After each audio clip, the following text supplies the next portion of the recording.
Hello everyone, Xandra here in the loud part of the music. So let's just go ahead and hop in. Continue the business we started yesterday. Also drink some water.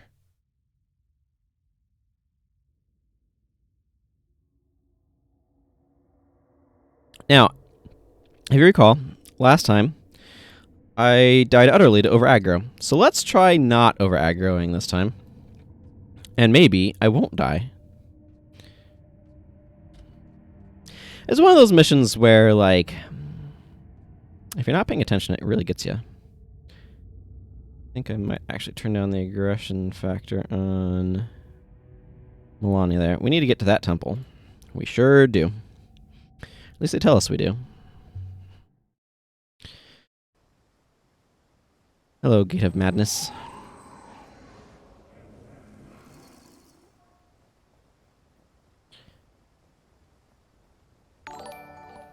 Hey, Mana Guy, thank you for the resubscription. I really appreciate it. Welcome back. Hope you're doing well.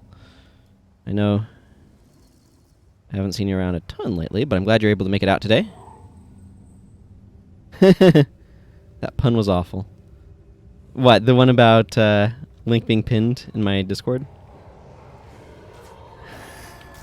I, like, think about it every single time. Like, every time.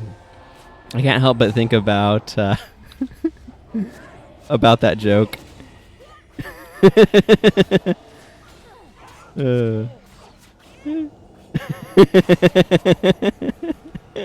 You're welcome. It's the best gift. The gift of puns that can't leave your brain.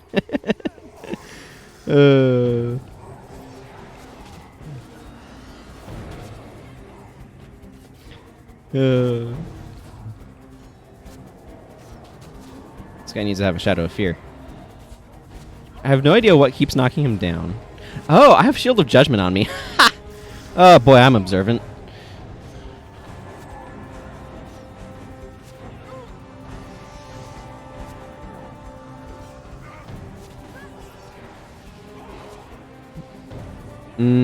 That makes sense.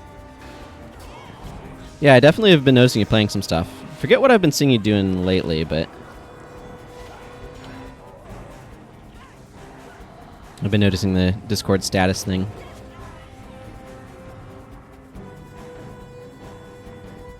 Anything particularly enjoyable that you've been playing?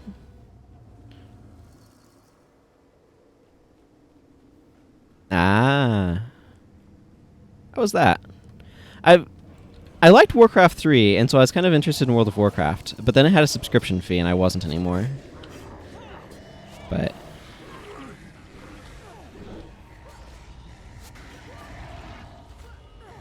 and just seeing Ray of Judgment there. I was asking my Discord what they thought about me doing some streams of, like, here is how, if I were in charge of Guild Wars Balance, things that I would try. Basically, like, it's the same old WoW. Gotcha. Yeah, I think that's why a lot of people jump into MMOs, is to try to play with friends and things.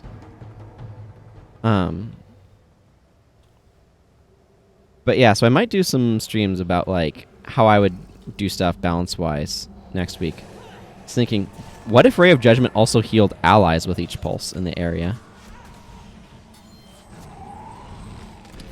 Which is what was making me think about that.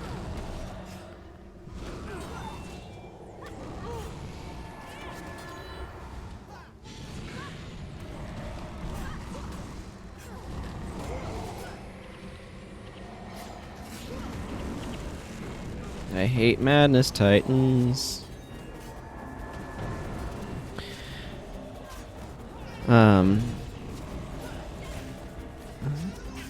Yeah, it certainly would. It's one of those things where it's like, Ray of Judgment is one of those skills that feels like it's like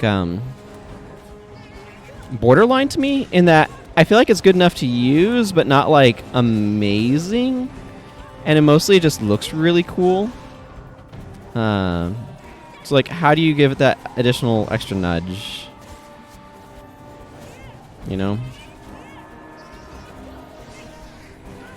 I need to make sure that I have both Or have at least 2 hexes on these guys before I try to AK them. Wait, AP them. Accumulated pain. AK's Accumulated Knowledge is a magic card. I don't know why I'm thinking of that.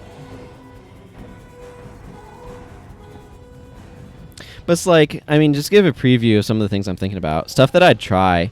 Like, again, these would be things of, like, PvE oriented, because that's what I'm most familiar with, and, like, things that I'd try and stuff. Ray of Judgment, yeah. It's like the best smiting prayers elite, right? But anyway, like, what if Divine Favor affected every spell you cast that targeted an ally, not just monk ones? So that way, you know, your Windborne Speeds could also heal allies and things like that with off of Divine Favor. I don't know that that would be too powerful. I can see that. Having more energy for things like Prot Spirit is definitely useful.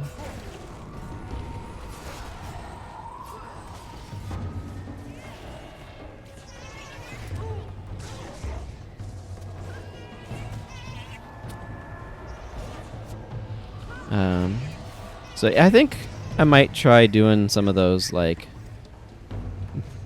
if I were in charge of balance, here's things that I'd try discussion. It very much so be like things that I would try, not necessarily things that I would ultimately like stick. Because there's lots of things where it's like, this seems like a good idea, but then you do it in practice and it suddenly stops becoming good and things like that. The Raj, Smite, Canadian, Hex plus utility. Yeah. And like, but that's the thing, right? Like, if you look at my monks right now, they're both basically the same, like, 4 middle skills, right? Or 5, actually. Heaven's Delight, Gift of Health, Smite Hex, Reversal of Damage, Smite Condition. Then one has Divine Healing and Glyph of Lesser Energy with Ray of Judgment. The other has Shield of Judgment with Castigation Signet and Smiter's Boon. So it's like, these 2 bars are really similar because that's basically what Smiting Prayers is. Like, it is a handful of useful skills with a bunch of chaff in it. And it's like, the question is, how do you make Smiting Prayers play well with what Monk is, without making Monk like a really good damage dealer? And I honestly think it's what I would probably want to try with Smiting Prayers a lot is sort of the Reversal of Damage Fortune. Or Reversal of Damage Fortune? Direction. Reversal of Damage. Excuse me, hiccups. Hiccups are weird. But anyway, Reversal of Damage Direction, where it's like the thing that all of these 3 skills have in common is they do a thing to help your ally, but instead of healing them, they punish enemies for trying to harm them, for doing negative things to them. And that's the direction that I generally want to take Smiting Prayers, with like a few outliers for some of that Holy Warrior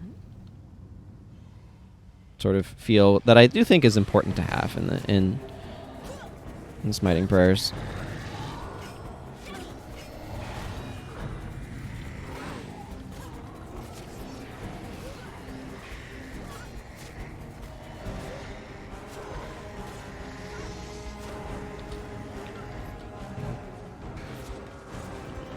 But anyway, it'd be nice to have some additional hexes floating around. I guess technically Zenmai has hidden Caltraps.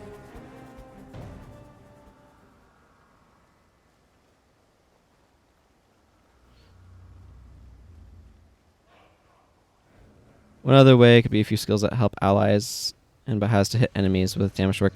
Yeah, kind of like Splinter Weapon, or like the next time Enchanted Ally hits with an attack, that ally is healed. That could be an interesting effect.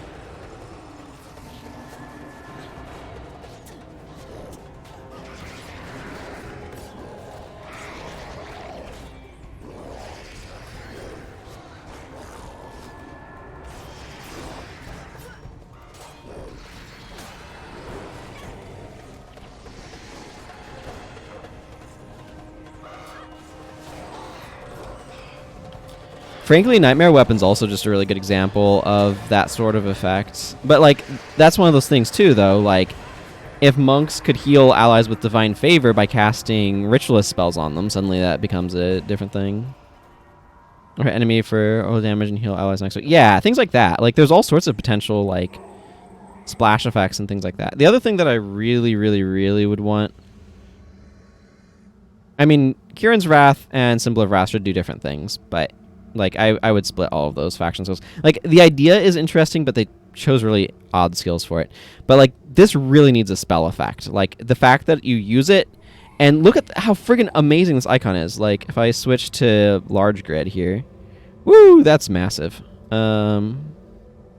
Like, this icon is amazing. I love the look of the Symbol of Wrath icon. This guy right here. But, like, nothing. You use a skill and nothing. You've just used it. But there's no visual effect. And it's like, this is just asking for a really cool visual effect, but you didn't give it one. Why? That is my sorrow. I don't know why. I am just sad.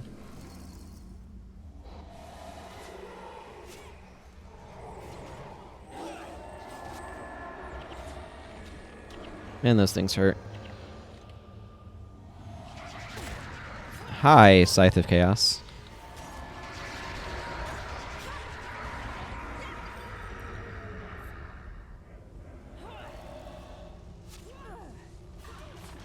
Go get that Torment Claw. Show it who's boss. Hint, it's us. We're boss. The other thing, too, is I kind of like the idea of skills that are like variants, where, like, one's better than another. Like, you know what I would do, now that I'm thinking about it, with Pensive Guardian? So Pensive Guardian is probably a skill that none of you know, because why the heck would you? There's no reason to use Pensive Guardian. Let's just trigger Shido's dialogue here. But it's in Protection Prayers. It's this guy right here.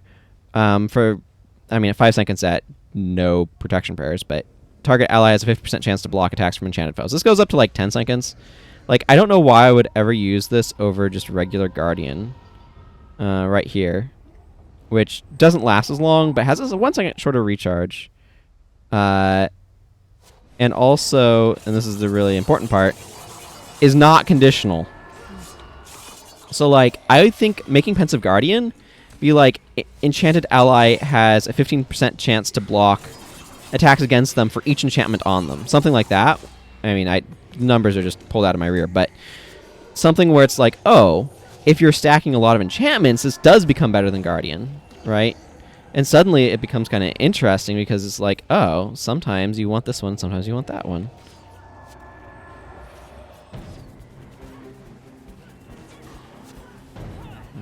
Where's Restoration? That needs to go down. I can't do a whole lot about it, but it does need to go down.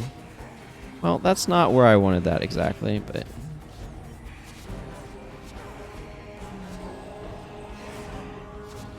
Ow. Triggering Vengeful Weapon is less than ideal.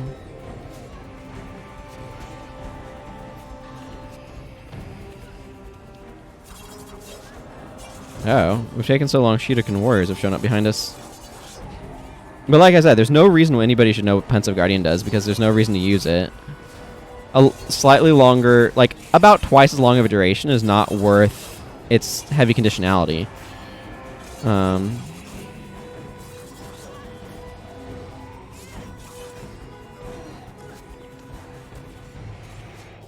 don't know why I'm Shadow of Furying this Elementalist.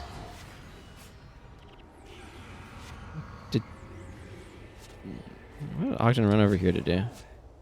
It's not like he has a touch range skill.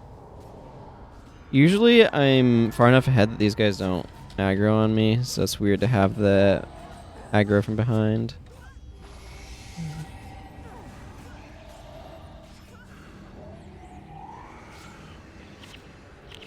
Spellbreaker.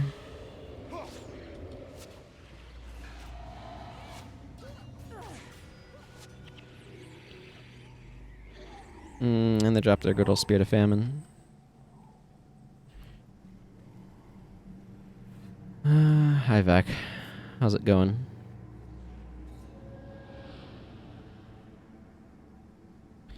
Well, let's trigger this and then try to be a little bit more conservative about our attacks. That way we aren't rushing into a giant mob of enemies that kills us, because that would be a nice change of pace. That's kind of a neat perspective with the thing hovering over us here. The Realm of Torment has a lot of really cool imagery in it. Also, did we really need Healing Ring? Heal yourself and all adjacent creatures. I wonder, does Heal Area become more interesting with a bigger area of effect? And if so, like, how big does that area of effect have to get for it to actually be interesting?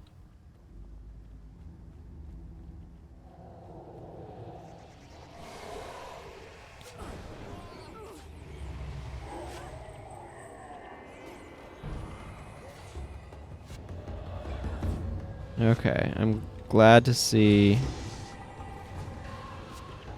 Good. Portal down.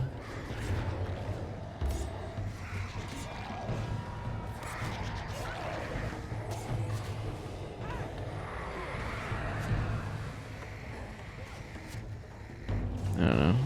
I'll activate Well of Darkness there for no reason. It's niche use of healing things outside of the party. Yeah, I guess there is that. I mean, you can target, like, you can explicitly target things outside the party. With targeted healing spells. But yeah, healing in mass things outside the party is not easy to do. And it works well with minions, or at least kind of not terribly with minions. It was certainly used for that back in the day anyway.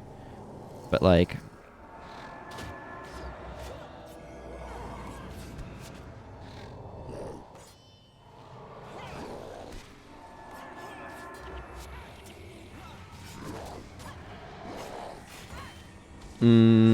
yeah, there might be stuff that you can't target super well or things like that. It's not like a useless skill, but it certainly is a little bit more niche at any rate. But like the big thing to me, man, getting those quick cast times always feels good.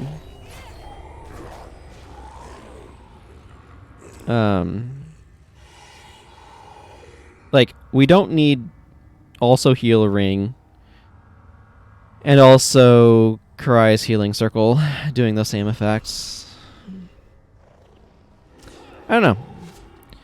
It's one of those things where I would be really interested to kind of experiment with other effects, you know?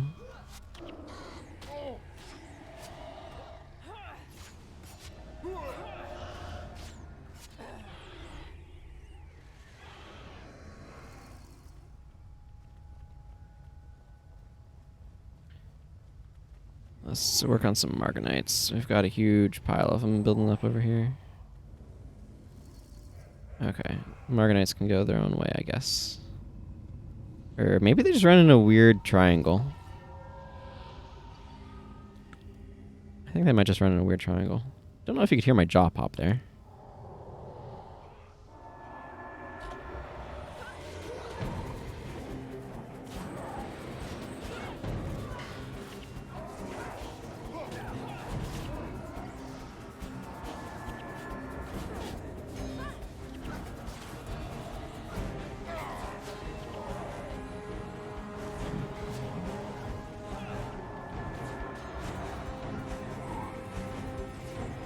Yeah.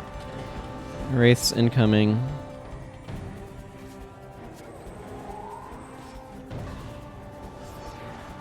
I mean, I guess I can drop the other one. It's not really that important, but...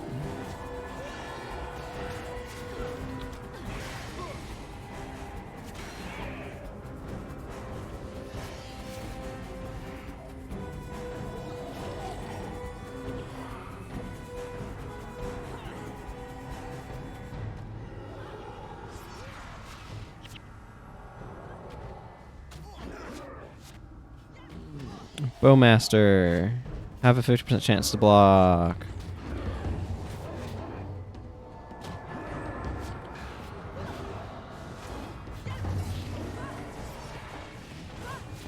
Looks like there's some more dudes behind us. Okay, there's... I see, there's a Shadow of Fear that spawned and is making some minions over there. I don't know. It's definitely something that I think could be an interesting discussion, because there's certainly some skills that people like. And it's like, okay, how do we like preserve skills that people like, but like remove pointless redundancy and things like that? Because there's some skills where it's useful to have them be redundant, and there's others where it's decidedly not.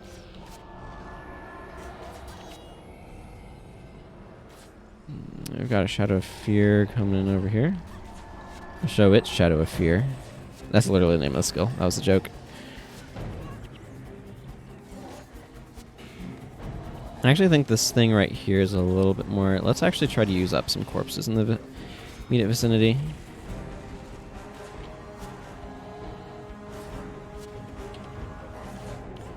What if, and go with me on this, you guys had a Shadow of Fear on you?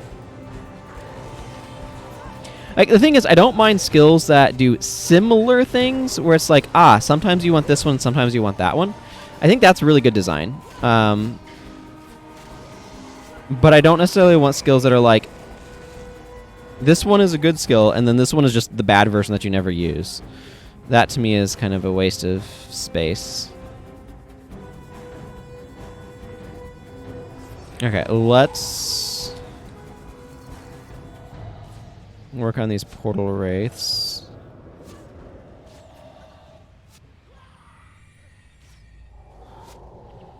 Just trying to get enough hexes on them to do my thing.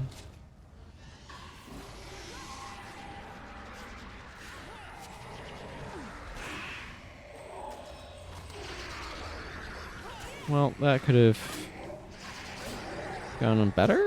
Question mark?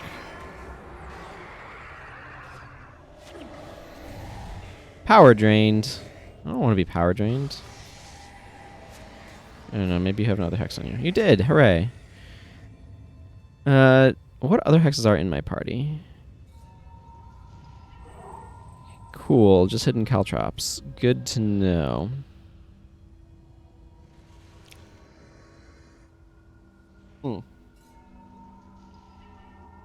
Earthen Shackles, I missed that one for some reason. Hidden Caltrops and Earthen Shackles. Okay, so we've got a couple there. This is going better than yesterday's attempt at this was going. One of the things I'm noticing over here is there's a couple of different groups it looks like are running around. If I go after this Titan A-Bomb group that looks like it's got a Marganite, Warlock, and Bowmaster, I definitely want to go after the other two first. Speaking of Marganite Bowmasters, I want to target this guy.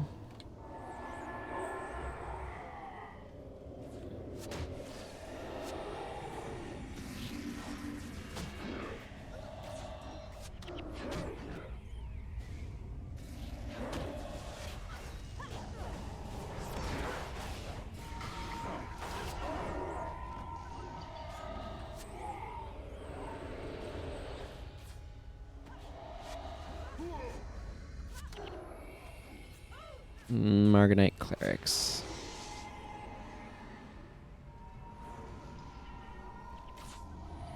This is a bad spot to cast. This is a bad spot to cast.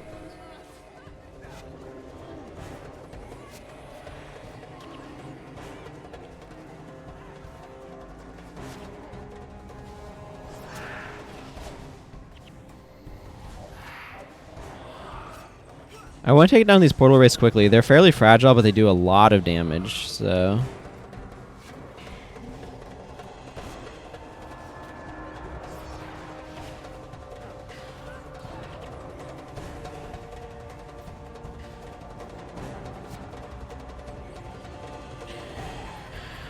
Alright, now I need to go after this group, but it looks like there's a couple of things around there. I'm going to go back up and around this way so I can try to clear out some of these middle groups a little bit better.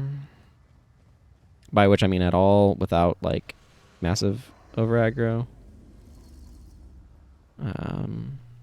Feels dangerous around here, is what I'm saying. And, like, our defense ability is a little weird. We have some defenses, but, like, it's all kind of locked away in, like, I don't know, some healing and protection and stuff. Yeah?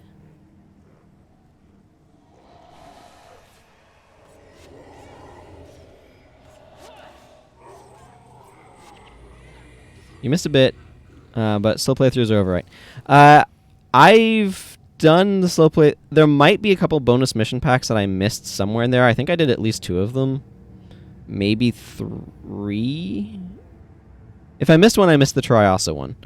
But yeah, I'm not planning on doing Underworld or Fisher of Woe as part of the slow playthrough. Those are not... Like, there's lore in those areas, but... those would be kind of like some of that sort of stuff, like elite areas, are the main things I didn't touch on in the slow playthroughs. And so as far as I'm concerned, they have been concluded. They're all up on my YouTube channel at this point, for anybody who wants to watch the VODs of those.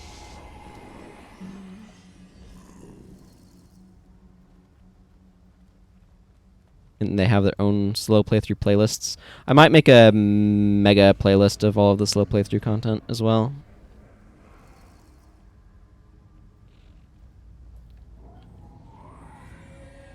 They're definitely interesting. I feel like the Prophecies one, in some regards, was the most interesting to me. Well,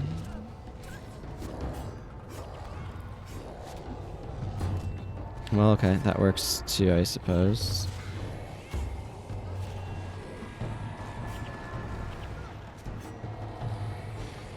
No, this is not good. This is not good. This is not good.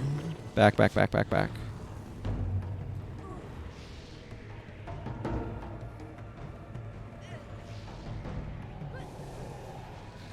Okay, those monks are going to have to keep us alive for the moment. I don't know which is the greater threat. The Arm of Insanity that can drop a QZ. Oh, hello, Nebraska. Welcome. Hopefully I pronounced your name okay. You're currently watching my slow playthrough? Well, I appreciate it. Thank you. I'm glad to hear that. It was definitely a fun series to do. And I'm really glad I did it.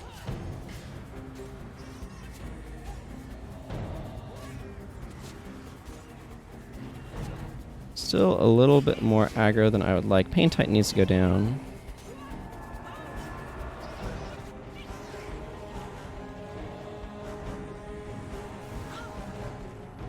Okay, I can cancel that flag. I think we've kind of cleaned things up. The other campaigns aren't as interesting because they rely on skill trainers, or hero skill trainers. Yeah, that's for sure. The challenge stuff that I was doing worked best in Prophecies because of just the way that skills are handled in Prophecies. Yeah, like I had to, like there's a little bit of that early on in Factions. I remember having to try to find places to get good skills, but one of the things is like, getting like Death Blossom is like your assassin skill du jour, right? Your dual attack du jour. So it's your good one, and that one's available from Afflicted Assassins, so it's actually really early and easy to get. As just kind of an example.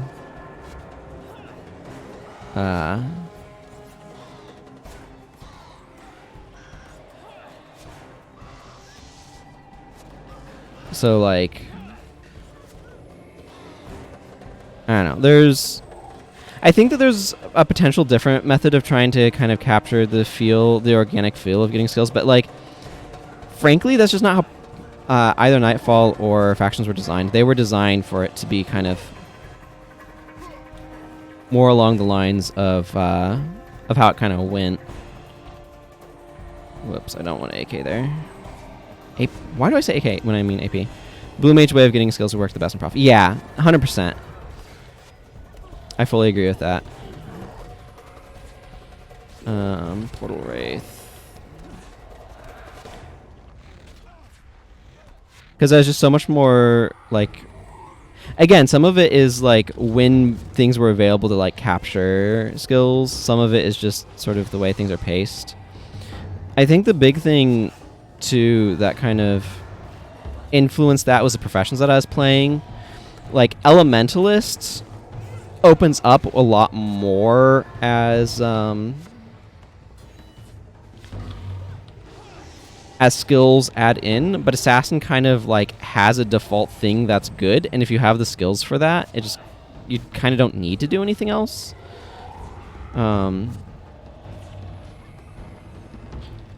So I think that influenced things a good bit as well. The other thing too that really kind of stood out to me is just like from there's the gate opening. That's kind of cool to watch. From a pacing standpoint, like Prophecies, when you're like doing everything as slowly and meticulously as I was, I had plenty of materials for getting max armor by the time I got there. Whereas with Assassin, like both in Nightfall and in Factions, I was struggling to get the materials I needed for max armor by the time I could get it, because the like material cost was so like such a huge jump up from what it had been. Okay, this part's probably going to be a little tricksy. I do want to go for the bonus here. It's possible that I'll kill Shido and leave the Lich alive. Kind of early. I want to slip past them here now. But yeah, Prophecy's definitely like worked best with what the extra challenges were.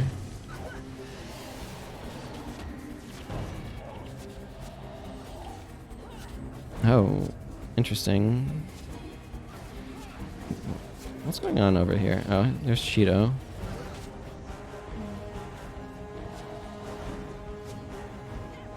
I don't like Vec having that much damage on him. I don't like Vec being dead.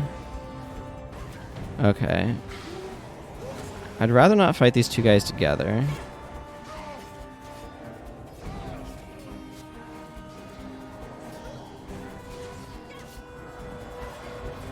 But I kind of would prefer not to fight Shido at all, so if we can get him dead, that's not a bad thing.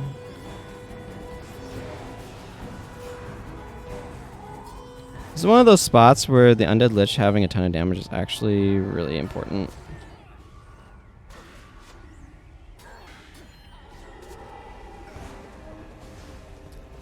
Oh, this is going very poorly. Okay, General Morgan has a hard res. This is interesting. I've never had problems here like to this degree before. Yeah, that also didn't help anything.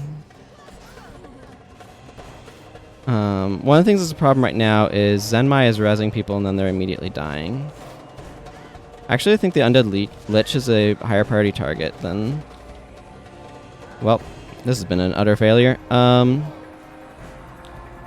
Okay, yeah, this mission is... I'm going to go do a different mission and come back with a different team, I think.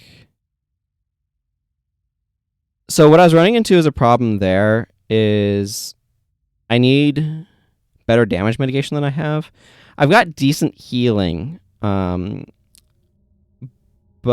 Reversal of Damage and Shield of Judgment plus Weapon of Warding is just insufficient stuff. I think I want to go in there again. Oh, I guess I also have Angelic Protection. I think I want to go in there again when I have more... We'll probably like come back to that one regularly, but I think I want to have more like Aegis and Prot Spirit type stuff going on for that one. I think it just hits too hard for not doing that. So let's see, Ruins of Mora. This one might be fine for that.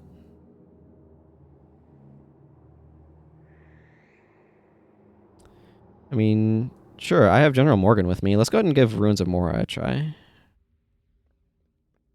Let's see. Just as a reminder, I need Gate of Madness, Ruins of Mora,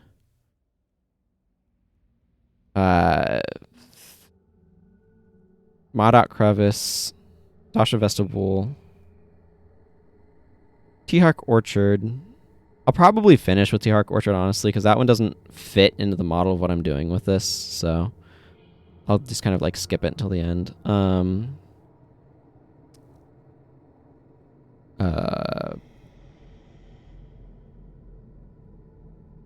Jenner's Horde and Grand Court of Cebelka. So that doesn't sound too bad.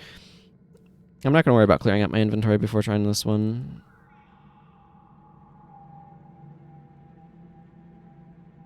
I'm going to just put all those guys on passive and just try to be a little bit more active about calling things. This one doesn't tend to be too bad. I don't know. We'll see how this goes. I don't think of Varish as dealing the enormous damage packets that the Lich does, though. When the Lich can wand you for 300 damage, which people forget, but he hits like a friggin' truck.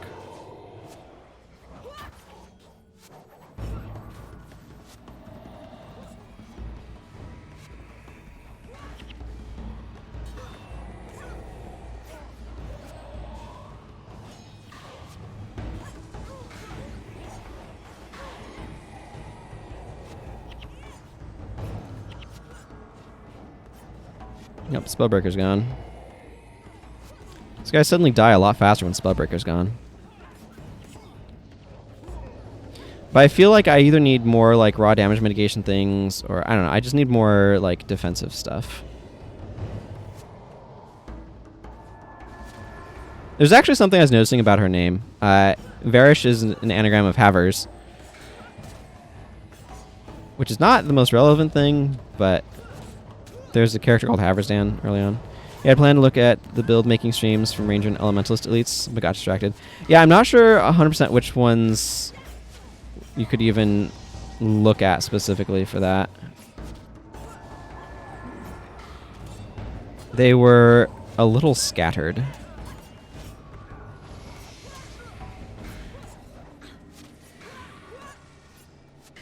So there's nothing like...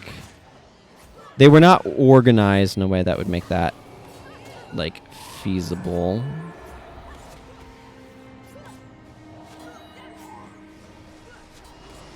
I will say I really like this Ether Prodigy bar that Vecca's running. But you could definitely try to skip through and find them if you have time. That would be a pretty big time investment, but I'm gonna pull back up here.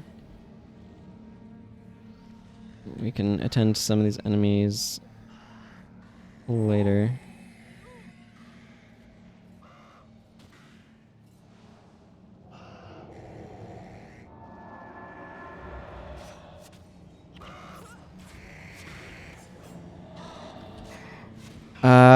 Ritualists got Martyr with the Resilient Washiko, I think it is.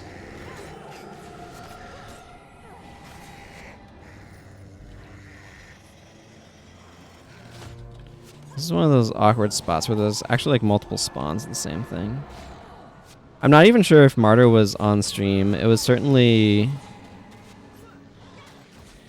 because there's some that I had done off stream before I started working on it. Could have made a Martyr Ranger. I know you like your Martyr Ranger. Martyr definitely can work decently well on Ranger because of Antidote Signet. Actually, Melandra's Resilience was put on a Monk with Draw Condition.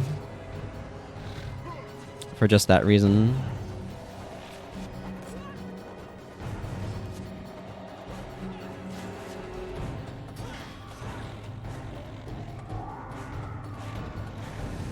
Too slow.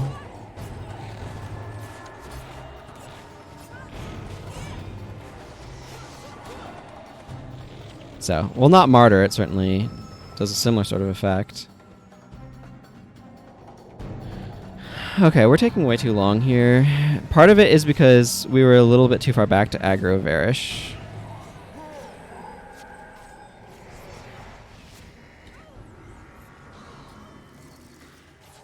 I kind of like the idea of running offensive wells on a melee. Monk or Necros, we could use that late the best. Melandra's Resilience, yeah, because Necro can give it to themselves.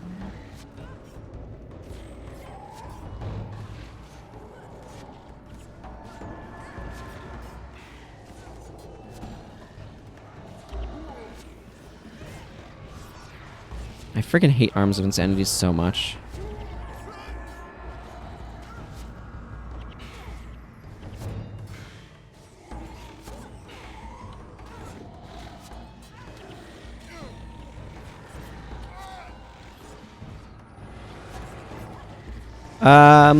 I think I put Soldier's Stance on a Dervish.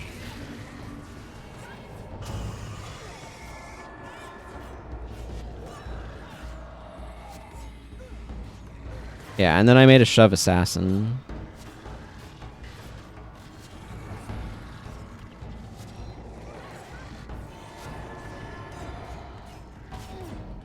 Yeah, you may have been there for that one. Why is Ogden getting curb stomped? Okay, I don't like Vec dying. I feel like we're taking this the slow kill everything way.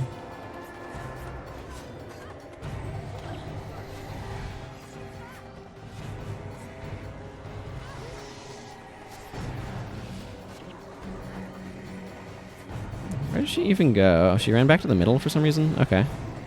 Why not? Empathic removal is just on a monk. That's one that could have gone on anything. But one of the things that I ran into, in part because of the way I was building it, in part because like you kind of want this, is I kept making teams that had the purpose of like, or had a monk on them.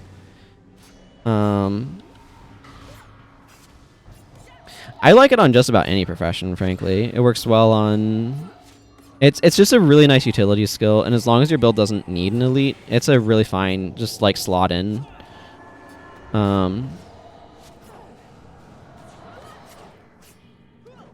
Okay, well, I doubt I got masters on that. Really? The heck did I get masters? That was less than 7 minutes. Huh. Felt way long. It felt like a really, really slow execution of that.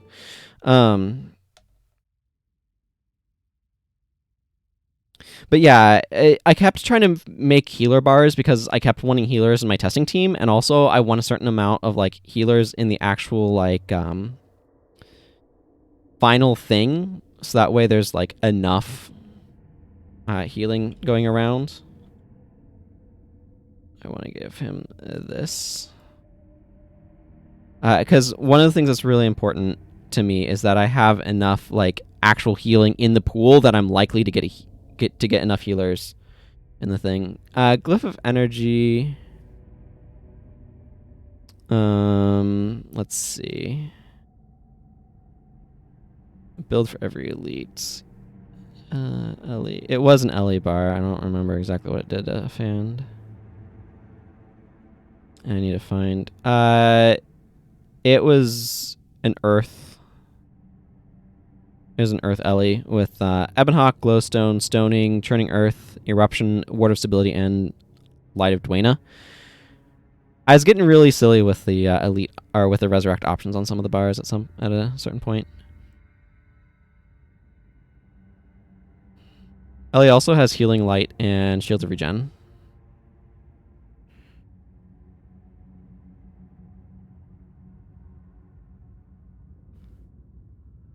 The entire list, or the entire collection of builds is available on my Discord as a download. Yeah, the main issue is that the AI is not super aggressive with using Earthquake. And I also wanted to make a bar that didn't rely on... Yeah, I remember you running the Earthquake Darkness Stomp build, though. I wanted to make a bar that didn't rely on enchantments, and I feel like that one kind of wants an aura. Yeah, there's a certain amount an AI issue. Master of Magic does have Earthquake on it. I don't think the AI uses it quite enough, but the idea is that it Earthquakes them into Bed of Coals. A really good example of an AI issue actually is the Wither bar. So you see here Wither is a really bog standard assassin with Wither slapped on.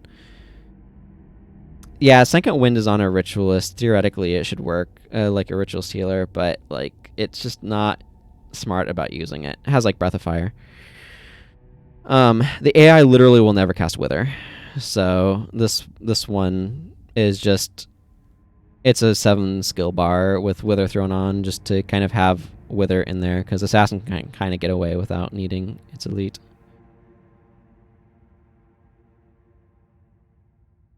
There's Mesmer running around with a hat. Anyway, let's go ahead and do another round of drafting. So, I want to keep hanging on to this Ether Prodigy bar because I want a solid healer, and it's a solid healer. I don't have Signet of Suffering, and I'm not super psyched about this bar. Actually, I could see hanging on to this one if I went to capture Signet of Suffering. I might check to see where's a good place to do that. Signet of Suffering. I mean, it's not the most exciting skill. Poisoned Outcrops from Fondles the Spiteful. What a name. It also shows up in Gate of Desolation, but I forgot to capture it there.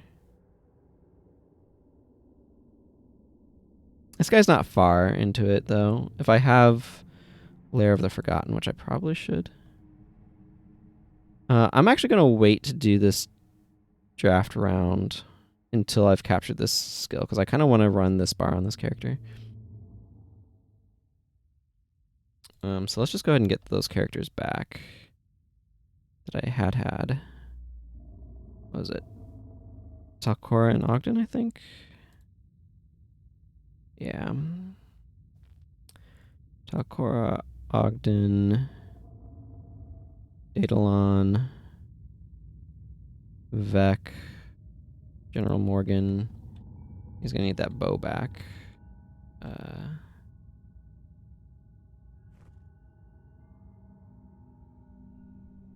Who else was I running? Zenmai and Milani? Okay, we'll just leave them here for the moment. I'm gonna go see about capturing that skill. Because I kind of want to try a different bar. I'm a little... This one's fine, but like I'm a little tired of casting the same hexes for 2 seconds and then waiting for things to happen. And I also feel like it's not super helpful in Gate of Madness. Okay, I do have Lair of the Forgotten. Excellent. Okay. Glad you're able to drop by. Yeah, AI issues tanked a number of build ideas, unfortunately. It's one of those things where it became really, really important to me to test out the bars to make sure that the AI actually would use them properly. Because it turns out a lot of the time the AI would like do dumb things. And it's like, it's not even dumb things like the AI uses the skill wrong. It's that the way the AI perceives, like the AI doesn't understand build strategy. So you kind of need to like compensate for that. The 2 examples of that come to mind are there's a Ride the Lightning bar.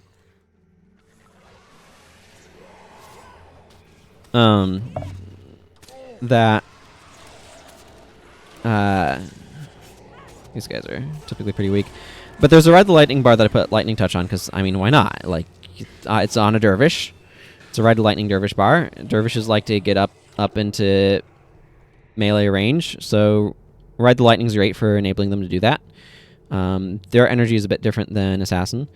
But it turns out the AI is like, you know what? I have Lightning Touch. I want to open the battle with Lightning Touch. So it would literally use Lightning Touch and walk up to the enemy instead of... Oh, I need to go down this way, I think. Instead of shadow stepping in with the Ride the Lightning. And it was the dumbest thing, where it's like, that's not what you're supposed to do. So it's just like, oh, I watched how the AI was using the bar, and the AI was like, I'm going to run into combat to open with Lightning Touch instead of Ride the Lightning into combat and use Lightning Touch in the middle of combat. So it's like the sort of thing where as a human player, Lightning Touch would be great to have on that bar, but as an AI, it's just dumb about it. It's just using it improperly. Another... Hey, Clean Star, good to see you. Another good example of this sort of thing was the... There's a... I need to try to remember where this guy is. Hang on. I'll finish the story in a second. Okay, it's kind of along the southern edge. There was a Necromancer Ritualist bar.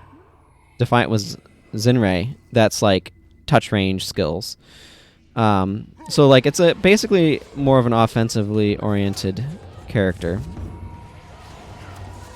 But the AI was very insistent. Why am I getting knocked down so much? Oh, these guys probably. The AI was very insistent on... Hello again, Clean Star. Did you have internet hiccup issues?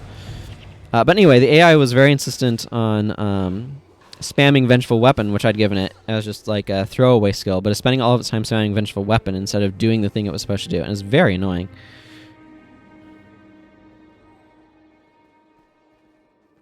So I had to replace Vengeful Weapon with a different skill that would stop doing not using the build properly problems. If that made sense.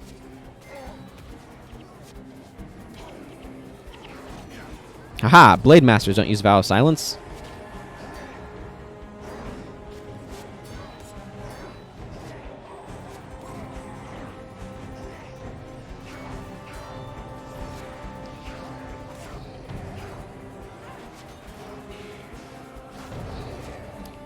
Dune Carver. Too much splinter weapon spam in your ranger team. Yeah, where it's like, oh, they're spending all the time doing that instead of the thing they're supposed to be doing. It's the exact same sort of issue. So it's one of those things where, like, really just watching how the AI use the bars for a bit was really, really helpful and important for, like, making things work.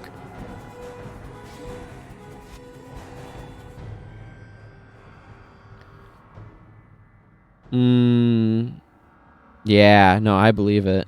I believe it. Yeah, and that's exactly what's happening with this vengeful weapon bar is like, this is not supposed to be a vengeful weapon bar, so I can't have you just spamming vengeful weapon all the time.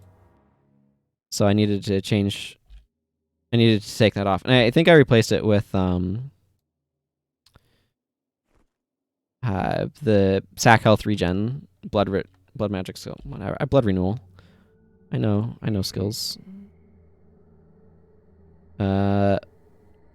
Blood renewal. This guy right here.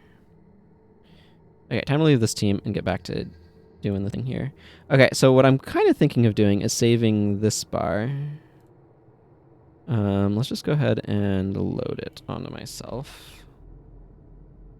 Hey, I have all the skills. Convenient. This also just wants a... Yeah, I don't have... My blood scepter is missing its inscription. I think it's still probably better to use here than 10% skill recharge. Yeah, that feels fine. Oh, I should also change my hat. Oh, that's the equipped icon or something? Oh, that's not making any sense then. Just mumbling to myself about something else entirely. Okay, so I think I want to hang on to this one. I don't know how this one was going to be to actually use, but I just wanted something different. So we're changing things up using this guy. Probably swapping these two skills and those two skills. So I'm going to save this one and start a round of drafting. Start draft round.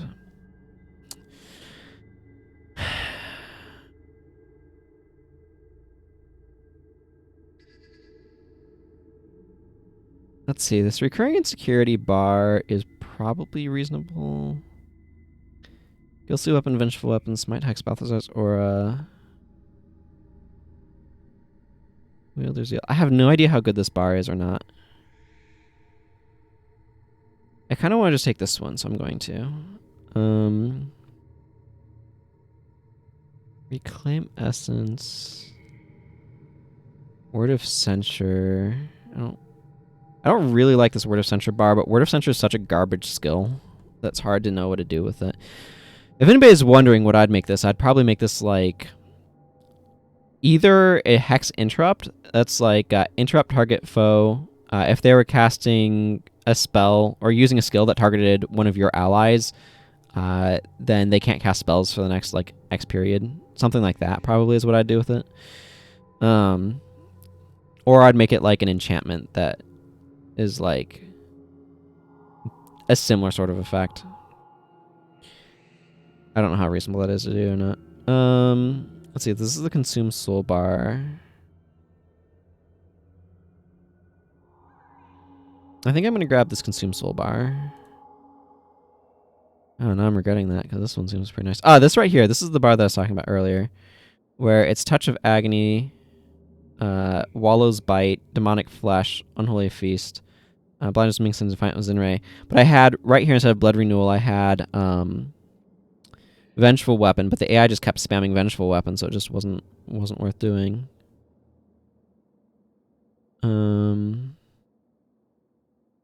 Yeah, I think I'm gonna want to use this Consume Soul bar. I'd have to go get like Razah or something if I wanted to grab another Ritualist bar here, which I certainly could do. This Icy Veins bar would be kind of fun to run on this character. I do have Icy Veins. She's got a bunch of daggers and things, but I don't necessarily want to grab that and throw it on a hero at the moment. Although it's not the worst choice. You know what? I'm going to go ahead and grab it. Light of Deliverance. I might be grabbing this one then. Yeah, I like this one. Okay, I'm gonna grab this. I don't really want to grab the quicksand bar.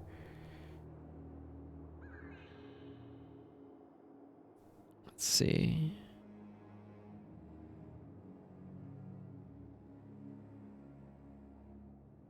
Could go with the super generic cleave bar or the coward bar. I'm gonna grab the coward bar. Ritual Lord. Blinding Surge might actually be really good here. Don't really want this Mobius Strike bar. Yeah, I'm gonna grab Blinding Surge. Oh, the Order of Apostasy is a weird necro.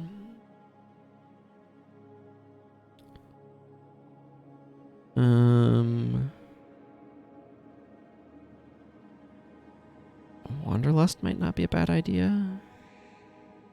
Except I don't have enough writs. I'm gonna grab this one. Peace and Harmony. Okay, I don't need any more monk bars, so I'm not gonna grab that. The second wind bar, the AI doesn't use super well. I'm gonna just grab Wastrel's Collapse.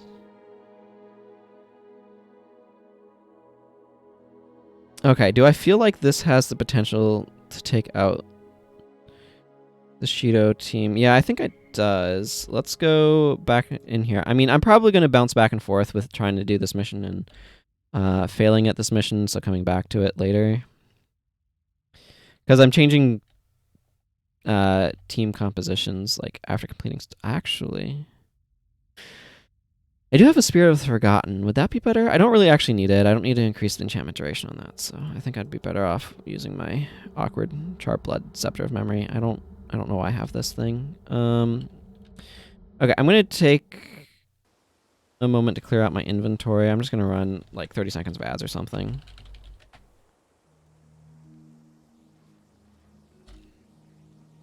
For what should theoretically be a fairly unexciting process.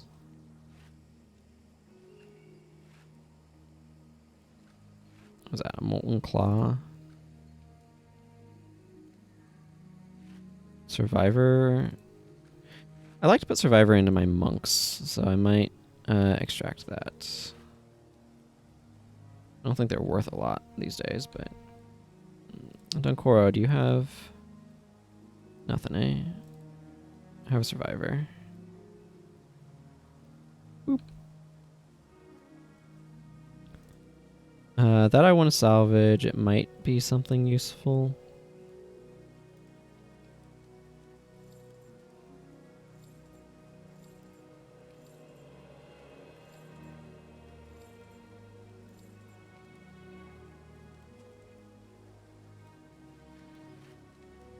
It was not.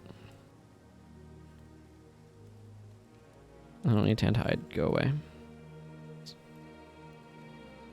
Okay. With that taken care of, let's invite our party members. Vec, you're coming back, because of course you are. Let's see. I need Parias of Hexen. I need... Let's see. What builds do I actually explicitly want to be running here? I think I'd rather run...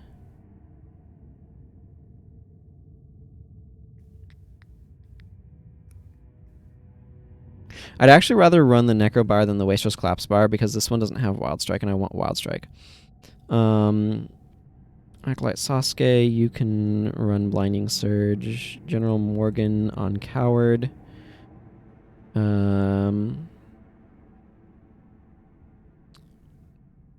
Talcora on one of those, and Dunkoro on the other. Maybe I'll have too many healers, I don't know. I'm on this bar, and I want a Recurring Insecurity. That's Illusion Magic, which I think is on Norgu. Okay. Let's just start loading bars. This is Recurring Insecurity, which is a Men. Mesmer Necro. I was noticing, by the way, this is the randomest thing. There's what was it? Yeah, Necromancer, Elementalist, Warrior spells new. There's your random thought for the day. Okay, Dunkoro I wanted to put on Light of Deliverance. Which is probably Moe. Yeah. This bar in particular has some health regen, which is notably useful in this area.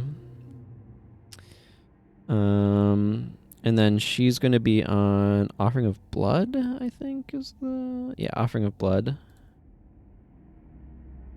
Which is Mon. Good old Offering of Blood.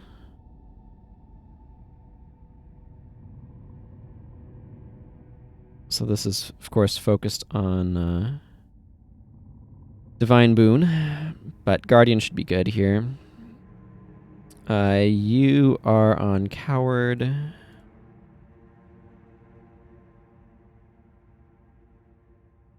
I think this is a more aggressively focused bar, to some extent anyway. Blinding Surge feels like it's going to be very useful against Shido and the Lich.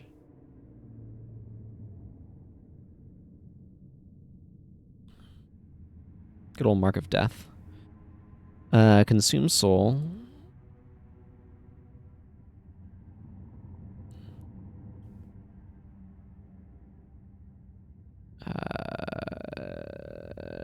This is right here. Okay. There we go. Obviously has some wasted attribute points, but what can you do?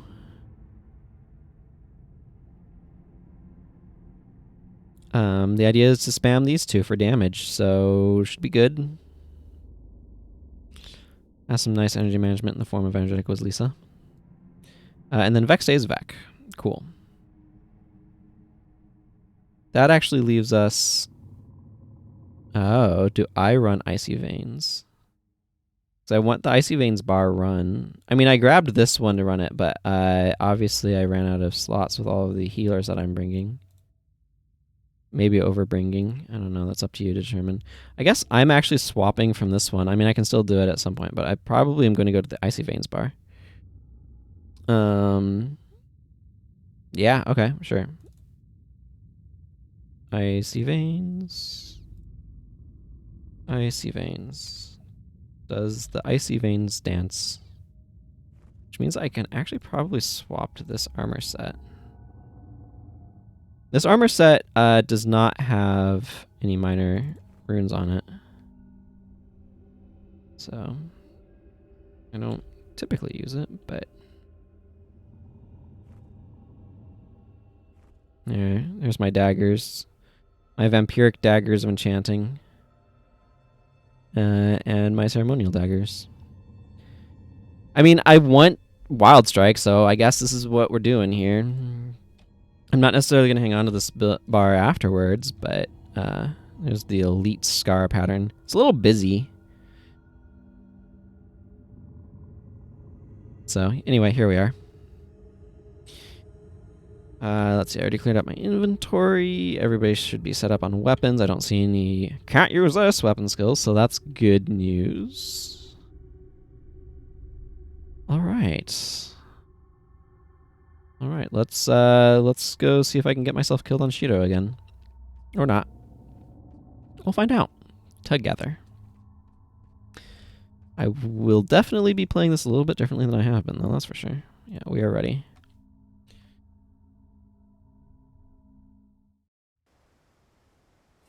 Basically running an assassin. I mean, I have 70 AL with the Tormentors, so... Also, I have a lot of HP.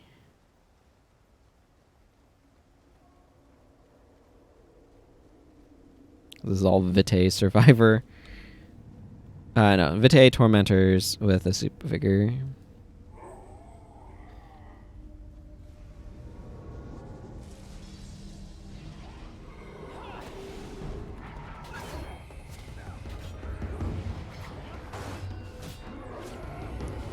Oh yeah, nothing like gaining 17 health when you kill foe.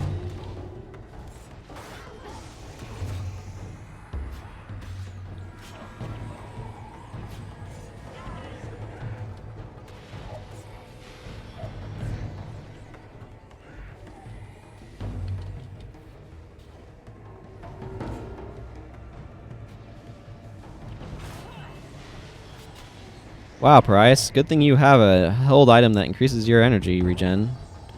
You are apparently an energy-hungry boy.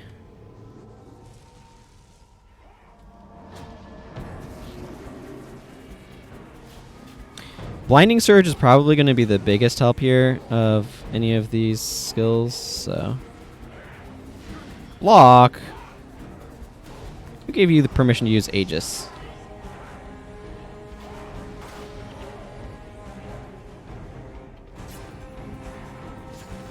Well, I don't know what hex was on you, but then it stopped being on you. Oh, we do have fragility.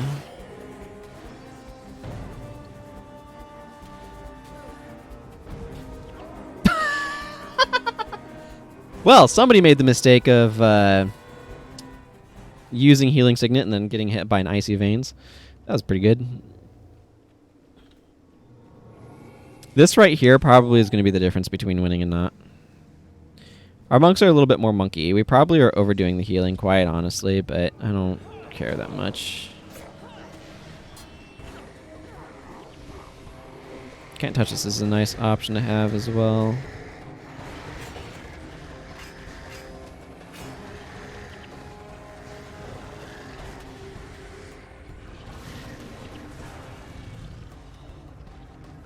No, random Jagged Horror. 97 damage. Interesting. They must have a little bit of cold resistance then. We are a lot tankier, that's for sure.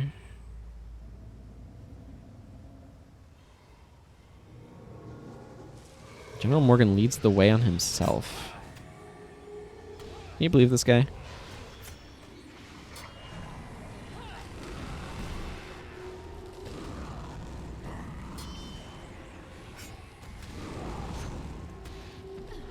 Okay, there's some hex that's in my party that's... Must be Wastrel's demise. It's very short-lived.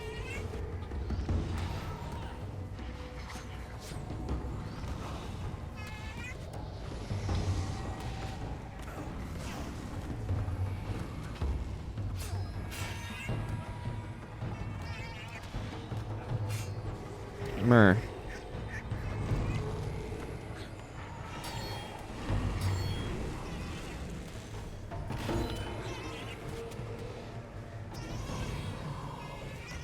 I hate these things.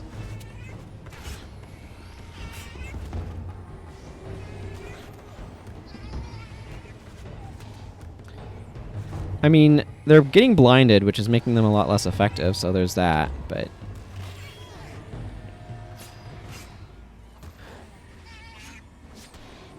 Their block percentages are pretty ridiculous most of the time.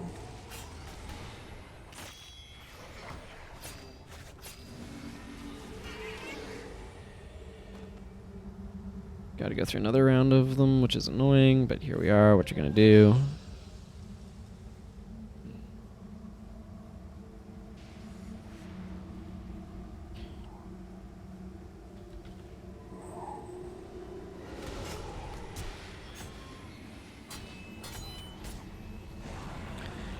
Somebody have fragility? Yeah, Norgu does.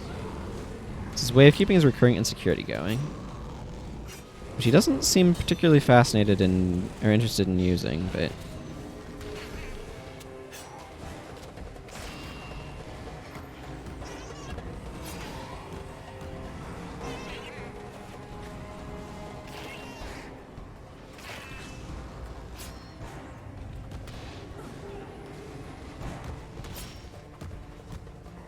How much is Can't Touch This doing things, I wonder?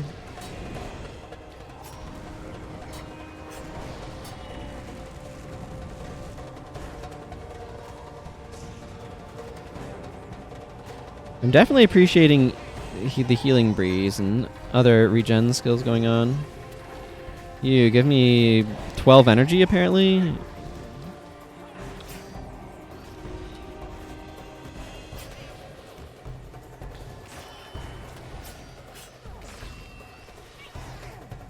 Okay, there we go. Oh, that's why Spirit of Life is healing for less here, because we get less healing. That explains the 102s. That's the 15% less.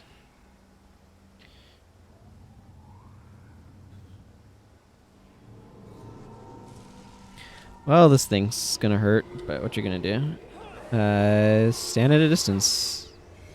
I guess that works. Yeah, sure.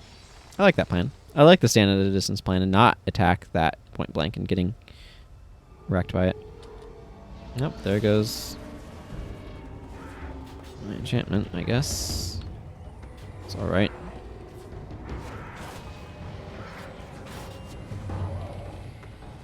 Just adds a little bit of damage, you know, nothing major. Just to my one thing, so.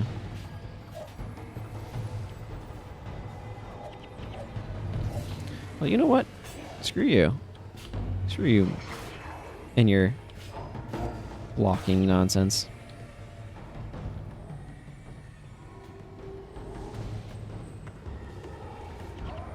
And Orgu feels like he's trying to do everything except cast Recurring Insecurity. Which, I mean, has a nice healthy -5 health degen. I don't know why he doesn't want to use it.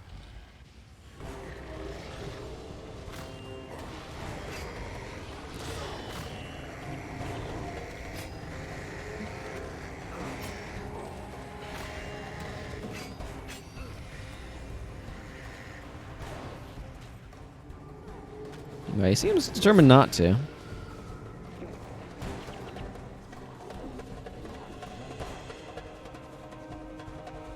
The AI makes weird decisions sometimes, and I don't fully comprehend them.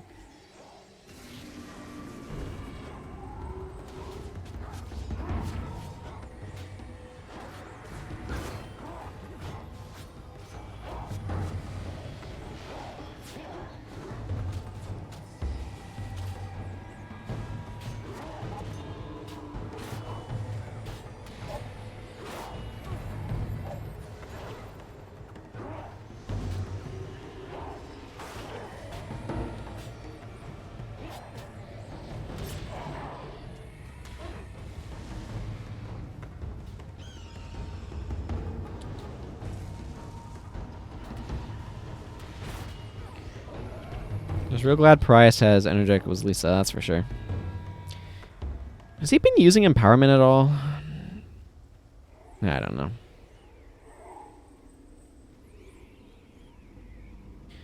The sort of thing where the answer is probably some.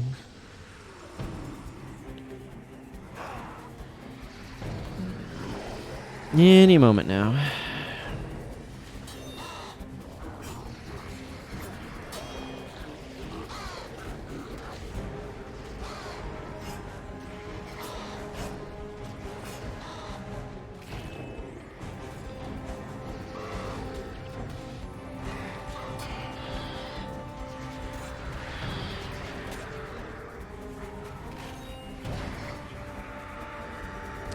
Blades of Corruption are potentially really annoying. Yeah, that's why I Shield Bash. Hopefully it's ended by now.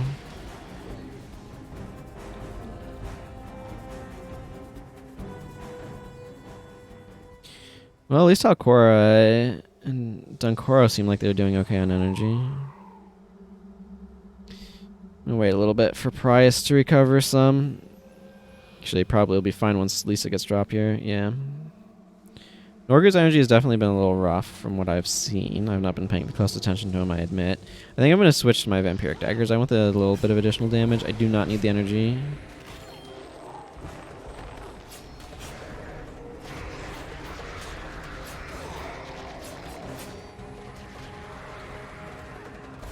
Back up from that Torment Claw. Give it the old what's for.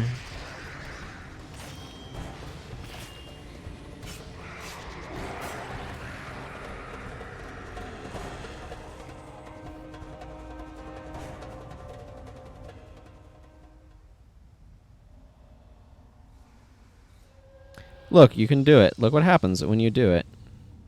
Oh, the Torment Claw degens to death. I mean, this is basically an elite version of Conjure Phantasm, right? It's Conjure Phantasm that sticks around. I like the look of the Undead Daggers for a Necromancer. Look at those things. Okay.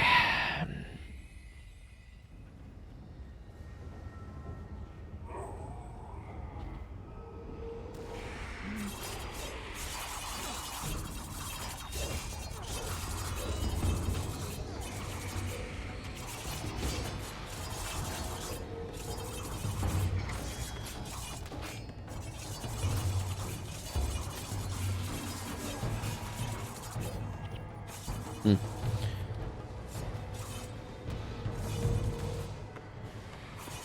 These guys have some crazy armor. Excuse me.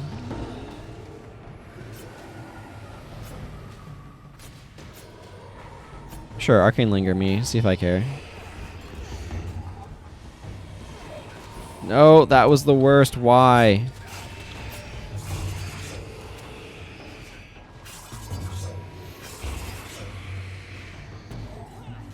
Ritualist, I will have my revenge. There we go. This Mesmer is also a problem because of diversion. Oh good. He is using it some. I just caught recurring insecurity being on cooldown. Maybe he could use it more, but he is using it some. I'd like to foil your plans for me having low energy by using my Signet. That gives me my energy back. It's a good plan. I definitely get the feeling that Prius is spending all of his time spamming Spiritual Pain and Consume Soul and having no energy left.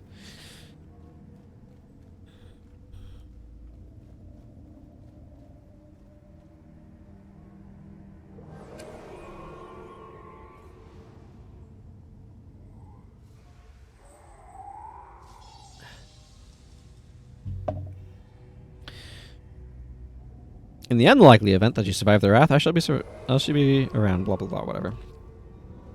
Let's get this back up. Portal Wraiths. No, Portal Wraiths are going to be really annoying. Although, let's see. I'm curious. My experience in the past is that they're weak. This is rated for 106 cold damage. Yeah, they are weak. 133 cold damage. They are weak to cold. These like smoke phantom type enemies, the ghosts, are weak to cold damage. I guess the idea is that they're getting blown away or something. I'm not really sure what it's supposed to be, but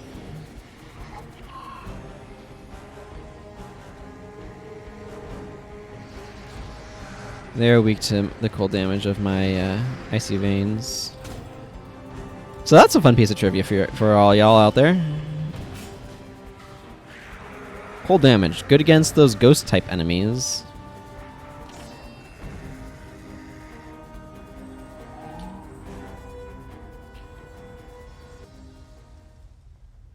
I do like having lead the way. Being able to run faster like that is really nice.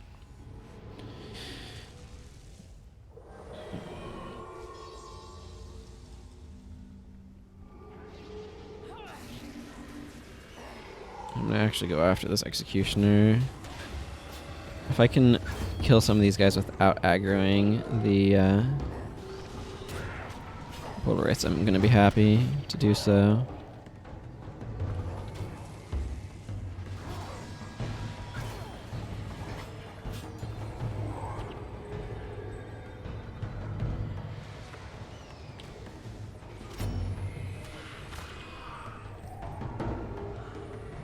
Yeah, Eruption is a good place to not stand.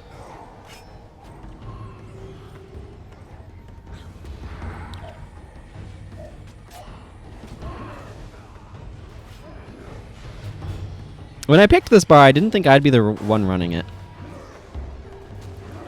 I will admit that. But here we are.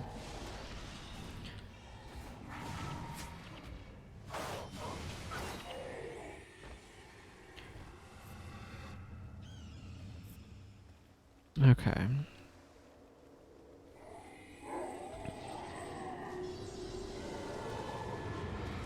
General Morgan wants to make sure this guy gets a good spear in the face. I'd say don't blame him.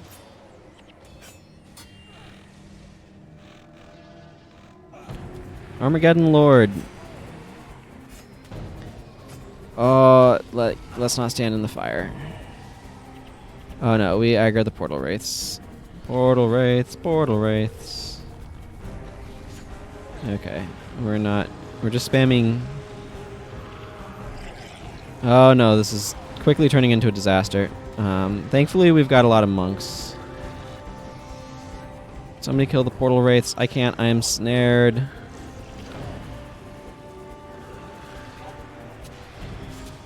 Thank goodness for Acolyte, blind a lot. Sasuke, I think Sasuke is doing that business. Okay, whatever. Shadow of Fear. Hi, were you the one who cast Shadow of Fear on me? Oh, no, you wouldn't, because I think Shadow of Fear might be a prophecy skill. It's this guy. Okay, let's get the Reign of Terror, and then worry about this guy.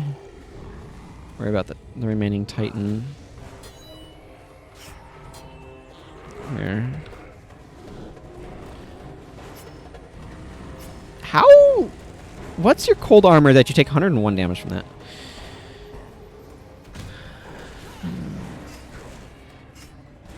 Number of assassin combos that I have had interrupted by deadly riposte off those guys is probably somewhere in the definitely has happened too much for my tastes level.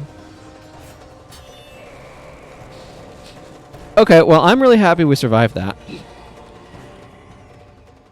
It'd be really interesting to watch back the footage on that to see how Prius of Hexen's energy bar has been bouncing up and down. Also, notice that right now he's called Prius of Hexen here and not Mercenary Hero 2.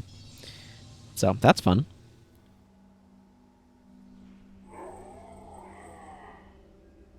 Sometimes the game knows what he's named, sometimes it does not. What determines that? I have no idea.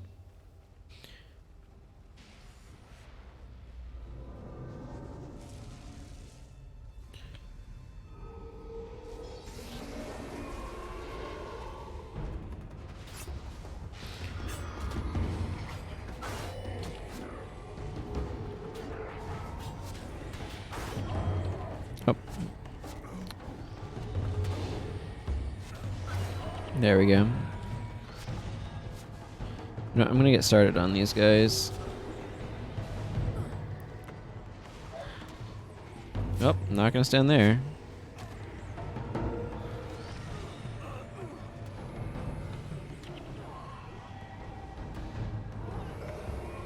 My lack of ability to do anything about getting blinded is vaguely annoying.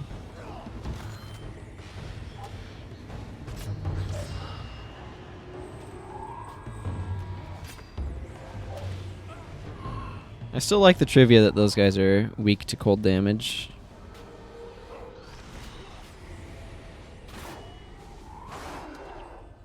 If it can be called trivia.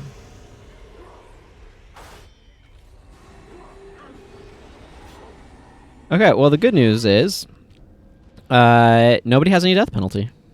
We're at an 8% morale boost, so that's nice. I certainly like that. Hopefully we can maintain that going into this. Also, this empowerment theoretically helping Vec with his Protector with Kali. Giving him a little bit more energy there.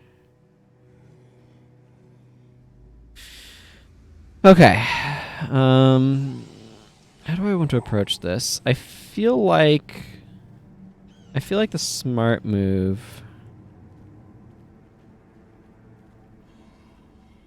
I feel like the smart move is to try to peel off these Titan Abominations. Yeah, because they are a separate group here.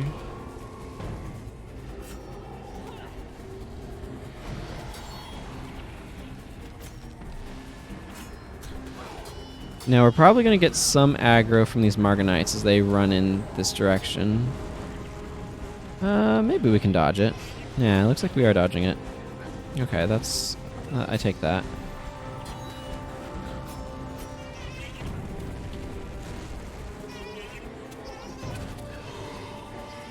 Because if I can get these Titans out of the way, and I think these are early spawns, so they don't have like replacements or anything. It'll just make life a little bit easier, you know?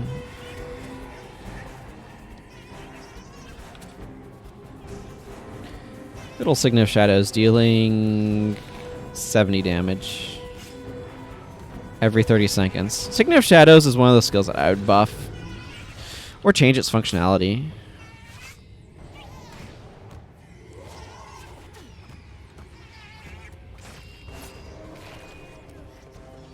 Okay, one of the things we're seeing here now is Talcora is... This is where the AI is really dumb about running. It doesn't understand, like, if you need to flee, flee that way. You know what I mean? Because here it would be better for Talcora to have fled that direction instead of that direction towards these guys over here.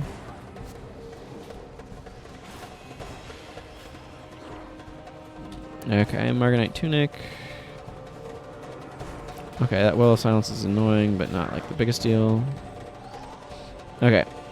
Let's give these guys the business end of our spells.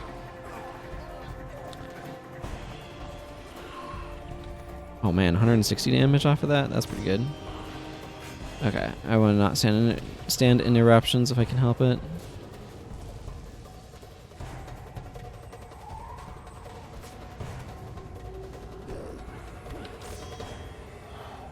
Shank him. Excellent.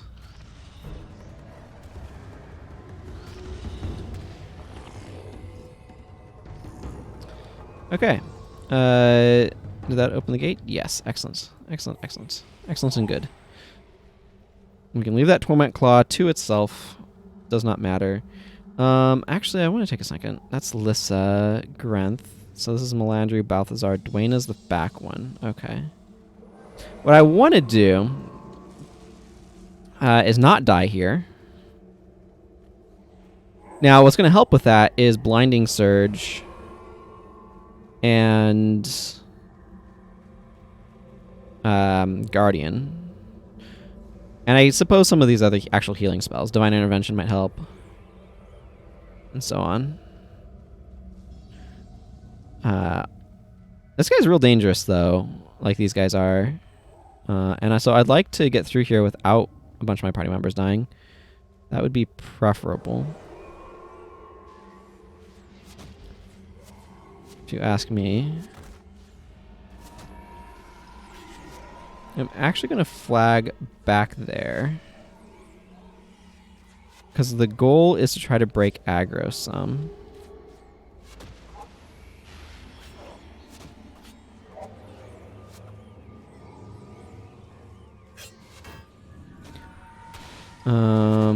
I don't want this Marganite Bowcaster doing things, but I don't mind Shido being there. I really do not want to fight the Lich at the same time as Shido, though. Okay, if we're back here, the Lich leaves us alone. And I can hope to survive against Shido.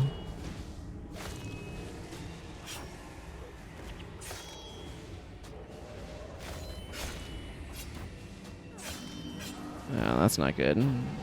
Don't really want the Lich showing up here.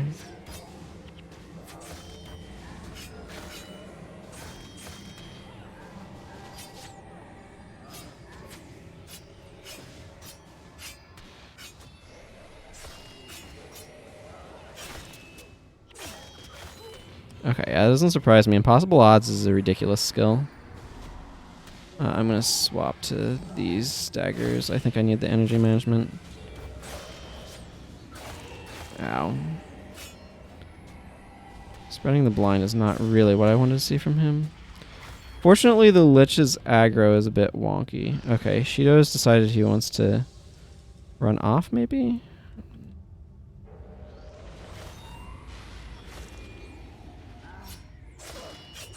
Okay, that was bad. I was the front man for everything there.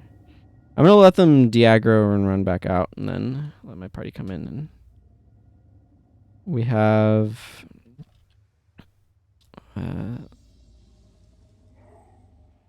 let's see. Is he standing in a position? Yeah, where he can actually use that? Okay, good. Okay, whatever. We're just going to ignore that those guys are there for the moment. And this is why I want some greater defense options. Okay, let's just try to get over there and ignore these guys if we can. Obviously, that's not good for Vex health.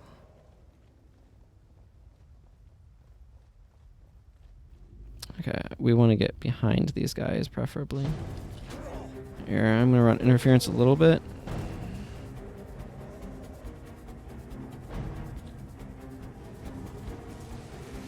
Oh, hi, Shido.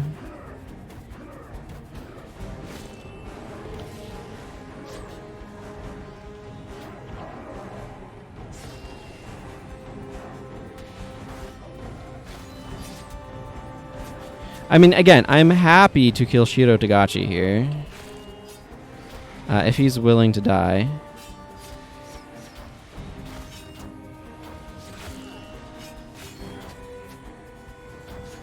Whenever he uses impossible odds, he... Okay. He sends stuff back to us, which is not great.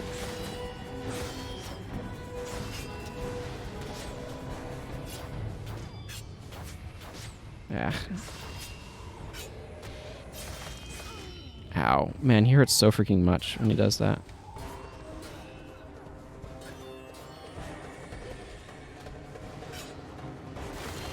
There we go. Got Wild Strike off, though. That negated that for a moment, anyway.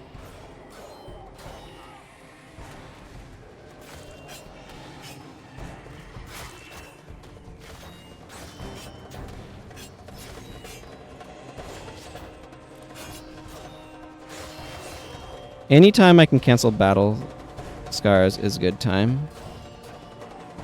We may die to Shido here, but we're also kind of in a weird spot that's messing with his AI a little bit, which is good. Oh my goodness. Yep, he wiped us. This is going to be really tricky. I think I might switch to the other bar because I don't think my attempting to assassin Wild Strike stuff here is working very well. I think I need more defensive enchant, or like more like self-defense things if I wanted to do that. So I think I'm going to go ahead and swap to the Signet of Suffering bar. That was right here. As much as this one was a reasonable idea, I think it ultimately kind of falls prey to... I do want this other pattern and Superior Blood. I think one of the things that it runs into as a potential problem is it... I just don't have the durability in order to be able to actually execute on it.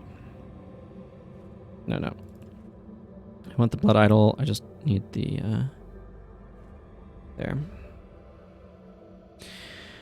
So without the ability to actually stay alive, I'm unable to do anything actually useful in that fight. And so I think I'm better off taking the caster role.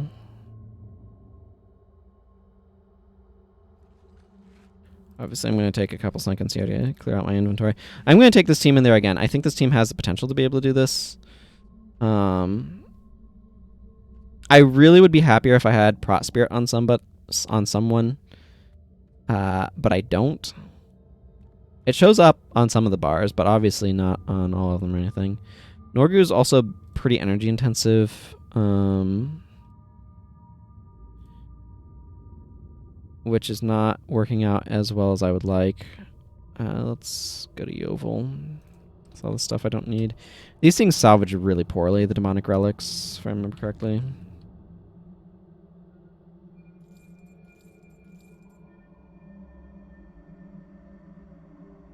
This definitely is probably going to be the hardest mission to do with this setup.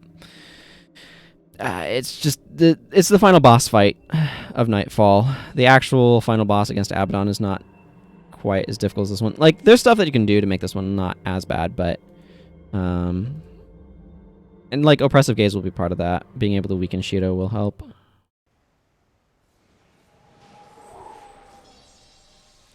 I'm going to swap this one over there for this as well, so that way I can do that if I want. This is a weird wand. I think I might just replace it with a proper crafted one rather than try to do this malarkey.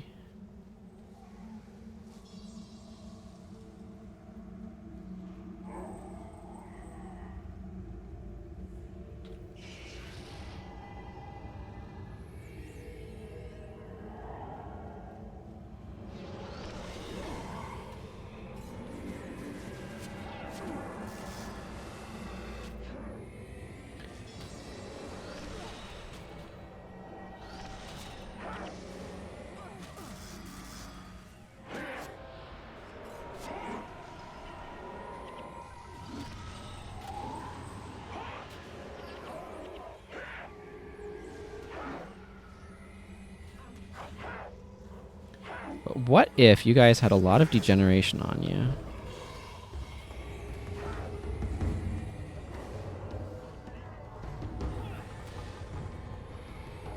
Yeah, I caused a lot of degen on my own. I don't feel like this is a super strong build either, frankly, that I'm currently running, but...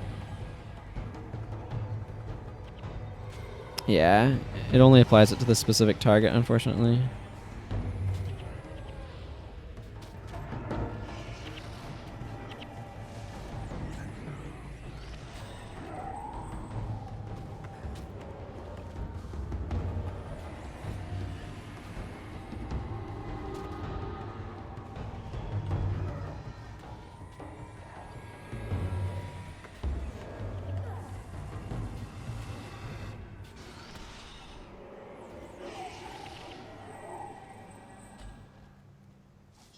Signal for Suffering is one of those skills that I was like, uh-huh.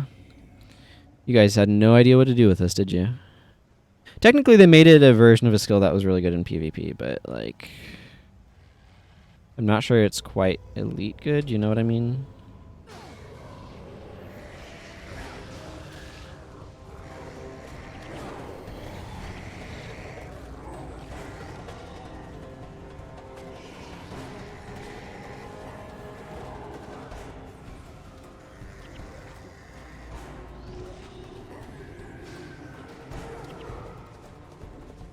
Oh, well, that was useless. I still only have -3 health regen. You need a lot of blood magic in order to...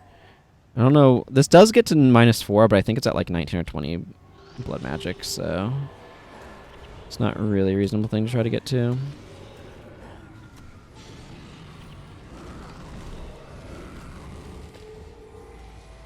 I don't know. I'm just over here spamming Life Siphon. Don't mind me.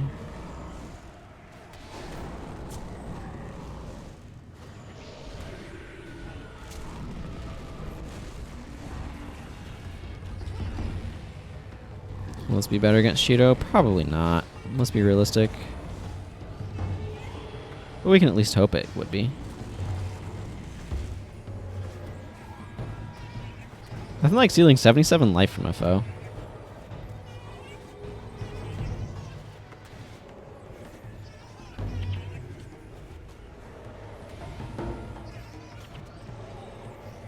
I need to make sure I'm spreading around my Life Siphon.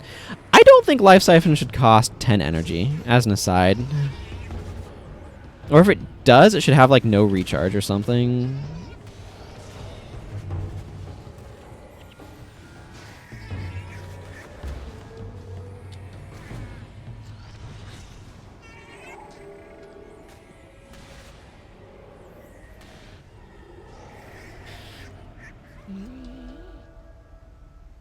Why is there not a reverse infuse health type skill anyway? I mean, it doesn't necessarily have to be like straight up infuse health, but it's like sacrifice, you know, like what if Dark Pact was like deals shadow damage to target foe equal to the life lost to pay for the sacrifice cost of the skill or whatever. I mean, you'd probably word it a little differently. It'd probably be like sacrifice and X health, target foe loses that much health sort of setup. I don't know, that's probably kind of weak. But, like, you could put a scalar on it. Or, like, sacrifice 15% health, target foe takes shadow damage or loses life equal to, like, 120% of the amount of life lost or whatever. You could do something like that. I friggin' so often get caught up on some of the geometry here, the weird geometry.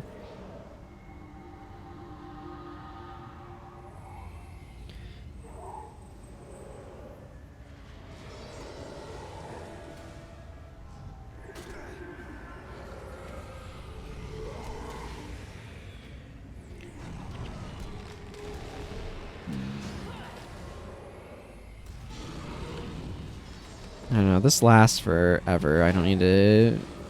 I can make sure I'm spreading it around.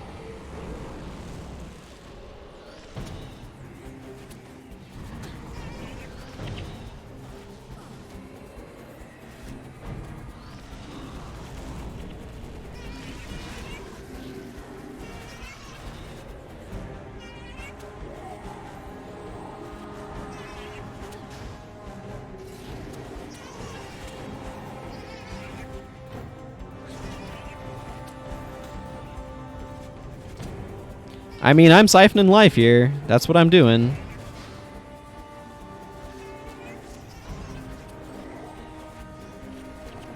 Well, my life siphons have all worn off, apparently. Oh no, I'm just burning. That would do it. I mean, my life siphons are starting to wear off, but that's neither here nor there.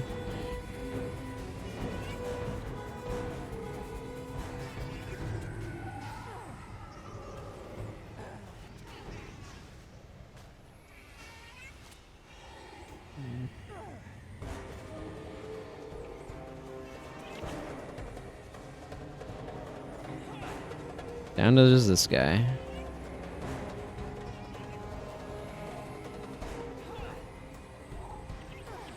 There we go. I hate those things. They're just so durable.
Okay, I don't know why I just tried to do that. It obviously doesn't do anything, but... I'm talking about a bunch of skills coming together all at the same time. You know what? I think I'm going to stick to the staff. I'd just rather make sure I have longer durations on that. And most of these skills really don't benefit from half cast time, so the half recharge of 20% here is probably good enough.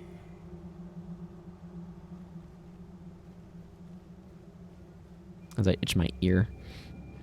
Hi, random enemies that just pop out of the ground, kinda.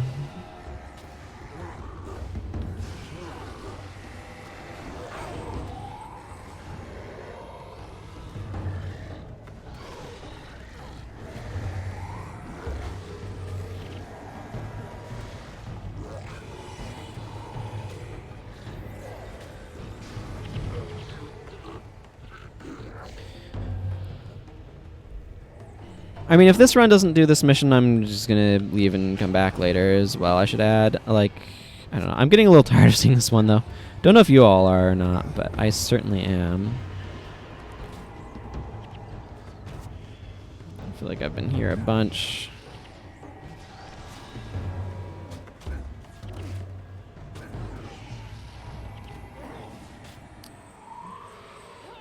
Each time I'm hopeful that it'd be able to go a little bit better than last time. Each time it doesn't, in the end. How long have I been in this map anyway, Norgu? 9 minutes? I mean, that's not terrible, but...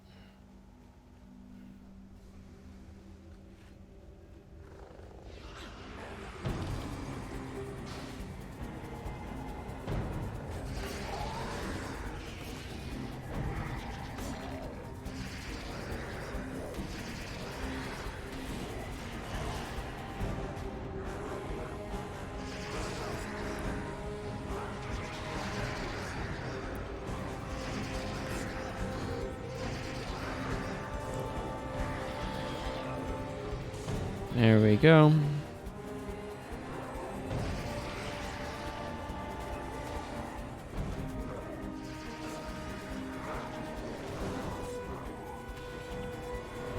Scythe of Chaos, I would appreciate some of your health, please.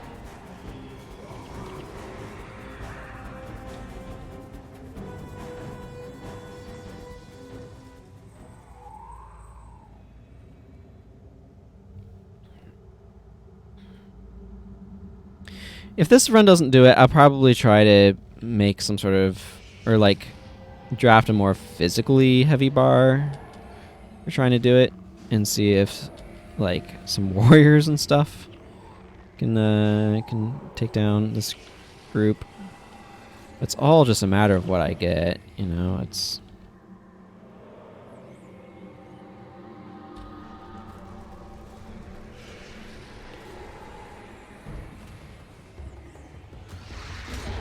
Heck of a way to play.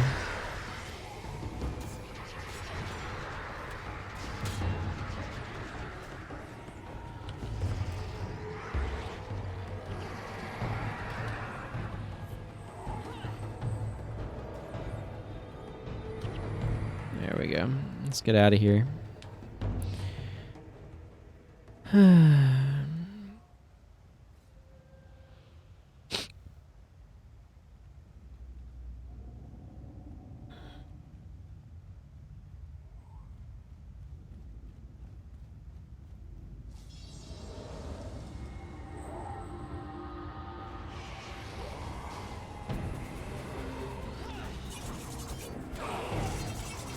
Man, that hurts. Okay. Big thing that I was looking for there is I wanted to make sure we didn't have any problems with sliver armor. Because I do have ways of removing that I can use.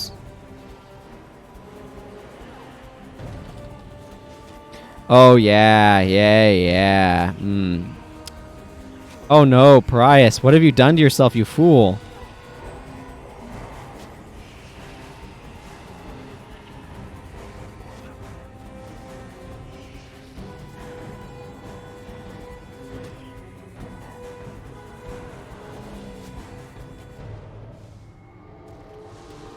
Absolutely ruined his energy bar. Casting through Arcane Langor. Don't know when Dunkoro died back there, by the way, but I see Acolyte Sasuke did the resurrection because his signet's burned.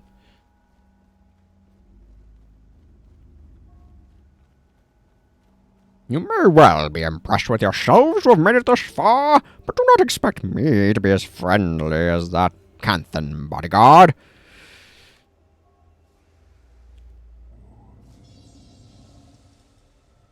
You shall indeed be waiting.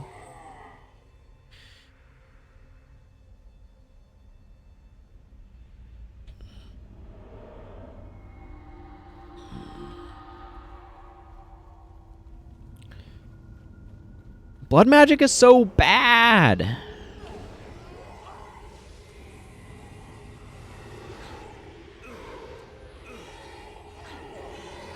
Oh my goodness, we're gonna wipe to friggin' Portal Wraiths. Okay, maybe not, but...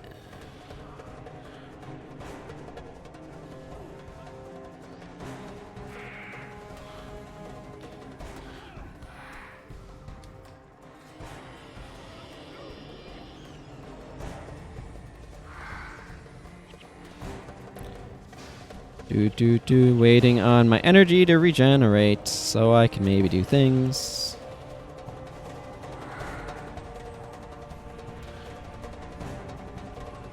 You, give me your HPs. I demand them.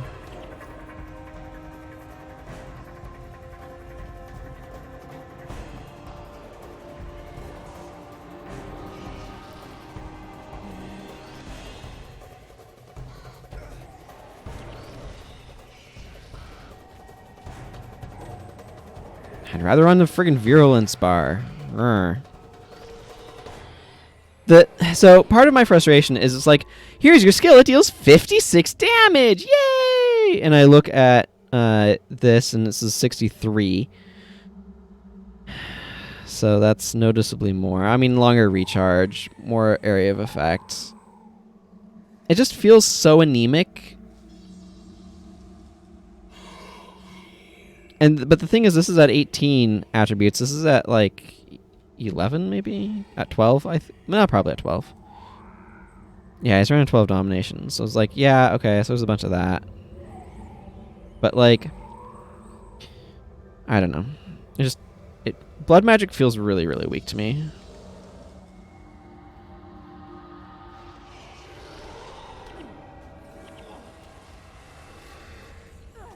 Okay, whatever. That guy can run off with all those conditions on him. See if I care.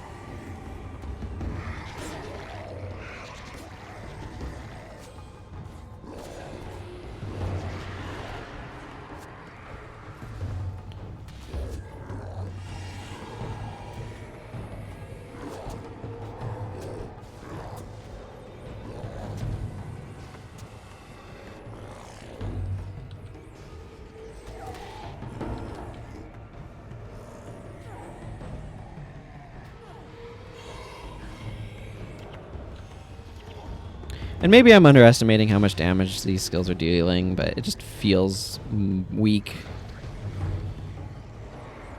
I want to be in the 60s to 70s for the damage, not the 50s.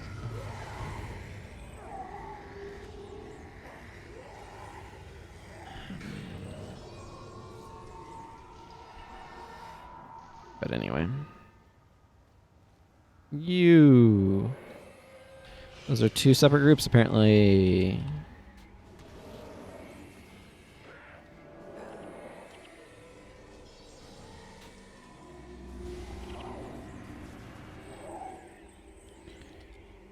Okay, let's just try to get these portal wraiths taken down. Oh my goodness, they hurt so much.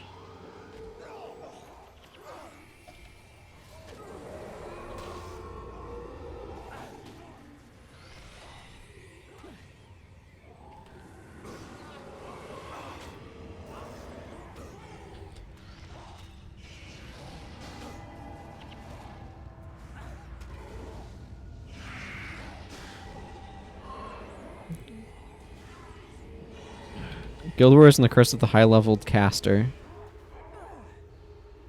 That's what this is a story of. This is a story all about how I got wrecked by level 24 elementalists. Chain lightning my party to oblivion. I don't even know how often General Morgan gets to use Coward. That's just a literal admission of ignorance, by the way. I don't know.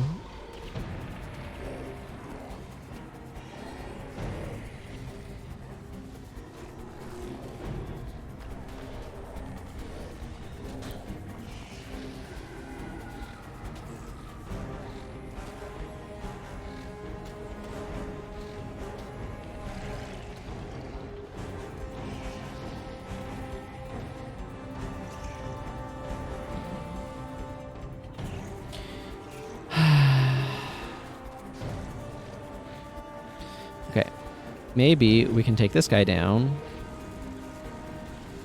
So that way we can take... Well, at least the Spirits of Quickening Zephyr have a really hard time living against the raw hatred for them that Pariah of Hexen wields, but...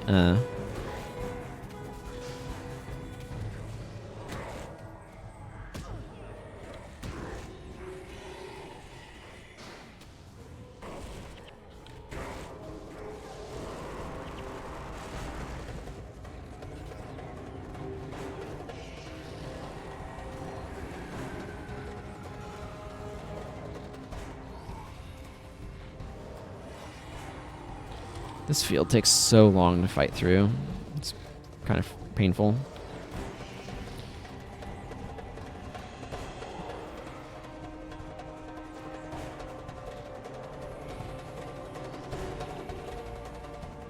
You know what I really want is I want Dark Pact to have no friggin' recharge. Okay. Let's try to successfully kill these guys without dying horrendously to them.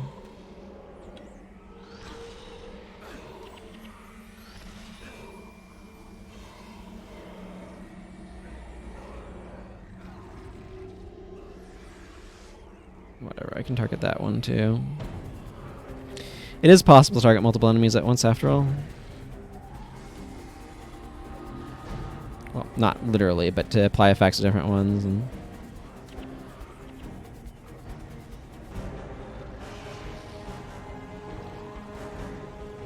how long does this bleeding last? 19 seconds? That's pretty hefty.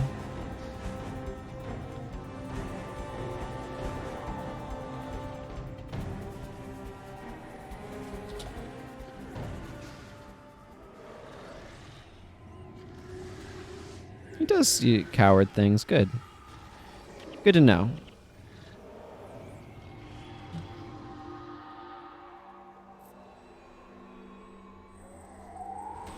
I don't know. This Jagged Horror is just like really non-aggressive. Okay, looks like we have a few conditions on us. Might be a good idea to... Never mind. They just wore off. I was going to say it might be a good idea to wait until they wear off, but then they did in the middle of my sentence. So that works. I'll take that.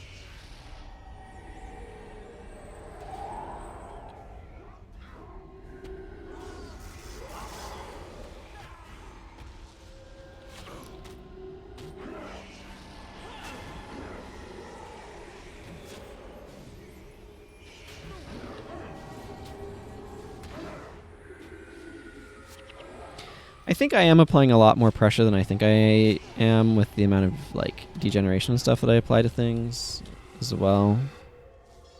I think the skill probably feels more anemic than it actually is what it kind of comes down to.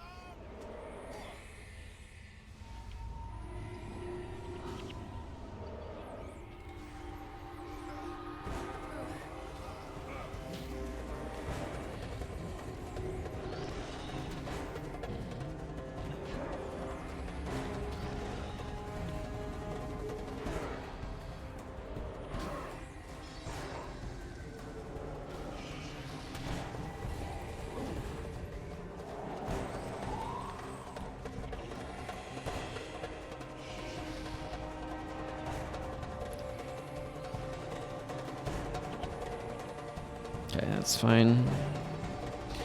Eating Watchful Spirit's not the best anyway. It would cause some health gain.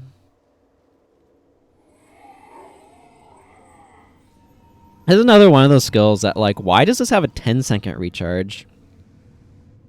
I don't mind the effect. If it ends prematurely, they gain some health. That's nice, like, anti-removal, but, like, its stats are just a little bit bad. I think it, like, 13 Divine Favor should be +5 health regen. And it should probably have about a 4 or 5 second recharge instead of a 10-second recharge. That's what I'd do to it, and it feels like it'd be in a better place then. I don't know, I'm actually really looking forward to the idea of doing a stream where I just talk about, like, here's how I would rework this profession, and here's how I would rework that profession. And just go through, like, everything. You get a life siphon.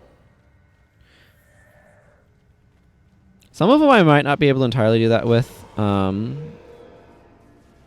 Necromancer is really gnarly because it's kind of like, as a profession, Necromancer has a lot of stuff that just needs to be different.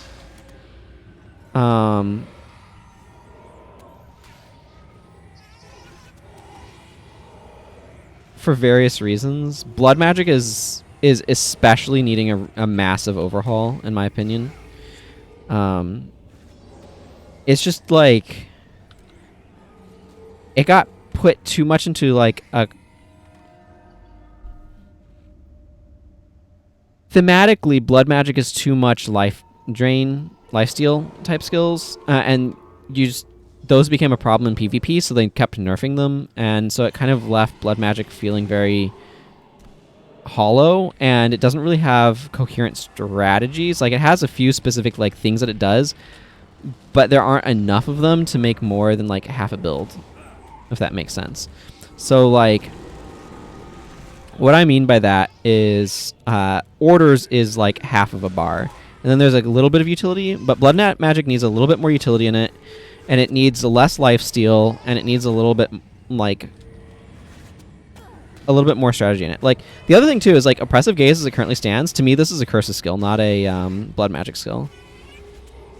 But Enfeebling Blood is a blood magic skill, and part of that is because of life sacrifice. I feel like blood magic should be utility with life sacrifice attached as part of the cost, or it should be lifesteal.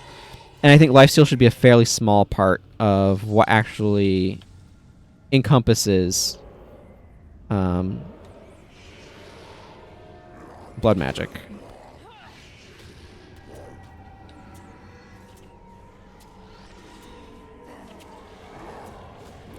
But I don't like blood magic being so heavily focused on lifesteal. I think that has made the line very shallow, and because most of them just feel like really crappy variants of each other, the whole line is largely uninteresting in my opinion, which is unfortunate. Curses does a little bit better, but it has a lot of like random like stuff in it.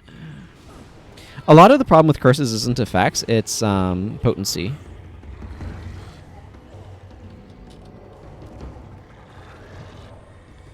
Like, a lot of curses just feels anemic. Like, blood magic has some interesting elites, too. I will add that. It's just... a lot of them tend to not really support anything. Like, I think Soul Leech is in Blood Magic because it is lifesteal. And that's it. I guess we can kill this Torment Claw. Sure, why not? My hope, by the way, is that I can kind of keep weakness up on Shiro, and that will help decrease his damage. He's a tough customer, though. So, we'll see if me switching my bar does much good for this or not.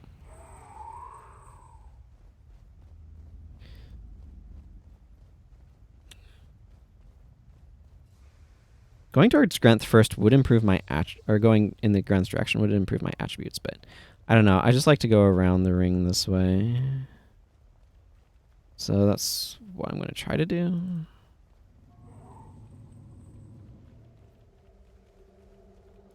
And again, I'm going to flag people to the back of the shrine.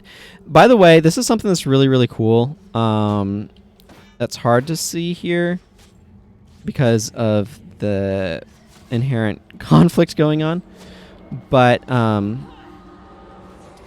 when we gain access to these shrines, like when we turn them to our side, it does play the gain favor.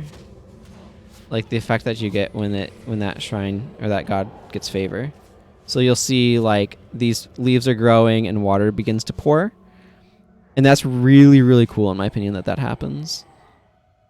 Unfortunately, it seems I'm hitting the bug that's making water or making like certain animated textures not animate properly, which is a little unfortunate. But anyway, I just wanted to mention that like if you ever wanted to view those animations in the game, and it's frankly quite unpredictable to view them a lot of the time, this is where you can do it. No, hi Shido.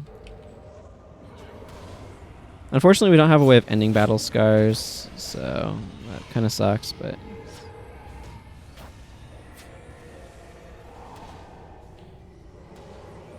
I don't really expect this to make too much of a difference in my builds. I'd rather him not tank on me. I'd rather him not tank on anybody, though. I'd rather him kind of switch targets around.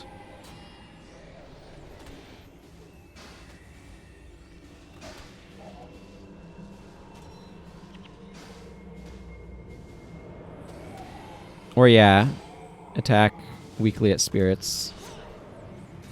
Well, I'm not where I think I am.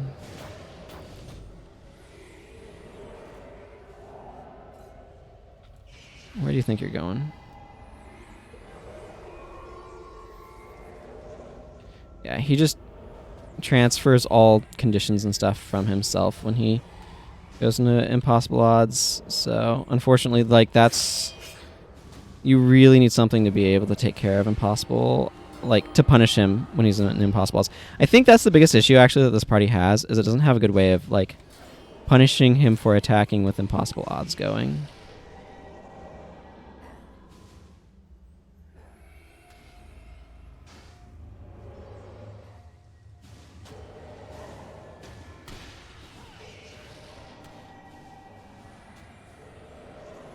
So it feels a little bit like we're left sort of in a weird, awkward situation. That was not the skill I wanted to cast there, but it's the skill I cast, so.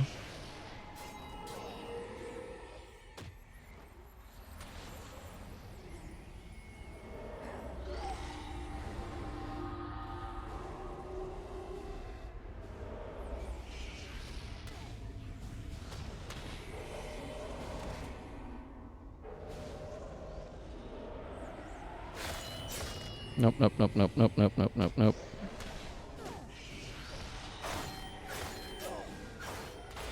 The big thing that's actually really important is keeping him out of my backline. I don't want him to be able to hit multiple things and potentially gain a bunch of health off of that.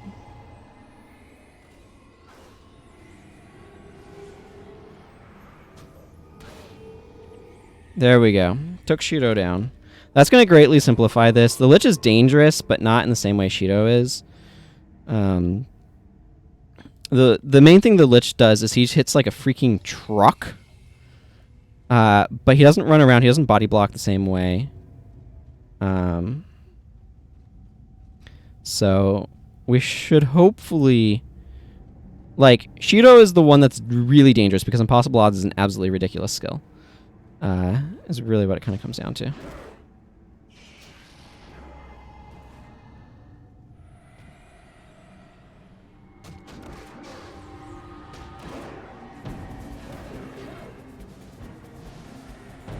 I want to try to get the animation of the Balthazar statue lighting up, so...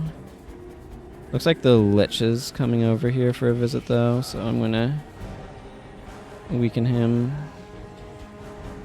Yeah, there goes Balthazar getting set on fire. Let's send my guys over this way.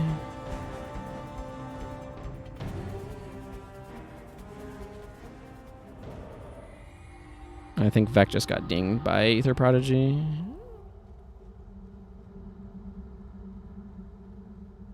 Duena is by far the most dramatic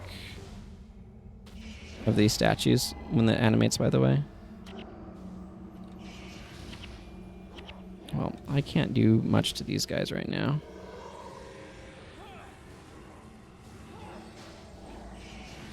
If you've ever seen it, I have a clip on my channel that's like, who knew getting favor was so dramatic? You can also find it on my YouTube channel. I moved it there. But it's for specifically, yeah, this animation of like the lightning striking and the statue rising and going into position. It's very, very dramatic. No, I don't want to be fighting him. Okay, let's just go to the next one. I don't want to accidentally kill him. There is a statue of Abaddon here that you can read all about Abaddon if you want to. As you can see, like, the Lich is not anywhere nearly as threatening.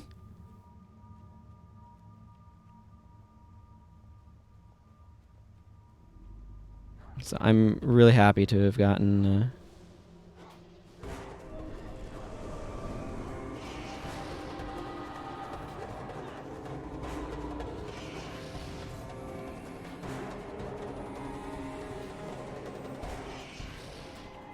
No, not the Undead Lich, these guys.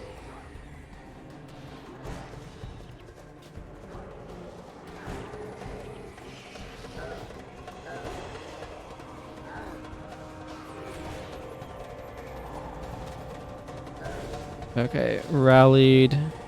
The Granth one just starts getting fog and icicles and stuff on it. It's actually kind of cool, but obviously not super important. I do get Necromancer right now, though, so when I apply this, I'll have 19 blood magic, which means I have -4 health degen on my life transfers now.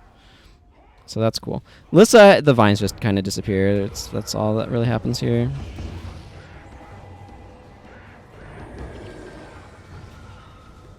I mean, it's not a bad animation or anything. It's just less obviously dramatic. I probably had my Awaken the Blood stripped. Yeah, there you can see the vines have vanished, and now it's time to kill the Lich. We have all of the deities awakened. I don't know why I just tried to steal an aura from somebody who doesn't have one, or an enchantment. But here we are.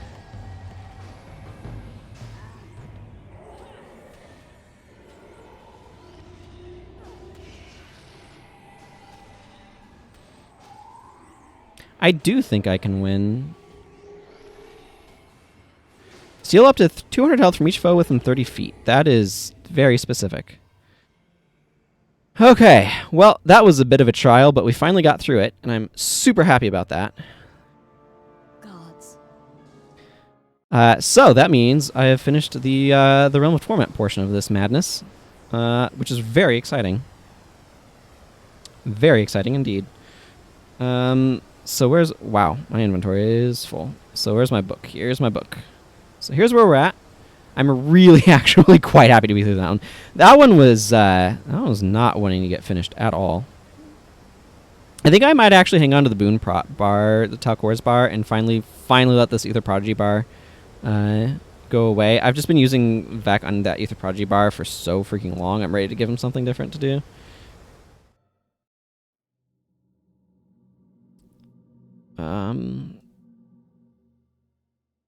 I don't know which I should do next. This is actually going to depend a little bit upon... Because I have Dash of Vestibule, Generous Horde, Maddock Crevice. I think those are the only ones I have left that I need to do. And then T-Hark Orchard, of course. Like, let's just double check our book again. 1, 2, 3, 4, 5. Yeah. So this is going to depend a little bit upon, like, do I get a Ranger bar? Do I get a... whatever. Because I need a Ranger for...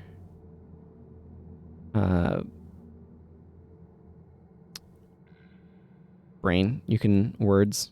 I need a Ranger for the other one. Dash of Vestibule, and I need a Warrior for Cost to be... Cost needs to be a Warrior, because that is what he is. He's a Warrior. So is it the equip icon that I sometimes have been seeing? Okay, I don't see any of it right now. Bones are the valuable material now? What the heck is going on with this? Hang on, I'm screenshotting this weird madness. Iron is worth almost nothing. Bones have really shot up in value. This is very weird.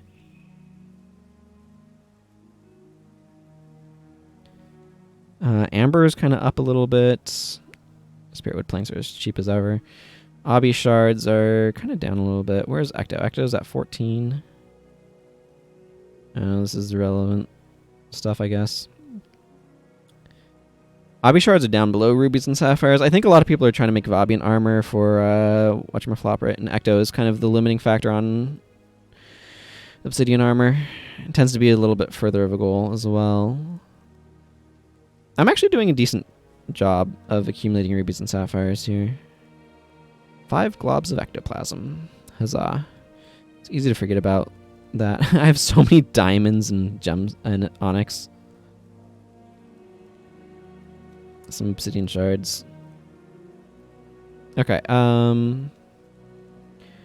merchant. I want to ID some of this stuff. IDing will increase its value. This is something that you can see, actually. If you go to the merchant in the sell tab, this crenellated spear right here is currently worth 54 gold. When I ID it, it goes up to 59. Not a huge increase. This Tempest Staff goes up to 66, which is a decent-sized increase. I don't know. This thing's blue, so it could have all sorts of stuff, but... and then this wooden longbow, 51 to 101. That just gained 50 gold worth of value by identifying it, even though it's white. So that's why I always identify everything. Most of the time, you at least make the value of your charge back, which is 4 gold per charge, is how much it costs you to purchase the charge, because it's 100 gold for 25. Slightly more if you use an expert identification kit, but then you don't have to buy them as often. So you're paying a little bit extra for convenience. So that's like 5 gold per charge at that point. But, you know, if you're making more than that back on identification, and most of the time you are making at least that much back, then you are technically making money by identifying everything. Even if every now and then you get shorted, like, it takes a lot of shorts. And you just don't get as many shorts as you get, like, this wooden longbow basically doubling in value. Again, it's one of those, like, subtle things that probably it's not the, like, most vital, but anyway. Okay. So with that, let's go ahead and do another draft round. Now, I'm going to save this bar. I could save... So I have 2 options of bars available to me. I have the Signet of Suffering bar, and I have the Icy Veins bar.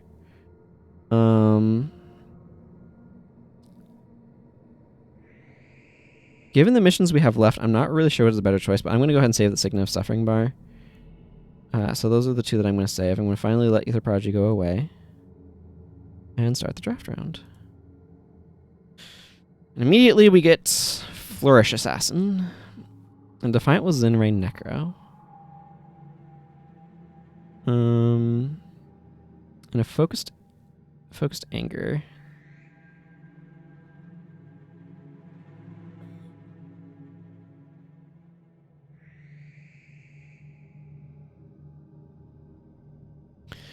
Let's see. Of these, this one feels kind of sketchy.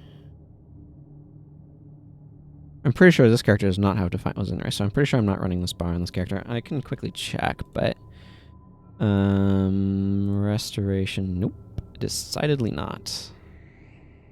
This character technically has Ritualist unlocked, and that's the extent of it. Yeah, so if I wanted to run this bar, I'd have to go buy like 3 skills or something. Yeah, I'd have to go buy 3 skills. I'm just quickly checking. Defiant was in where is this found? Tonic Temple mission or Raisu Palace mission? Yeah, I'm not doing a mission just to capture this skill. So I'm not gonna run this one. I think I'm gonna grab the Flourish Assassin. That seems most interesting to me. Oh, this is an interesting choice. Okay, so this is the Arcane Zeal Dervish. This is a Dervish, not a Elementalist. It might look like an Elementalist, but it is not. Grasping was Kurong Ellie. Or this was the one that I was talking about potentially trying to use in that mission we were just in, just because it has a really nice duration healing breeze. For the missions we're going to, though, I feel like it's a little bit less exciting. I'm going to grab Grasping was Kurong. I am going to want to pick up another healer at some point here, but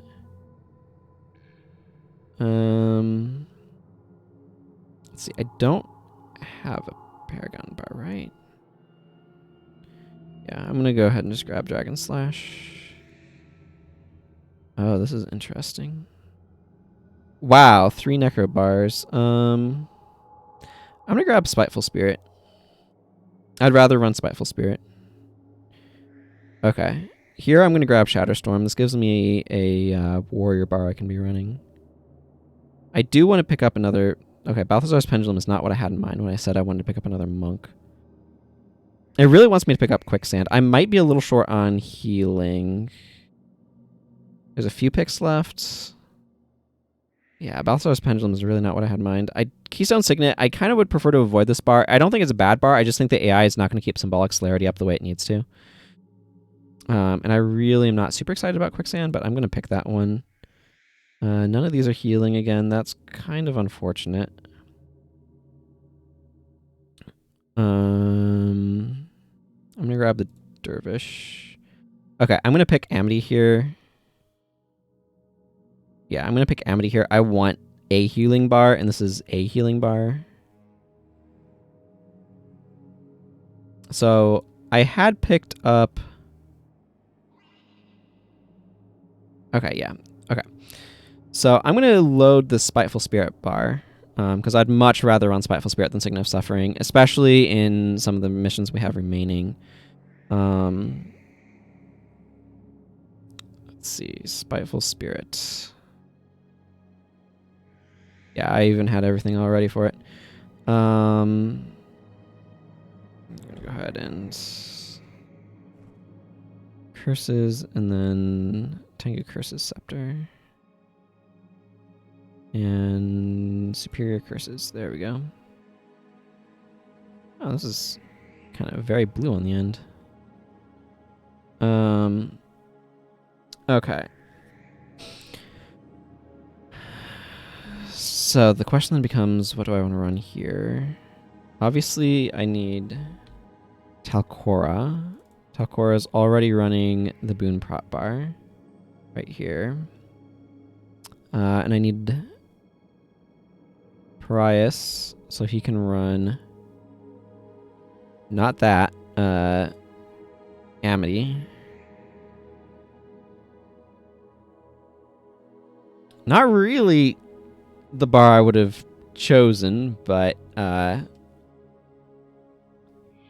bar that I have.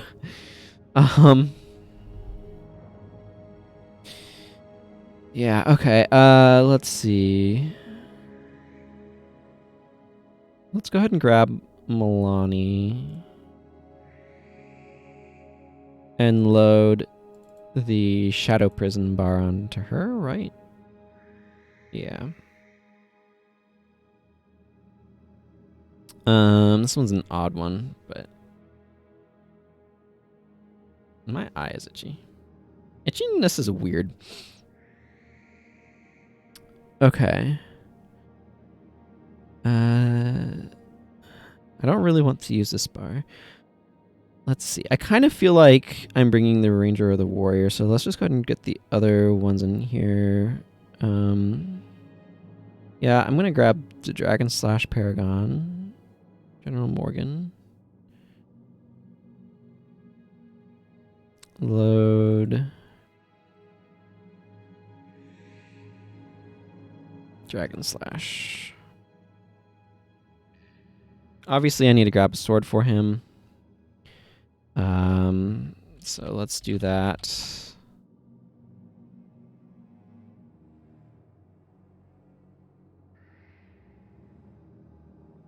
I don't think I'm going to need any other weapons here.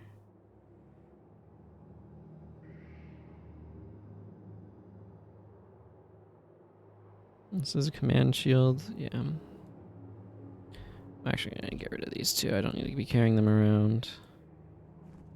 So now he has a glacial blade, so he can run his bar.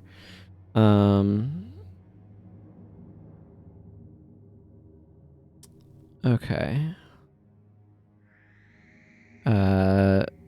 I need an Ellie. Doesn't really matter too much who. Let's go ahead and... You know what? Let's give Vec a chance to just run anything else. Build for every elite. This is another Urt build. This is Grasping his Kurong. Oh yeah. Some good earth magic.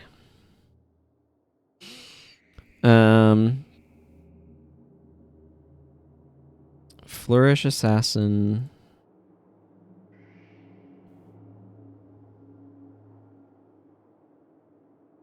Yeah, let's grab Zenmai here, load from template, a build for every elite. It's off, Flourish. There we are. Now this is nice. She gets her 13 critical strikes.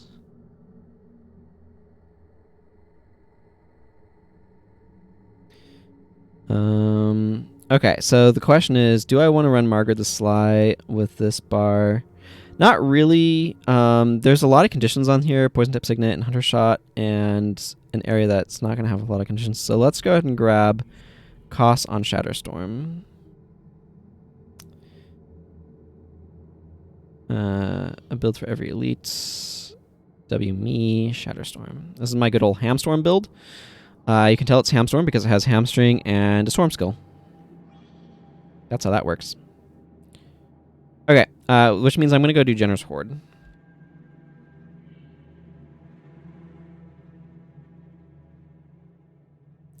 I'll leave Cost on Aggressive, that's fine. I'm really happy to be on Spiteful Spirit now, by the way. I am going to reorganize this bar slightly.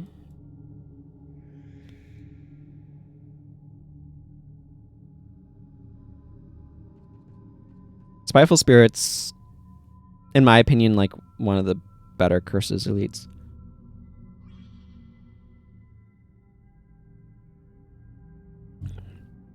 Okay. Generous Horde. It is down this way. I think we'll finish this today pretty easily, right? Do I need anything different here? I want to put these guys on aggressive.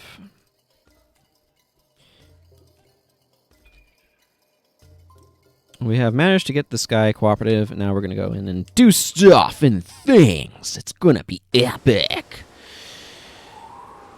Okay, horticultural Hinnon. Horticulturalist Hinnon. Give us that light of Seberheen. Man, this is such a cool area behind us. Like, look at that. Look at that. Hey, mana guy. That's something we should do for sure. Just looking at the scenery behind my character. Or looking at my character. Either one's fine.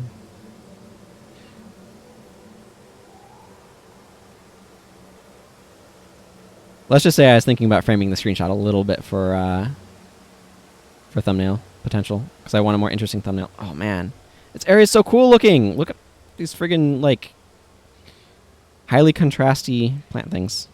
No, the outburst of words. Ah, okay.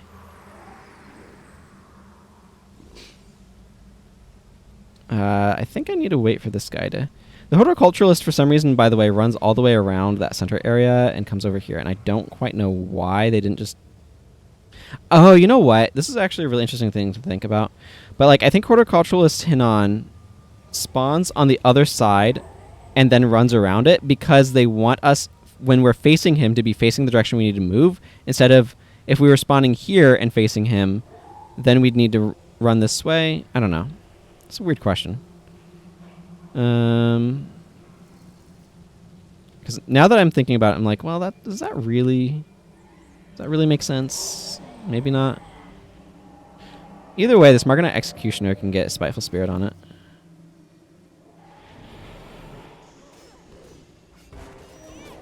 You stop harassing my backline.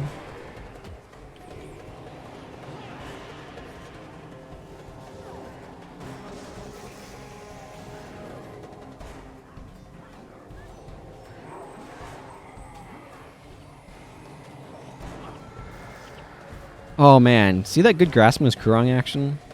Delicious.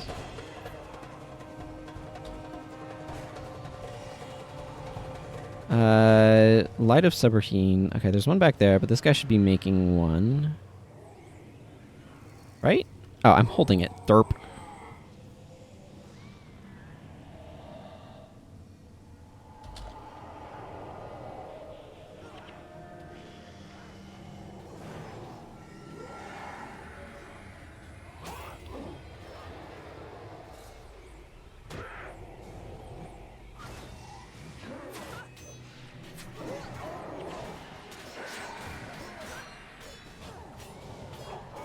There we go. I think that might have been the attack squad. This mission is... it's weird. My thought of how this mission worked was very, very wrong for quite a while. I don't hate it as much, but I still prefer Nundio Bay. What are some of your reasons for disliking this mission? Doing solo bonus on HM when the RNG patrols just pass by and kill a spirit. Yeah, I get you there.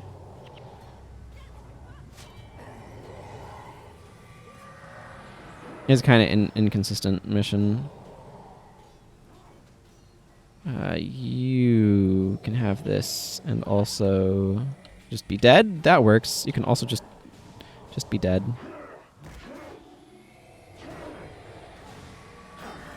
You would think, being a necromancer, that my energy would be fine, but that is not at all the truth.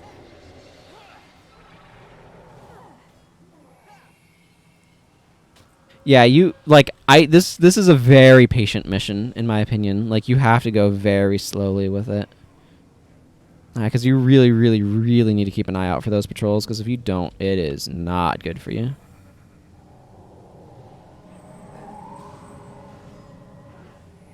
Oh, this is like all caster. This is the caster squad. Okay.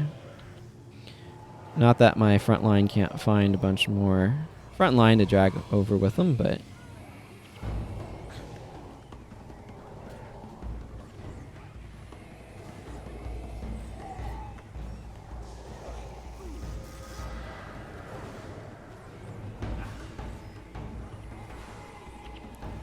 Nope, that Spiteful Spirit got cancelled. You know what? That's the best reason for Spiteful Spirit to be cancelled. The enemy's just dead. But yeah, no, I get exactly what you're talking about. This can definitely be a very frustrating mission.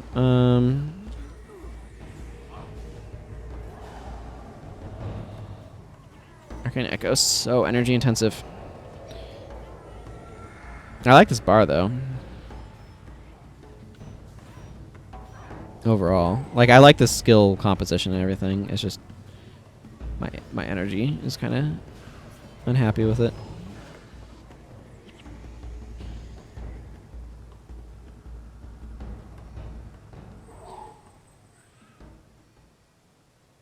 Oh my goodness. Wow, okay. Milani has died twice. General Morgan has died once. And Zenmai has died once. Cool. Cool and terrible.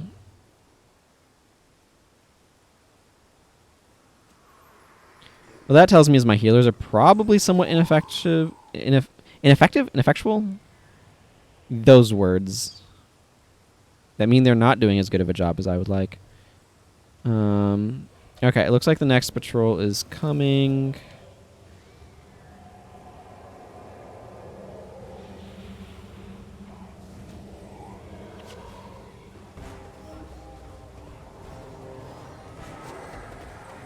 There we go.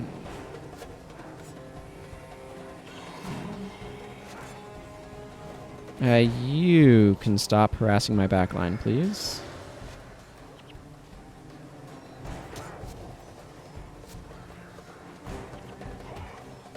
Oh, why is my team doing so poorly? Okay,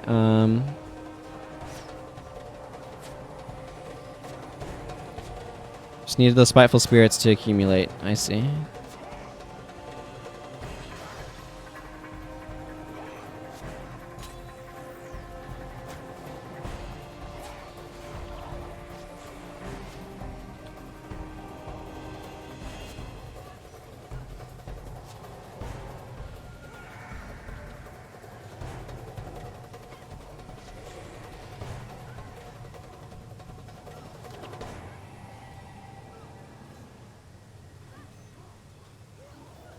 Yeah, it's going to use that one, which is not really the one I wanted used, but that's how the skill works, so that's what we're getting.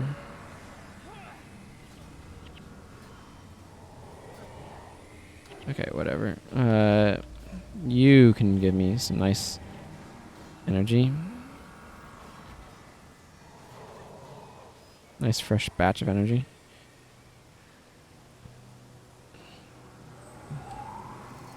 Okay, well, that was not pretty, but we got there.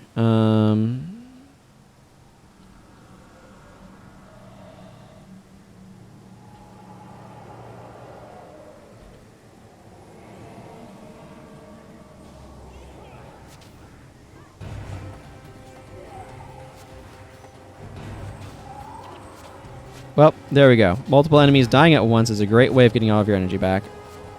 Oh, look. One of those spawning mob groups. Excellent. Exactly what I always wanted. Here, Margonite Reaper. I'd also like to point out that Vec also is basically a frontline fighter, but does not have death penalty. I'm not entirely sure why this is, but I do observe it.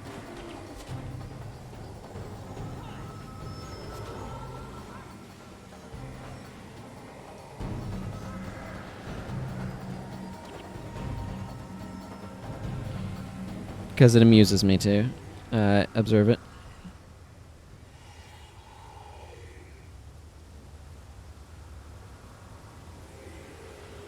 Okay, what I'm going to do is I'm going to go blow up this Harbinger. Fortunately, I'm fairly confident that I've intercepted all of the patrols. That one back there is still alive, so that makes me fairly confident with that fact. I want to take out this group, this side group here.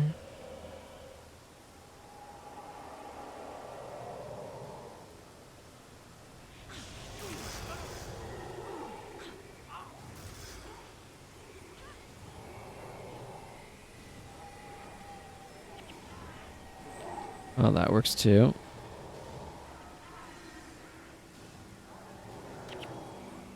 Sure, whatever. I'll just do that then.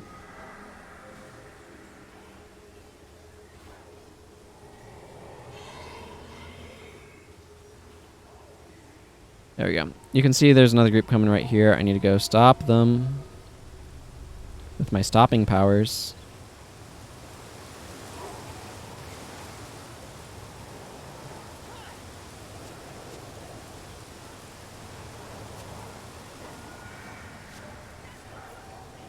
Oh man, they are having a bad day.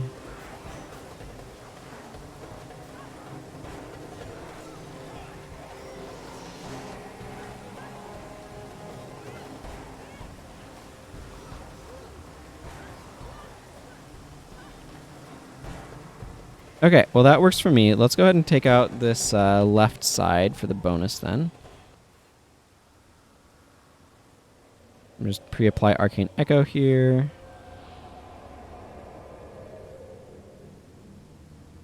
I got 2 additional Harbingers as a feat. Let's start by giving this Marganite Ascendant a Spiteful Spirit.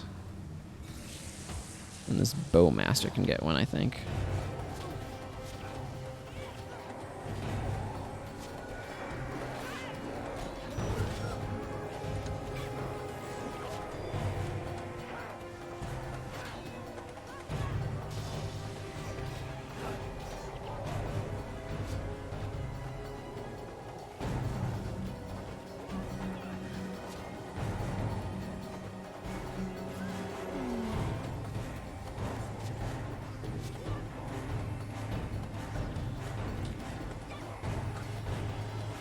Let's see, this should be taking out the last of them. Okay. Cool! Nothing like Milani shadow stepping into a group of enemies.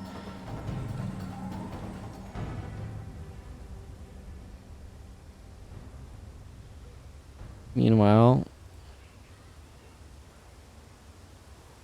we need to go do something about this group.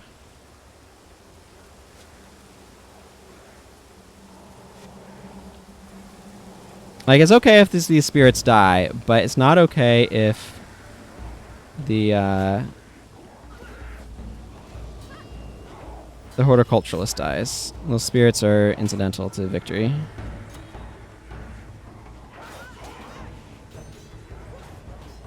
There's a way to play as an SSLE. Yeah, I don't know on that front.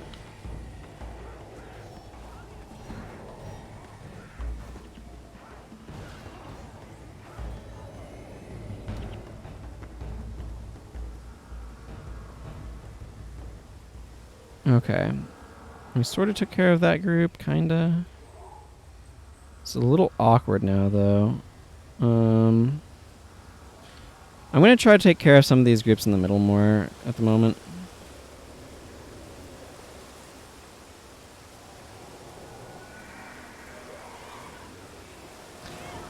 While I kind of wait for the next group to spawn.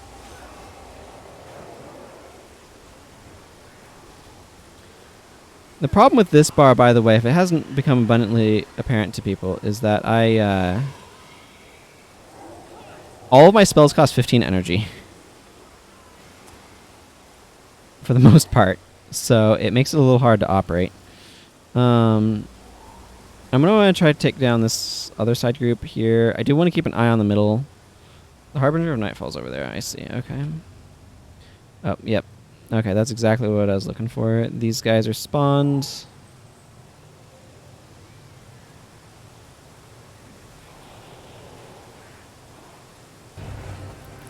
Yeah, I mean, there's not a whole lot of advantage to that I can see to Spiteful Spirit on to an SSLE.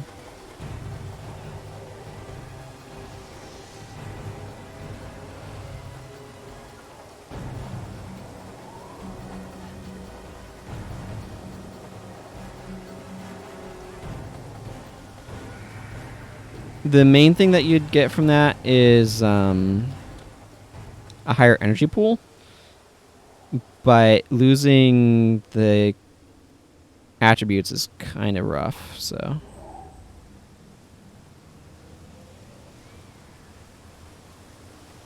I don't like how far out of my way I have to go to pick up this Light of Sebraheen. I really am annoyed that that guy died there, that I wasn't able to save that spirit. But as long as I'm able to take out the Harbinger up here, I can run back and it won't be too much of a problem. This should aggro them.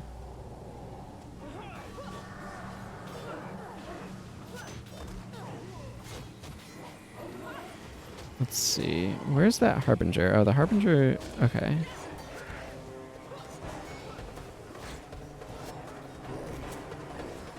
Okay, party gain and morale boost. We do need to kill these other groups, by the way. It's not enough to just kill the Harbinger, but...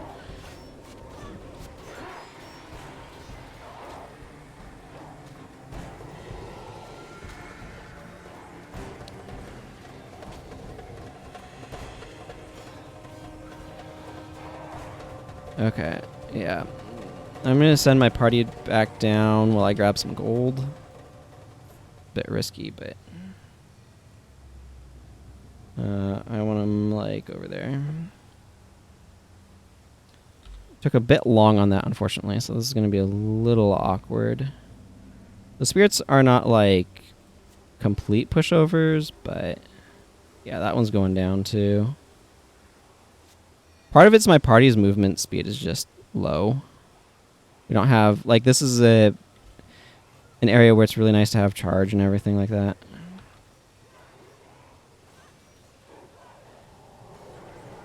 I'm going to drop a Spiteful Spirit in there. Let my party take care of things. I'm going to go grab this Light of Sebraheen.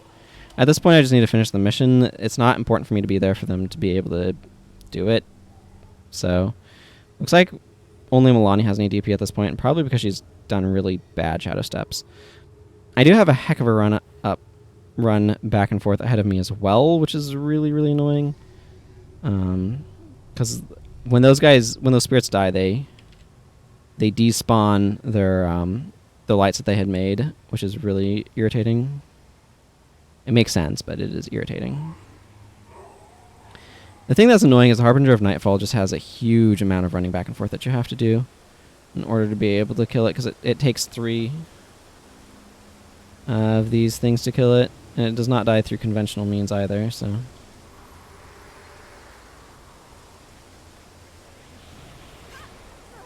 I mean, you guys can try. You're not going to get anywhere, but you can try. At this point, it's just a matter of running back and forth and then stopping those groups when they start running down. It's not, like, any more difficult at this point. It's just long.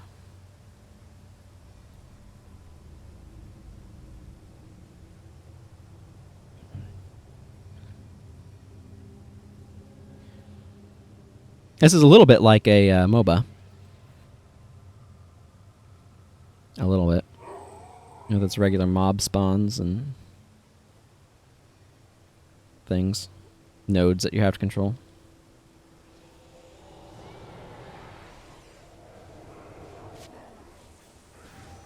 I'm gonna make that guy have a bad day.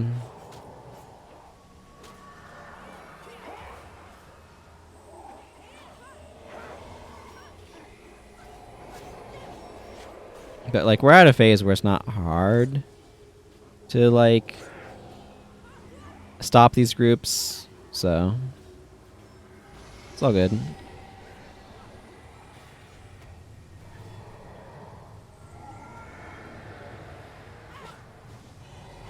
I already have Spiteful Spirit on them. Oh, that's okay then.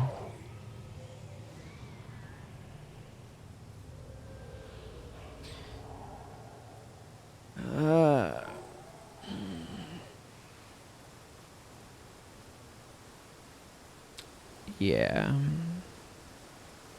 I've really not been paying attention to how the AI has been using their bar. I've been too focused on my own energy pool. I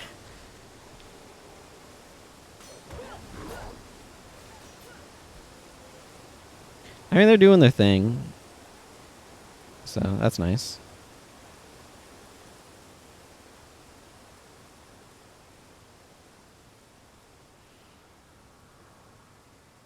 Create a ward of weakness at your current location. For 17 seconds, foes in this area become weakened for 17 seconds whenever they take elemental damage. I do that with an Ebon Scythe and Ebon Dust Aura. Don't know what you're doing with the weakness, but... I really wish there was a Conjure Earth or something. I don't know. You have a fun bar. I like fun bars.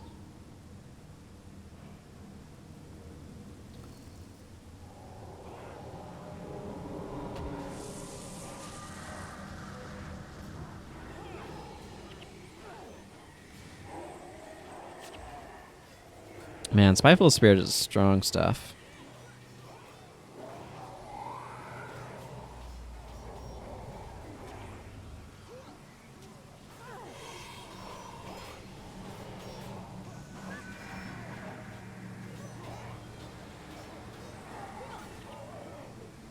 Okay, this is the final one to finish this mission. Call it Eat the Baby. Oh, that's an interesting name. I'll take a look at it when I finish this mission here. Boom. There we go. That ends that.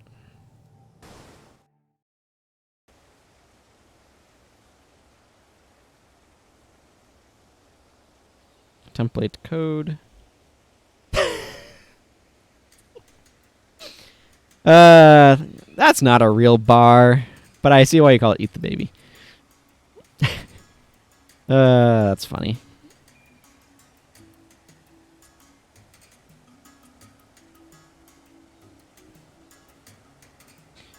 Okay, well, I'm happy to have gotten through that one okay. Dasha Vestibule, Modoc Crevice. It was a fun bar. It was that. Okay, what's the other one? Bogon Passage, Modoc Crevice, Dasha Vestibule. Oh, yeah, Grand Court of Cebelka. Which I have done on this character, but I have not done in this book. That's why it's confusing me. Got it. Okay, let's grab Morgan and give him a spear back, because whatever build may come next, he probably wants that. I do like to salvage Marganite masks for iron. Even though iron's worth like nothing now, apparently some bunch of people just offloaded a ton of iron and flooded the market. So, you know, there's that. For what it is worth, though, bone has suddenly gained a ton of value, so, you know, instead of hoarding iron or selling iron, sell bone. Okay, time for the next draft. I want to keep this Spiteful Spirit bar, and I want to keep this bar. Okay, start draft round. Ooh, let's see. We have Weapon of Quickening. We have the Crippling Slash Assassin. I think I want the Spirit Light Writ.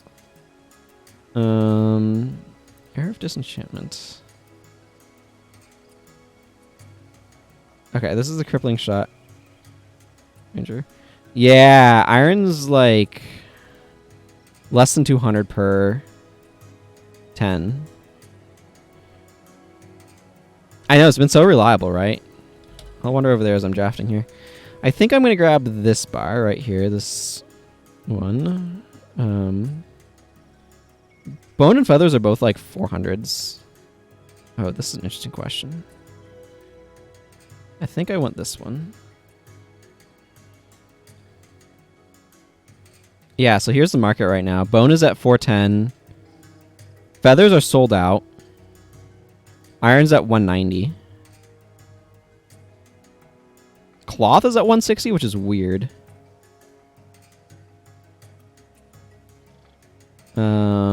Plant fibers are also like massively tanked. I think a lot of people are offloaded a bunch of common crafting materials lately. Yeah. That feels low as well. The market's in a really weird place right now.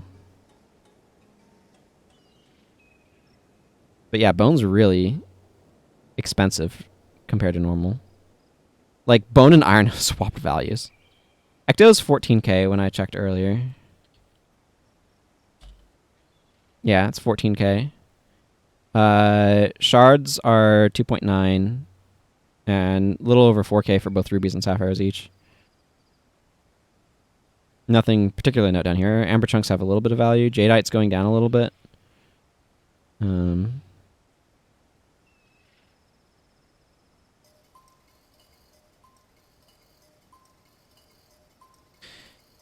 But yeah.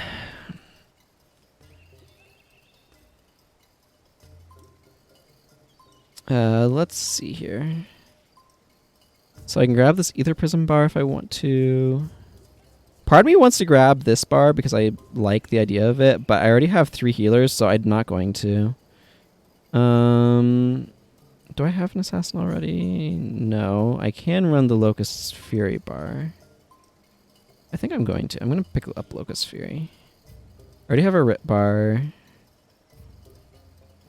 This one's not good in the mission I want to do, so... And I already have a Ritualist that I'm really wanting to run. I don't need more healers. I guess I'm getting Word of Censure. It's a little... but here we are. I don't mind Anthem of Fury. It might be. Let's see. I'm going to need literally all of my monks for this, aren't I? I'm not using a Paragon yet, right?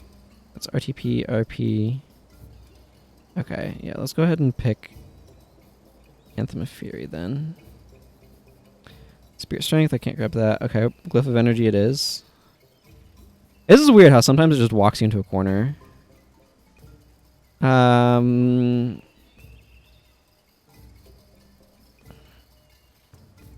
mean, I can bring Practiced Stance. That's not terrible. I think I'd rather that of any of these builds, so...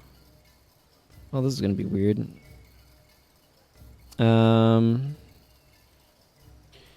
Okay, so I need literally all of my monks, right? I don't necessarily have to. I don't need to run Word of Censure. I'll probably let Word of Censure slide. But I do want Talcora and... Doesn't really matter who I grab for the other one. These are bards that I made as part of my build for every elite project. So I made all 290 builds that are available in this collection. And yeah, if you look at the pinned messages in the general chat in the Discord, there is a download link for them. I don't know if you saw us talking about that the other day there or not. Margaret the Sly, I'm going to probably give Crypt Shot to. Spirit Light Weapon, I do want to run that as well. Maybe it's a little redundant, but... let's see. You know what? Yeah, I'm happy to run Glyph of Energy. Locust Fury. Do I want Anthem of Fury here?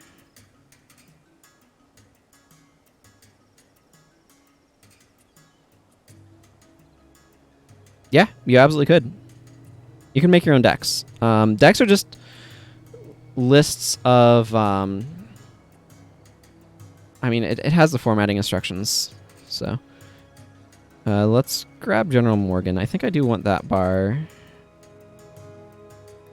Yeah. Not that it has a whole lot to trigger off of here, but... Okay, let's get these things loaded. But if you go into settings, you can set the deck right here. You can load deck for what is... I would show you view current deck, but it pops up a separate window that's not captured, so it would literally do nothing to help. So template draft decks consist of rows of templates, one per row in the following format: name, pipe, code. So you can just have a whole list of those. It also, if you have a folder full of templates, you can use compile templates and folder into a template database / deck. You can use this as well to be able to do that process automatically. So you absolutely could do template drafting with Vanquishing and things like that as well. Okay, let's get... Talcora already has the Offering of Blood bar that I wanted to run. Dunkoro, you're total healing prayers, man. That's unfortunate. You're getting Life Sheath.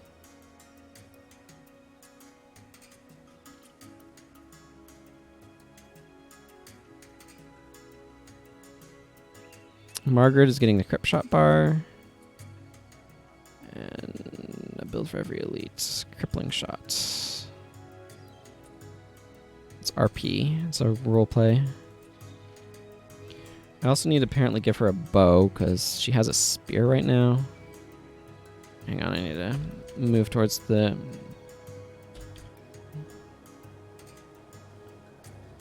Get this out of here.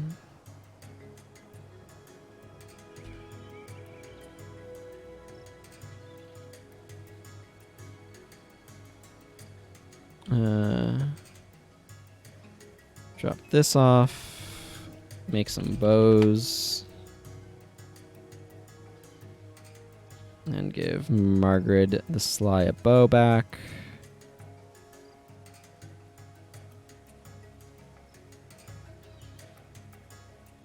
Don't think anybody else needs specific weapons that they don't already have, but if they do, I'll be a little sad.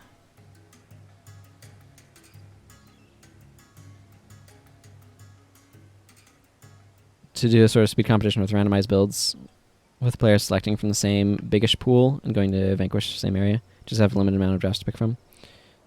Yeah, I mean that could be quite interesting.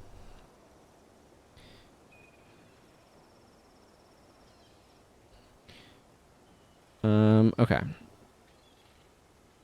Margaret has that bar now, which is once used, go for the eyes to trigger interrupts with disrupting accuracy, which means that having another person with that is going to be useful. Spirit light weapon.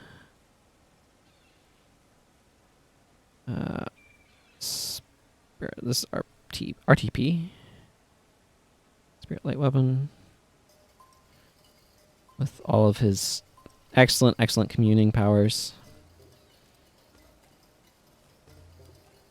Maybe have a little bit more healing than strictly speaking necessary here, but whatever. And then this is the Glyph of Energy bar. Which is emo. Glyph of Energy. There we are. Zenmai is getting the Locust's Fury bar. Build for every elite. Locust's Fury. This is a W. There it is. And General Morgan is getting Anthem of Fury. Which is what? Pimo. There we go. So I'm skipping the practice stance bar, and I'm skipping the word of censure bar, for anybody who's wondering. Practice stance might be fine. I just kind of wanted to get Zed in here. If I were to replace anybody, it would be him with the practice stance one, but I don't mind having a caster in here as well.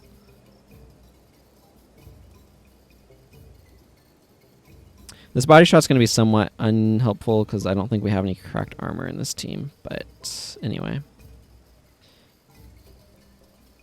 Good old Lyric of Zeal.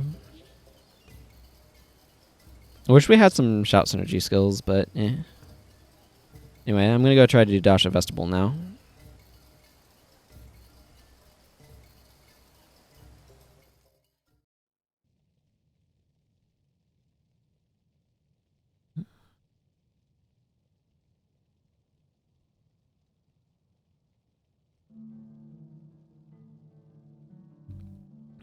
Okay.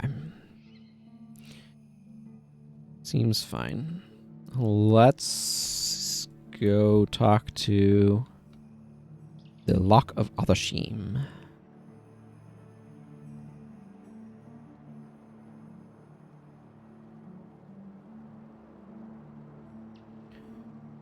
Her energy is probably going to be a little rough without cracked armor, but anyway. We are ready.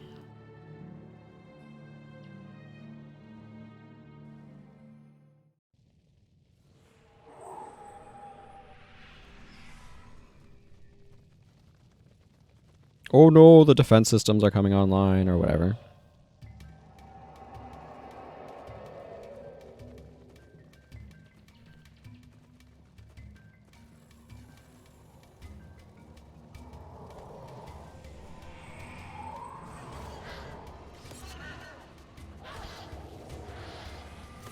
Oh yeah, these guys are not Margonites, so they don't take the bonus damage. Or they're not demonic servants of Abaddon. It's probably the more accurate way to say that sentiment.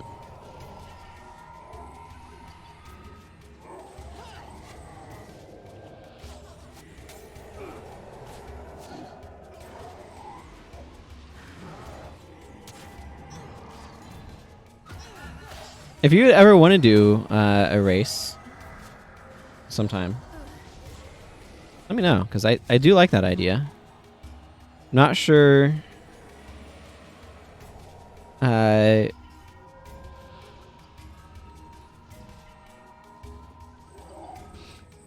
some of the, like, how we'd want to set it up and things like that, but it sounds like something that could be a lot of fun, so.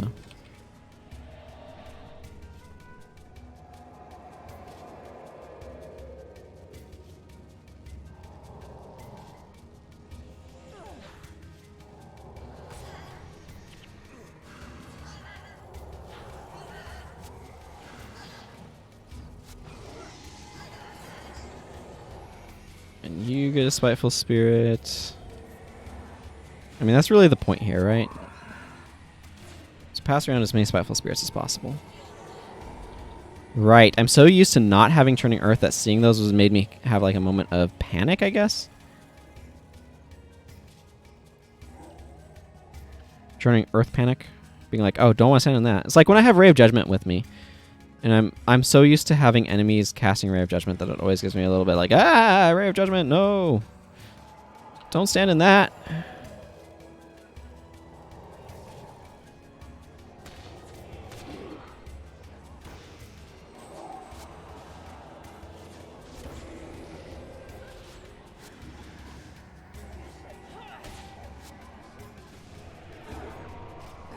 And these guys must have natural resistance.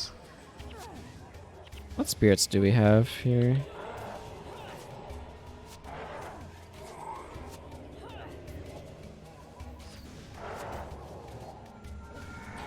We have life. Life doesn't attack people, though. I thought we saw an attacking spirit.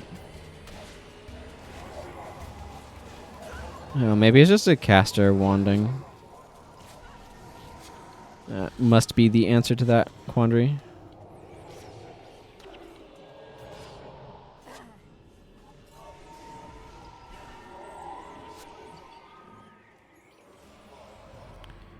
Eternal Guardian of Langmar.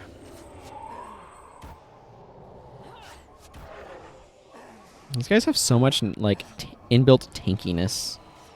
I don't know why I just tried to do that. That, in this case, of course, being Signet of Lost Soulsing a enemy at not low HP, which does not work particularly well. Mistrust.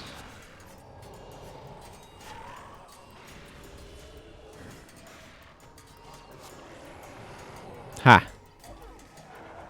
Exploit that corpse. Give him that.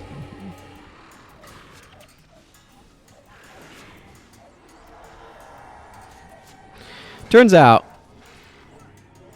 missed chances with Price of Failure, pretty good. Incidentally, I recommend Price of Failure on teams that are using Blinding Surge. For that very reason.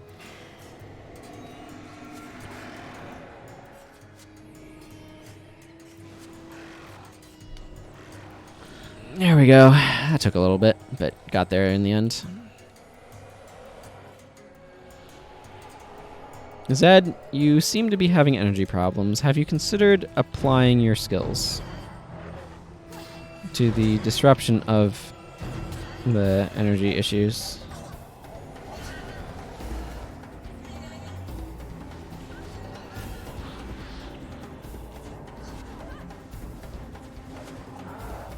Okay, well, I mean, I can't say he's not using glowstone. He absolutely is, but... Oh, man. There, I gained 6 energy from the signet that gives me energy. Wow, this guy's getting knocked down a lot. Oh, yeah, Zed Shadowhoof is just like, I got stoning. I guess I'll just spam that. I mean, it's not a bad strategy. Like, realistically, stoning with a weakened enemy is really, really, really good. And just spending all of your time doing nothing but just spamming stoning for knockdowns is not a terrible idea.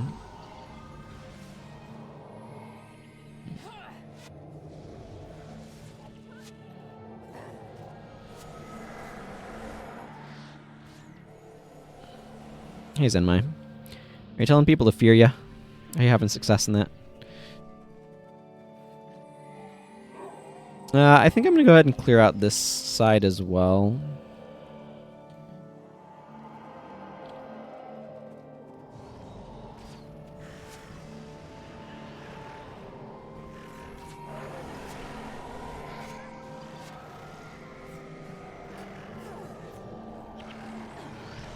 Just that way these guys don't cause me problems later. They might, and I don't want that, so...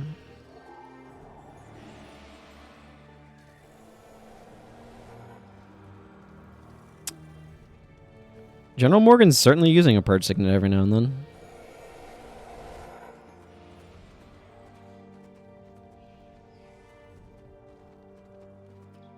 Yeah, Dankoro's way more prot. Price and Talcor are the big healers here. I really want to pick up Razah at some point here because I need the... I don't think I needed that. I really want the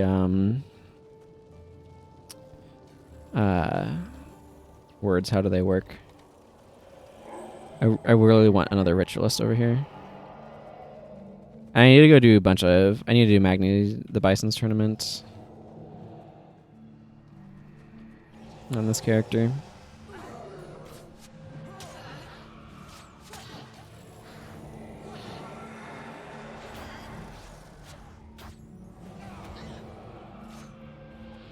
Where do you think you're going? Okay, well, these things just finished, so let's just run through here and hope I was right. I was. Hey, Fear. Good to see you. I'll wave now that I'm no longer trying to run through traps.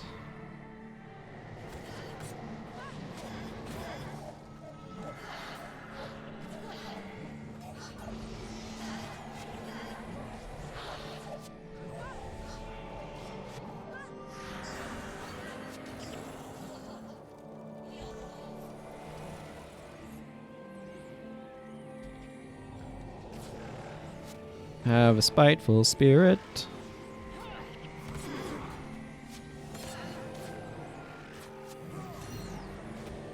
As much as I enjoy Arcane Echoing Spiteful Spirit, it really is so much energy. Oh man, 300 gold. Nice.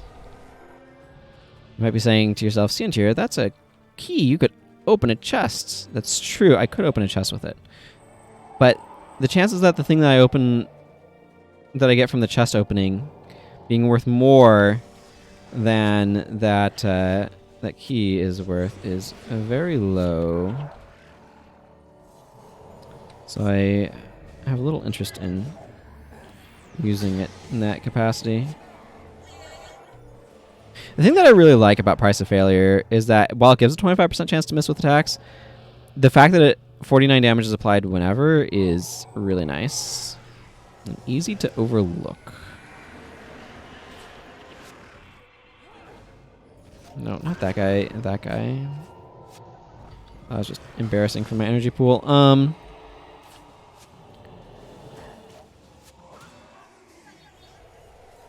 So it actually stacks really well with Reckless Haste, which gives a 50% chance to miss and makes them attack faster, so they get more punching themselves in the face in, which is absolutely what we want our enemies to be doing at all times.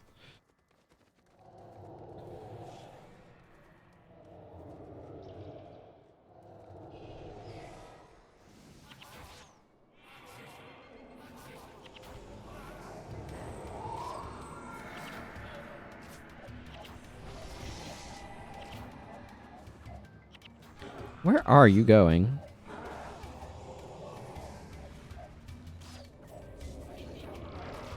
That lasts 30 seconds? This lasts 12, so this is probably gone. Let's reapply it.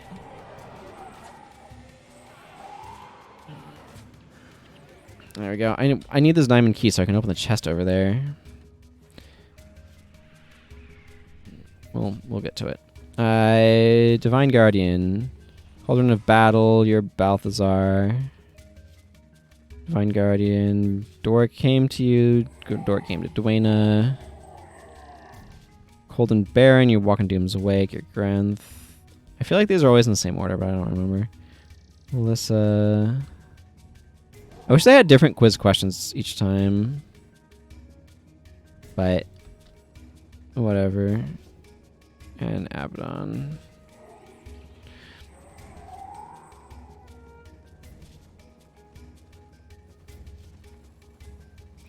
It kind of is like, it's this weird thing where it's like the fact that Abaddon is not known in the previous campaigns because he was like hidden.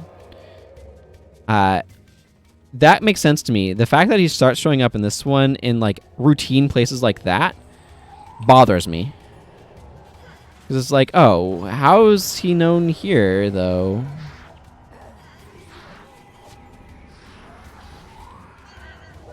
Ooh, pink dye.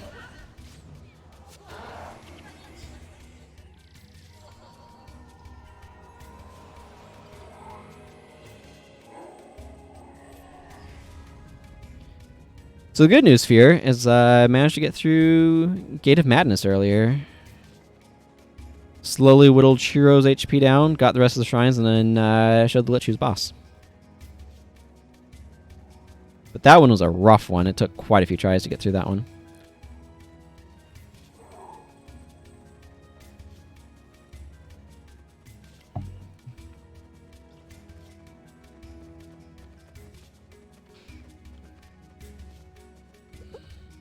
Mm-hmm.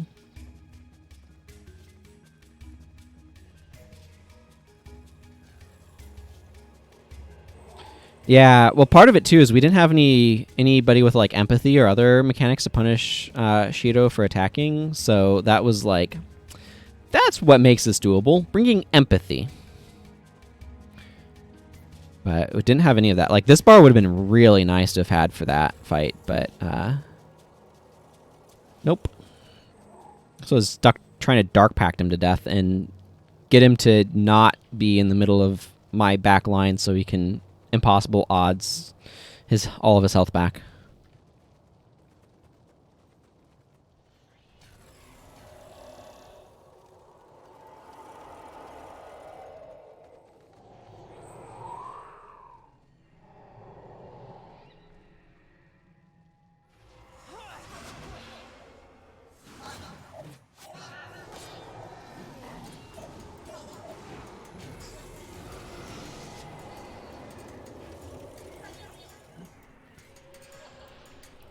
I think these just finished. I heard the sound effect. But yeah, I went in there with a couple of different teams to try to manage it. At one point, I even took daggers in there. I'm really happy to be past that point, let me tell you. Single skills and making boss fights 100% easier. Yeah, that is an iconic duo for Guild Wars. It is so true. Abaddon becomes so much easier if you have Cautery Signet with you. Extinguish kind of works, but Cautery Signet doesn't get messed up by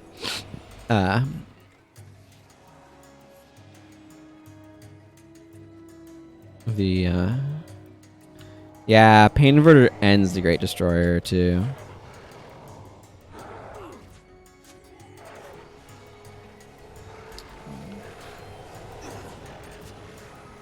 The Cautery Signet doesn't get stopped by days. That's where that sentence ended.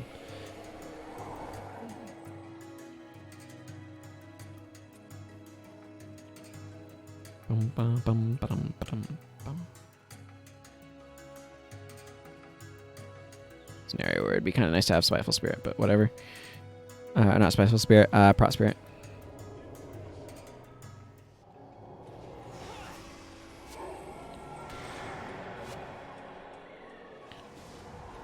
I just want to focus on this first one.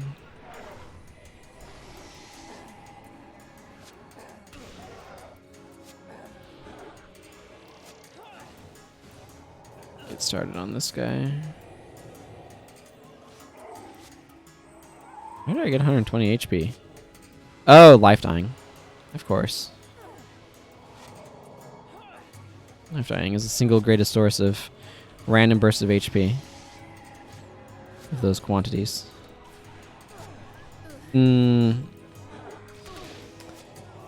Spoil Victor's real good for Duncan as well. Just like random single skills that are good at things.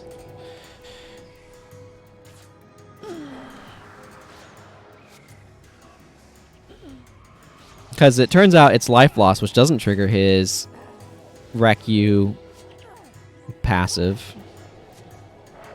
His dumb passive.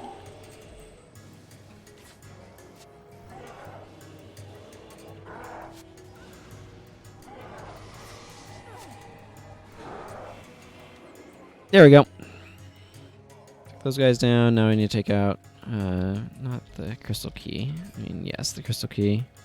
Sure, let's do, what is it? 21 and 10? 21 and 10.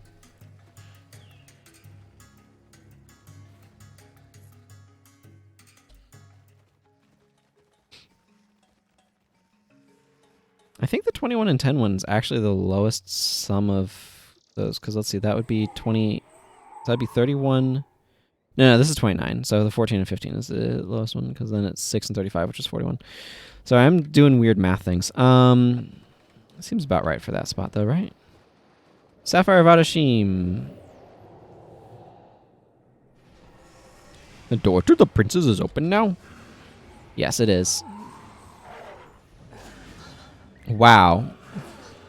Boy. That thing just got absolutely wrecked. Absolutely wrecked. That was impressive. Recast Arcane Echo a little bit.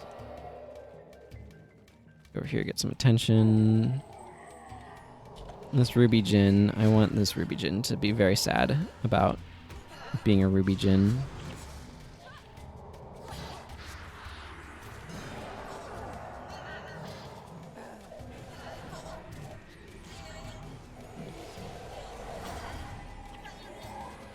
Okay, some dust. There, now we can go back, just making sure to not step in the wrong stuff.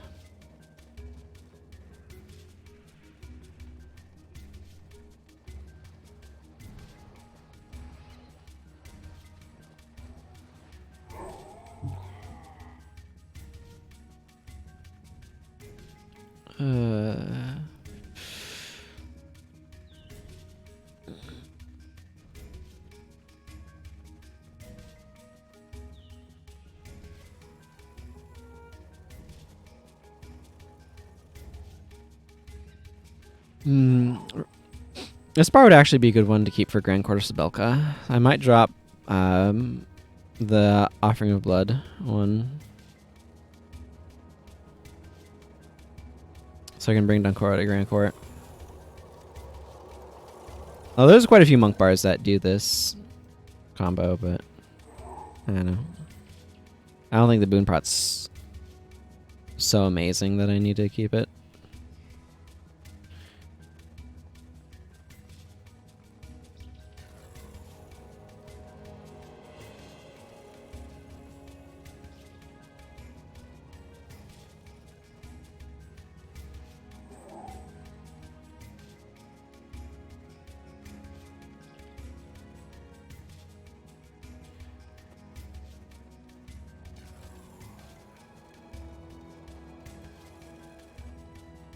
I need to make sure I stop by this treasure chest on my way to the bosses. And then make sure I don't over aggro there. But we do want to pick up all 3 treasures. There we go. I need to actually activate picking it up. Oh well. It took me a moment there. Definitely a little worried about the Elementalist boss here. I'm always worried about the Elementalist boss here a little bit, though. I'm going to move these guys to guard. I don't want them to rush in. Fire Spear, I would like your attention, please. Okay, let's back up. This one should go down fairly easily. I I don't like those other two being right next to each other like this. I'd like them to separate some. They don't all have to be on top of each other. The thing that can happen, obviously, but it's preferable to me if it doesn't.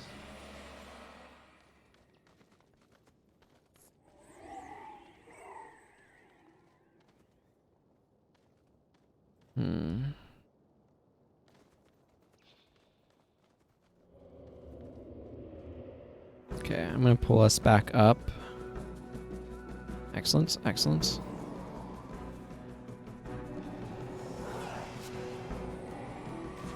There. This will give us the best chance of fighting Cormab Burning Heart. Just not to have him stack with everyone else, so... Man, Zed, you are really a monster with that stoning.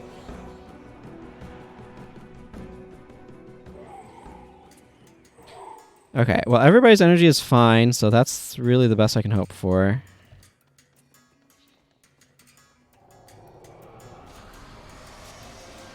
And maybe to spread out a little bit.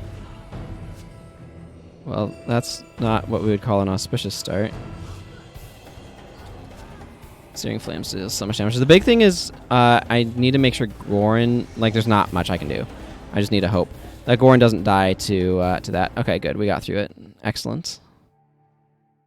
Okay, Kodesh Bazaar back here. Dasha Vestibule complete. I'm really happy with that. That one can go really badly. Depending upon how things go. Because, like, Prot Spirit, Shelter in particular, will really take the edge off that battle. But, yeah. Okay, so I want to go to Grand Court of Cebelka. Is this the last one I have before T-Hark Orchard? I needed T-Hark Orchard, but I'm, like... T-Hark Orchard I'm not going to do the thing for because it just doesn't make any sense. No, I have one more. Modoc Crevice. Yeah, I still need to do Modoc Crevice. Okay, we're going to do Grand Court first, though. This is where I stick all my dust. Cloth has some value. I need to remember that and salvage cloth things instead of just IDing and selling them. Hello, Zojan. Not to be confused with Zojun. Two totally different characters. I have a miniature Evenia. Okay, cool. These guys did their job. Let's immediately abandon them and draft the next pair. Or the next set. So I want to keep the Life Sheath bar and I want to keep my Spiteful Spirit bar because I'm liking using Spiteful Spirit because Spiteful Spirit's a fun spell. The one complaint I have about this bar is its energy is awful because of how expensive everything is. But, you know, whatever. I wanted to go for the Arcane Echo on Spiteful Spirit thing, so yeah. Alright, with those two bars saved, let's go ahead and move on to the next round of drafting. Start draft round. So what are we looking at here? I like this Auspicious Parry Derv a little bit better than some of the other options.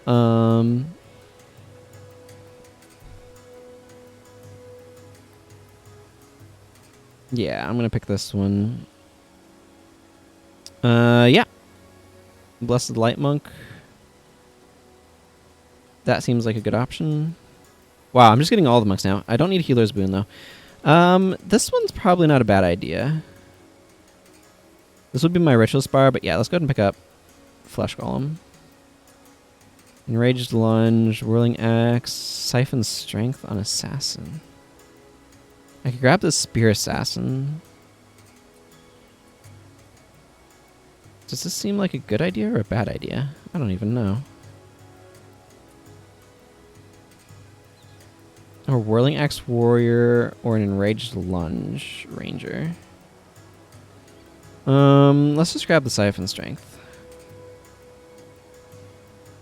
Unsteady Ground Monk. I think we have enough monks.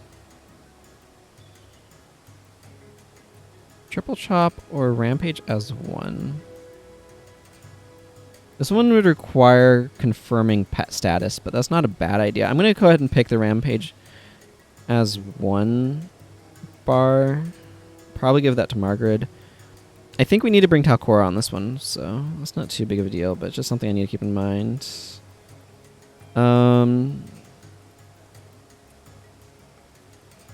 Let's see, I already have Auspicious. I could bring a second Derv, but I'd rather not.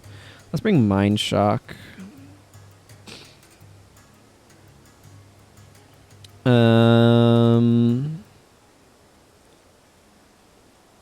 I think I want the Earthshaker Aftershock of these bars. Glyph of Renewal. I mean, that one's fine. Huh. Looks like I'm going to need to run a second Dervish here. Maybe.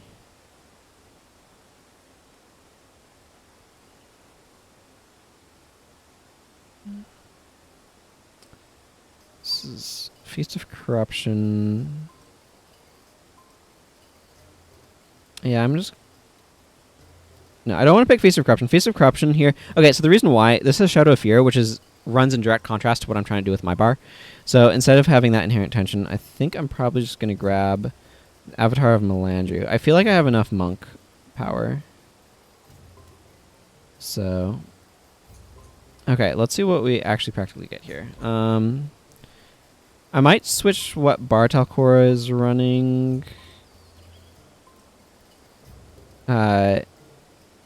to the Blessed Light one. And then Dunkoro is already running that one. Okay, yeah, so Talcora is going to be Blessed Light. It's Momi, Blessed Light. I do really like Blessed Light. Not sure about Dismiss, but this was one of the earlier ones I made, so, you know, mileage will vary. Okay, yeah, I'm happy with the Auspicious Parry, Derv. Slap that on Milani. Siphon Strength Assassin. I assume Margaret has a pet. Let's load the Rampage as 1 bar here.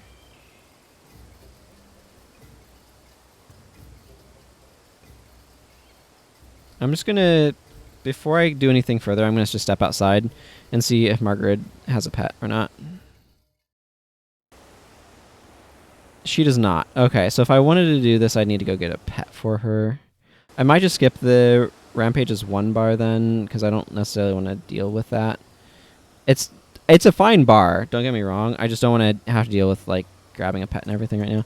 We'll grab Gorin. I don't know. I usually make Vec hair.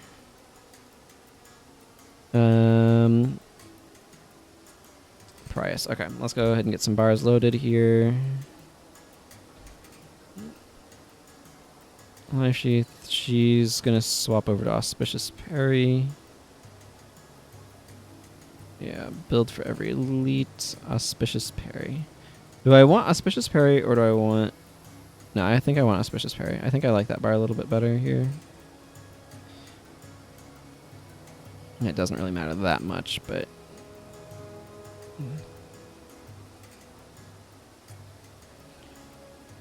Yeah, this one is very minimally invested in mysticism because it's mostly some signets and...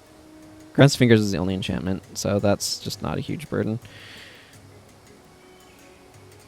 Zenmai, you are not doing that at all. You are doing Siphon Strength, which is an AP bar.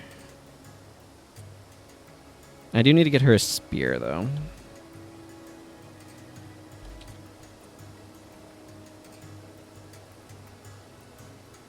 I think everybody else is fine on weapons. You have your Sundering Rhino's charge and your staves, yeah. Okay. So let's delete everything except this spear. I would like to give her a shield, but I would need more inventory space for that to happen, so... You know. Just not that important. There, now she can use that bar.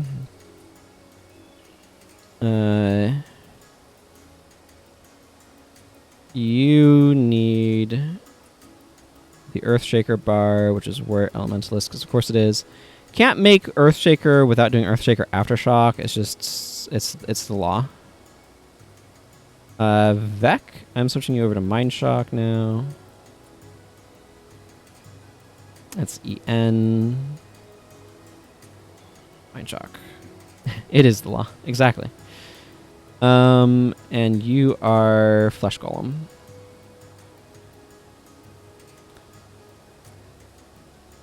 Flesh Golem. There we go.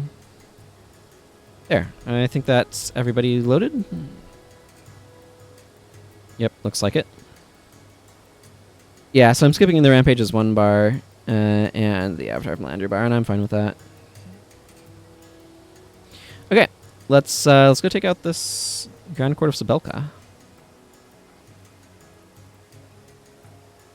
It should be interesting. So let's see. I have Grand Court. So this is where's Grand Court's right here. Maddock Crevice is right here, and T-Hark Orchard. So we'll just do those, and that'll finish this portion of things. Probably have a little bit of, like, I don't think that's going to take up the entire stream. I'm not sure if I'll be able to get the bonus on Maddock Crevice or not, because the frigging dudes are annoying. The runners. The runners are hard to kill. I'm like, my bar does not have direct damage against them, so.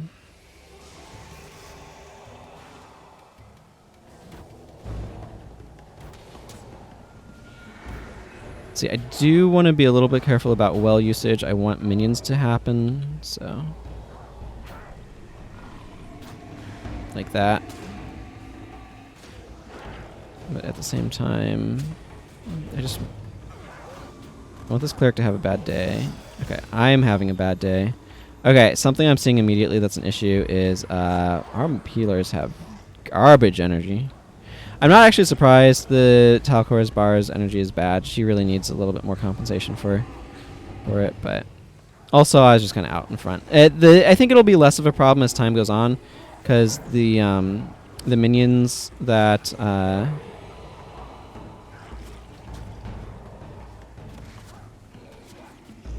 Prius is making will start to absorb a lot of the damage, but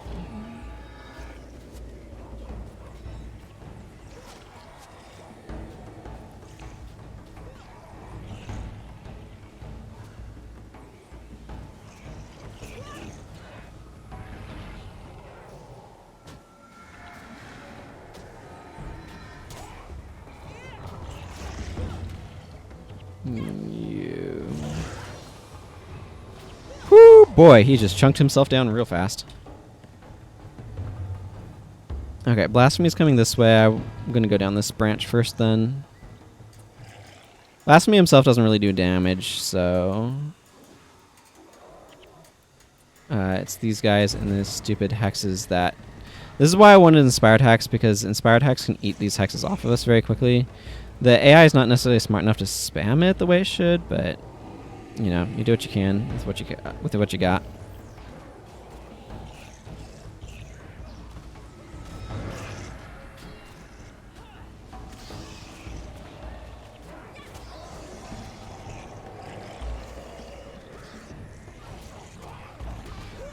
Ow! I am at friggin' 1 HP. Ouch. Cool. I love a minor heal with enchantments involved. Yeah, okay, so one of the things that I'm noticing with this team comp that is actually really kind of noteworthy. Here, I'm going to send them back that way. For the moment. Is we don't have very good bar pushing. So this is a weird thing. It's actually really, really, really important aspect of this game, though. Talcora has a bit of party healing. Dunkoro doesn't really have the ability to heal the party. He's just protection. Protection slows the rate at which you lose health. It doesn't stop it. And so what ends up fundamentally happening is if all you do is slow the rate, it... let's see.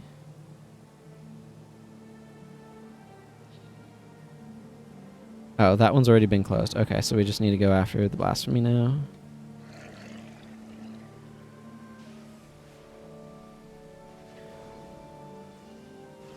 Yeah, okay. What happens here is if the blasphemy is permitted to live, he eventually kind of refuels everything, and it's terrible. I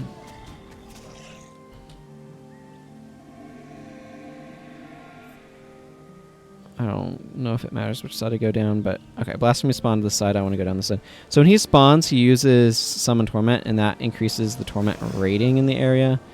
I just made a really poor targeting choice, but man, I'm not using my skills well.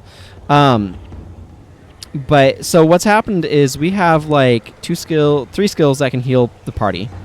Blessed Light, which is 10 energy, and therefore very like it's a solid heal, but you know, kind of has difficulty. Signet of Devotion for 100 HP, and Divine Healing. There's a little bit of other incidental healing in the party, but it's mostly going to affect the front line.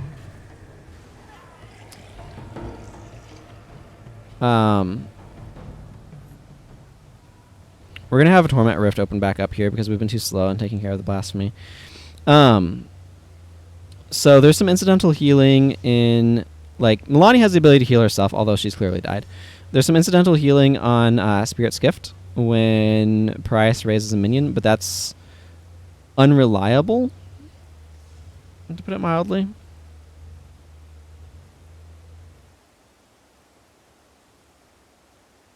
Okay, so this Torment Rift is probably opening back up. Okay, maybe not.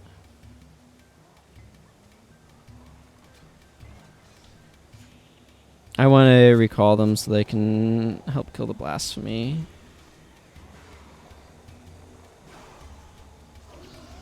Yeah, okay, so you can see one of the Torment Rifts open back up. But what's happened is this Unbound Energy is doing a lot of damage. Okay, so what I want to do is flag...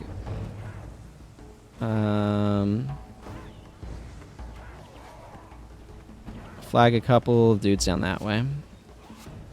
Probably not the best choice, actually, now that I think about it. But whatever. I'm gonna go help them with these guys.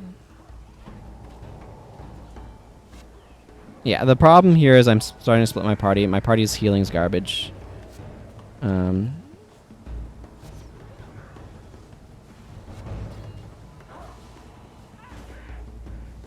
The minions are doing an okay job over there, kind of holding down the fort.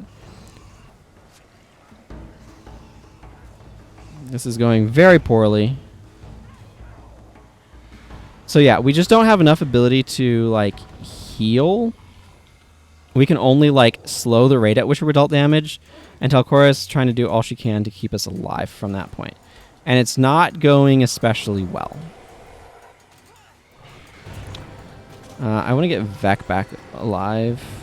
This Unbound Energy is doing so much damage to us because of this as well.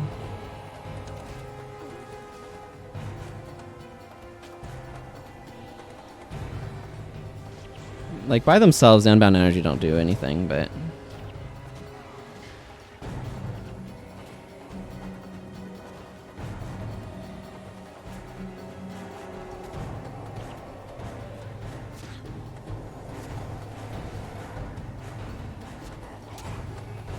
There, get some Spiteful Spirit going around.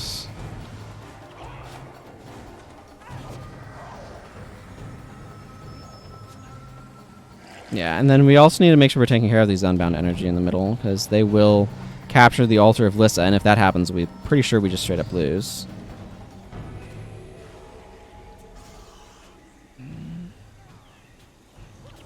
So I'm going to send the team down that way, and... I'm pretty sure I can take a Margonitis, send it in a duel.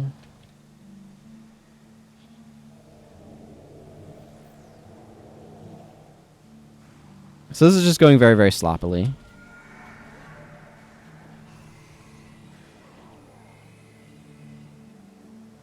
There we go. I think we've finished. Maybe the Blasphemy is summoning Torment over here. Does anybody have a run speed buff?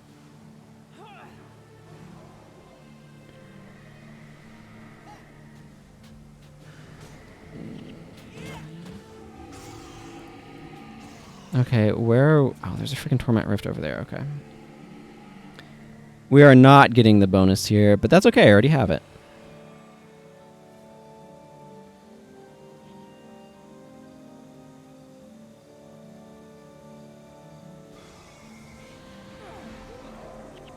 Gorn's DP is pretty terrible. Guess we'll spawn Margonites again, too, if we don't close it. Fortunately, the other two are close, so this is the only possible spawn location. This is going so badly, though. It's ridiculous. 9 minutes. Yeah.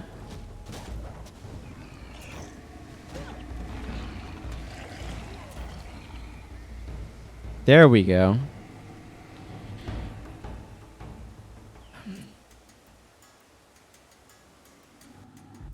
There we go. I'm curious. I can actually see here, maybe? Mission complete time 9:38. Yeah, I don't know what the actual master's time is, but that could be looked up. Let's actually check. Grand Court of Cebelka. Let's see. Less than 6 minutes for master's reward. I got a standard reward on that then, as over 9 minutes. Yeah, I could tell it was going really, really, really, really badly. Okay, so some of the big things that to observe from that is this Blessed Light bar is nice and all, but it's actually not like... It should not be the only source of healing in your team. Let's just put it that way. I want to swap Zenmai back to daggers. You know what? I'll give her this terrible shield. Just because it's better than no shield. That ever comes up. Somebody's using stuff over here. Okay. That leaves Maddock Crevice, I guess? So I have to bring Dunkoro to that. I'm fine with Dunkoro running this bar. I think I prefer this bar a little bit over the Blessed Light bar. I could save either one, though. I think I might keep Blessed Light, actually. And hope to get, like, Healer's Boon or something.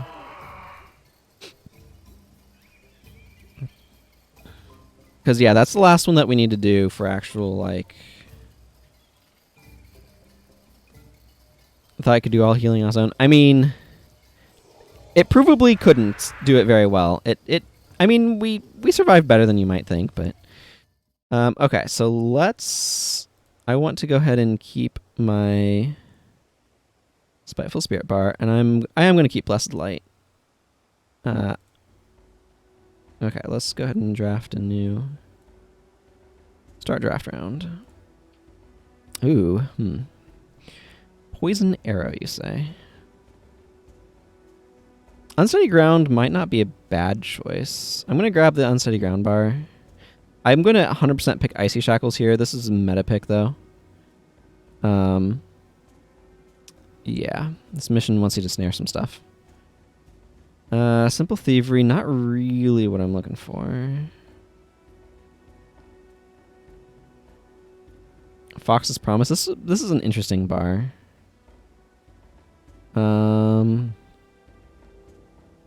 I need to make sure I'm not overcompensating the other way and saying, oh, I didn't bring enough healing. I should absolutely bring this very heal-oriented Paragon bar over one of these Assassin bars. This is one of those spots where it'd be nice to have Wastrel's Collapse, but I don't. This doesn't quite work. This does have a potential snare on in the form of Black Mana's Thrust, but...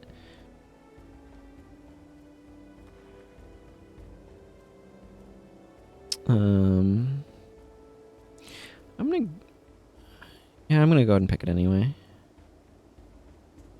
Okay, I don't need the preservation bar. That's going a little extreme. I will bring Discord though. The Assassin Promise Ellie, I think, is the bar I want here, rather than this random virulence nonsense. I don't dislike this bar, by the way. It's very random nonsense. Do I have... Yeah. I don't have virulence on this character. It's not too bad to go pick up at some point. But yeah, I'm going to pick that one. This RC bar is not bad, but I don't feel like I need it.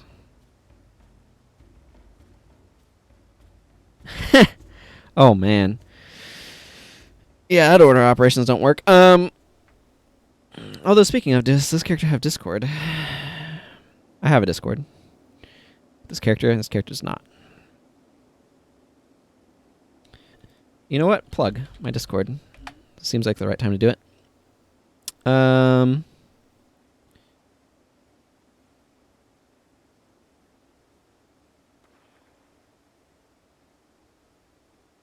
Okay. I have enough healing, right? Kind of, maybe. A little bit more incidental is probably not bad. Oh, I have Swirling Aura. That's healing.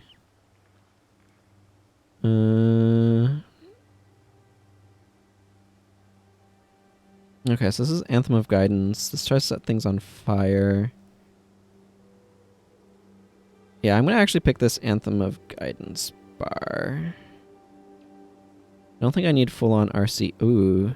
Defy Pain has Hamstring. Yeah, it is regen, but that's healing. That's kind of the thing I need. It also blocks projectiles, which can be useful in the last phase of this. Yeah, I'm going to grab Defy Pain here. Okay, I don't need to ward against harm. Do I already have a Paragon? Yeah, I'm going to use Anthem of Guidance. I'm not going to be using Cruel Spear. Do I have Heda on this character? I do. So I could potentially grab... I think this is the one that I want more out of these two. So... Okay. So I need to bring Talcora and Dunkoro. This is me. I don't necessarily need this particular bar, and I think I might actually skip the Discord bar. The reasoning being that I don't really... We're going to be fighting a lot of humans here, and I don't really want disease floating back to us. I need an Ellie for Icy Shackles. That's going to be Serenia. She already has the... Or she has the rune for that. I want General Morgan for that one bar. I want an Ellie for the Assassin's Promise bar. Defy Pain, that can go on Koss, I guess. It doesn't really matter. Actually, let me check to see if Jorah has runes. No, Koss does. Jorah does not. So Koss, you're getting in. And then it's a matter of, do I want Simple Thievery? Or do I just want this Cruel Spear bar? Which is just looking to chuck a lot of spears at people. Or do I want to run Discord and decide it's okay if we get diseased? I mean, Discord is good damage.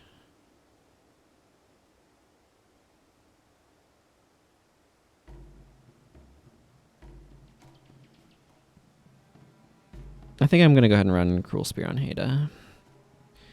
Okay, let's go ahead and get... Okay, you're sticking to Blessed Light. Dunkoro, you'll be happy to know that you're getting a different bar. You have... Unsteady Ground. With your 67-point Orison of Healing. Serenia, you're running Icy Shackles. I do see Shackles here. Icy Shackles. Oh, she also has Incidental Healing in the form of Mystic Healing. That's a bar pusher, to an extent. Works nicely with Aegis, if anybody had Aegis, but they don't. Works nicely with Swirling Aura. Okay, so this is a question. Heda has straight up leadership. Okay, General Morgan, Anthem of Guidance. This doesn't really do anything. Okay, none of these bars really care about his command. Anthem of Guidance does not use... It's in command, but doesn't actually use command. So neither of these care about command. I think I'm going to give him Cruel Spear and Heda the other one because of... is this a... Okay, yeah, this is... Minor leadership. Okay, so yeah, I'm going to give her... this one, I think. Yeah, I'm going to give her the Anthem of Guidance bar. The reasoning here is I want her to be able to gain a bit more energy back. With her higher leadership. General Morgan does not have as high of leadership. So, he's going to get the Cruel Spear. And hopefully he won't get himself killed with it. Acolyte Sasuke, you're getting Assassin's Promise. Koss is getting Defy Pain. Let's good old whammo with Defy Pain. Defy Pain, of course, giving him plus 300 HP, making Infuse Health look pretty spicy. Heal for an additional 160 or something. I don't know. This is what 107%. Okay. Is anybody missing their bar? This is actually quite exciting to be getting towards the end of this challenge. Let's see. He has Rush as well. I want to make sure he's rushing in. Meteor also helps Snare. I'm going to try to do Masters here. It's just not all that likely. It looks like everybody does have their bar. We have a lot more healing throughout the team, so that's good.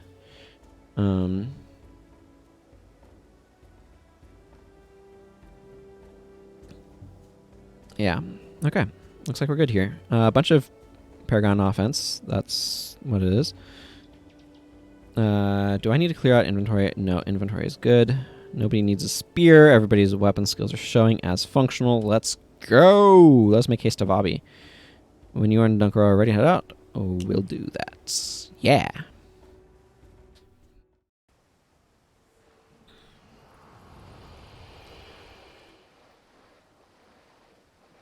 Hello, Captain Bosetta. I just swapped over to that to make this enchantment last a little bit longer. Hi? Do you want to talk? Do the thing? I'd like to do the thing here where we, fisticuffs. Well, I guess I'm reapplying my Arcane Echo. This is a long conversation. Did I just Arcane Echo? No, because it would have replaced itself with itself.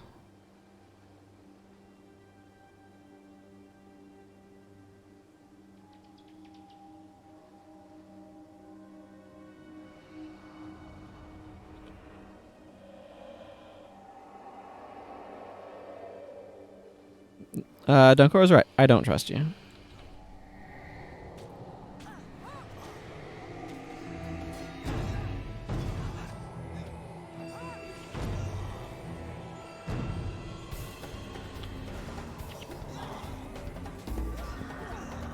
Man, one of the things that I really love is just how much Acolyte Sasuke just spams the ever-living snot out of meteors.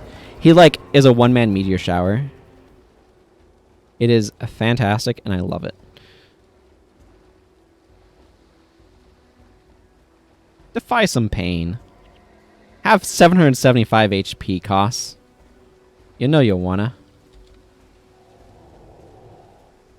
Or at least I know I want you to.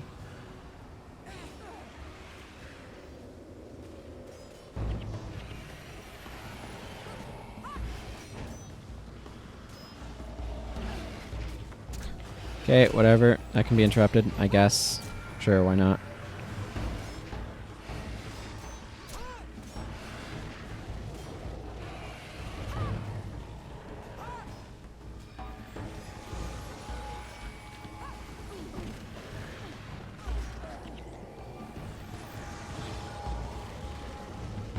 Speaking of lots of HP, Costs, have more HP.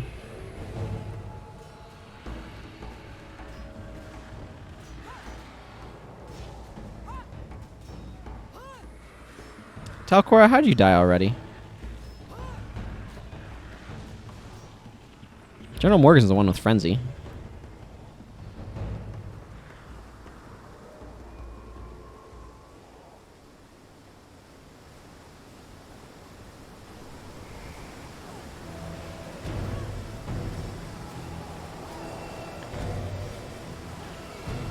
What would a symbiosis team build, or how would a symbiosis team build work? Step 1. Figure out a way of keeping symbiosis around. I feel like you want to use a lot of... I mean, Mystic Healing would be really good on it. I feel like you want to use a lot of, like... Orders and, like, Aegis. Those feel like the things that you kind of want going on there. The, there's the group that will start walking.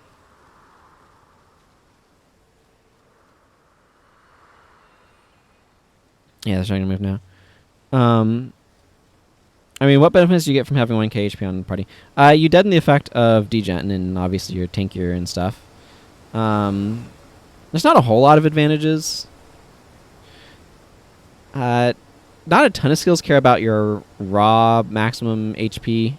Infuse health obviously does. Imbue health also does. Let's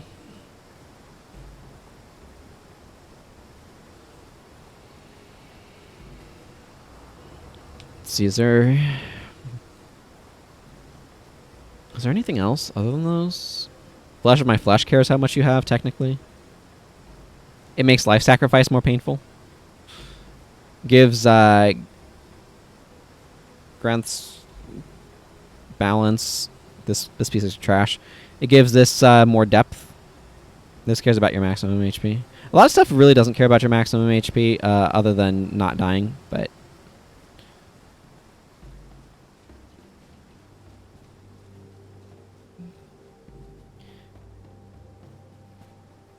The real strategy is to kill the enemy symbiosis and suddenly watch their HP drop. That's how this really works. Time to kill some bugs. Pick up some chitin.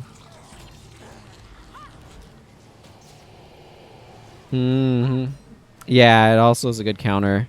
If you're in an area where there's a lot of Prot Spirit being used, it works as a nice counter to Prot Spirit. Sort of. Sort of, kind of, almost. Maybe, not quite. There's the Corsair camps that we ignore. To the west. I don't know why Dunkoro has to tell you to ignore them, but...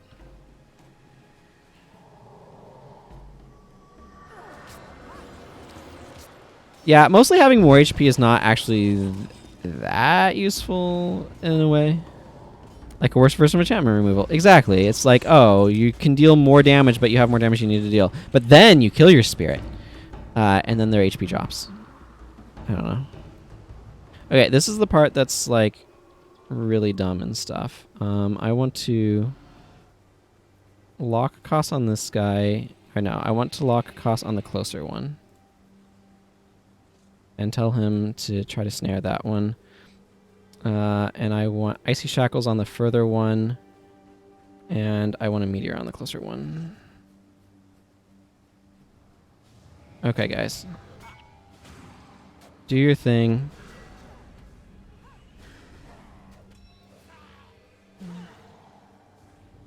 Try to kill this guy, please.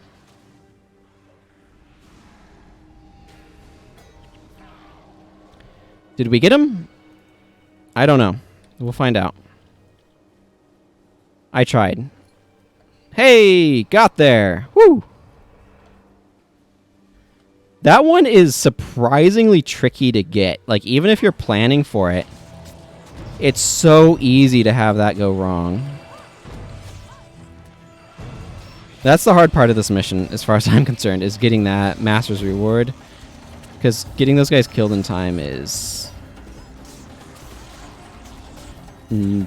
really surprisingly difficult.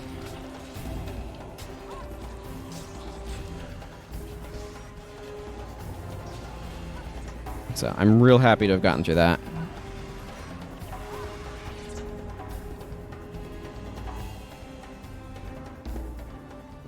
Yeah, you kind of need to bring like crypt shots and then constantly spam it on them because of antidote signet. Like you need barbed arrows crypt shot to cover the crypt shot with bleeding because poison obviously gets removed by antidote signet naturally. So you need a lot of shenanigans and stuff. Okay. Defeat Bale and the Hunger. What we're going to do here is we're going to apply Swirling Aura and then get everybody to go down here. Swirling Aura gives a 50% chance to... All of those are unblockable. Cool. Well, that didn't entirely work. Hey. Spiteful Spirit time.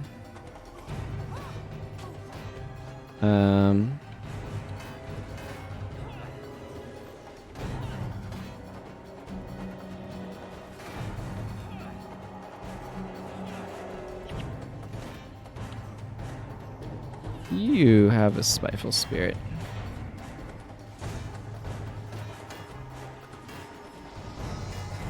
And you have a spiteful spirit.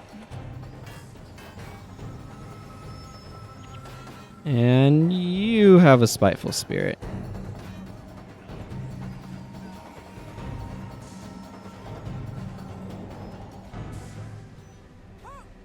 Problem is they stand still after shooting, so just get overrun eventually. Outrun. Yeah. It's definitely frustrating. Oh, Bale died somewhere in there. I don't know. I wasn't paying attention.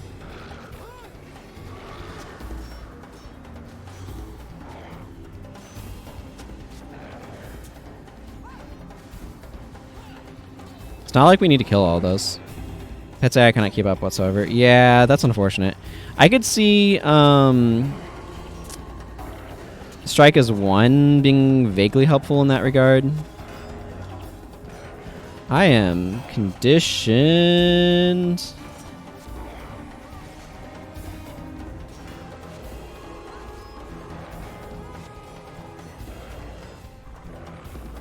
Oh, that's fun. I just now noticed. Okay, yeah, we don't need to watch that. I just now noticed that the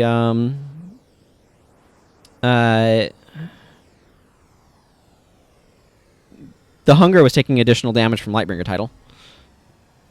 It makes sense that he would. I just, hadn't thought about that.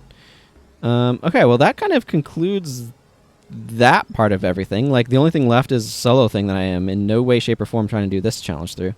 So I'm going to go ahead and save off this draft. Save draft. Yes. Okay, so it saved off where we are. But now I'm just going to go do T-Arc Orchard. Finish things out. Then we'll have like an hour, 50 minutes. Maybe 40 minutes left on the stream. So we'll figure out what to do at that point. But I am not running this bar, let me tell you. I mean, some elements of this are not bad. I definitely do not need a resurrection signet here. Let me state that though, quite clearly and emphatically. I could run Hexer's Vigor. That would give me a healing skill.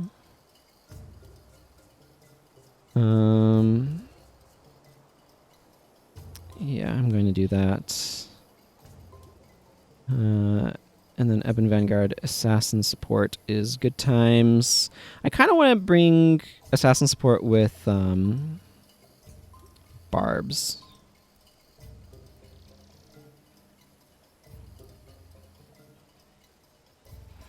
Because dropping Barbs and then Assassin Supporting is pretty sweet.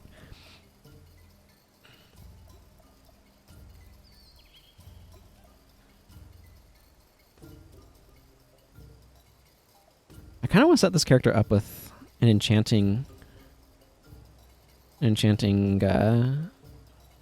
physical damage spear.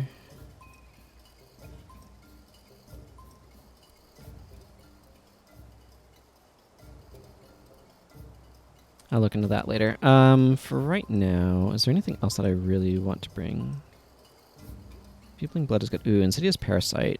Insidious Parasite kind of works counter to these, though. Actually, you know what I'm going to do after this? Okay, I'm just going to change my titles so that way.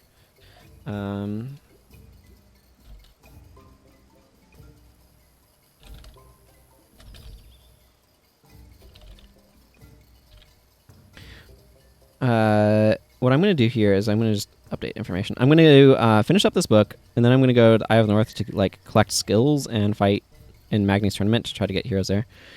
Oh yeah, Necrosis. That exists. I should bring Necrosis. Not going to worry about barbs right now. Bring Necrosis. There we go. Solution found. Okay, let's go ahead and do this. This one tends to be fairly easy. Fairly easy. I don't think you even need to talk to this guy, do you? I'm going to, but I don't think you need to. Thank you. I'm going to be on my way. Let's see. Hexer's Vigor mostly plays nicely with my bar. This is not a bad skill. It's not an amazing skill. It's all right.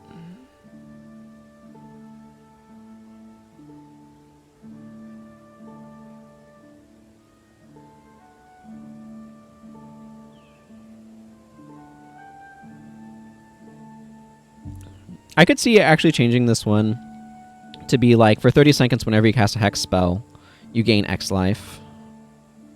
It's kind of a different way of doing that sort of effect. It's alright. It's just... Okay, thanks for dropping by, Mana Guy. Take care. See ya.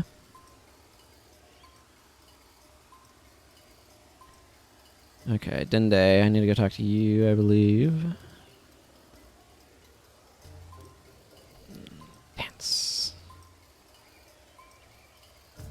Not having the bonus here is a bit weird. Do I have any...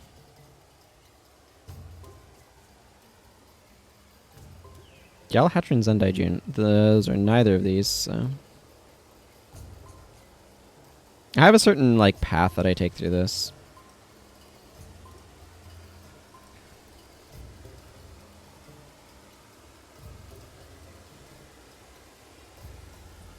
Okay, Lumo the Mime.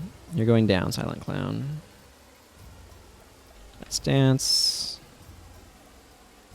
Shoe.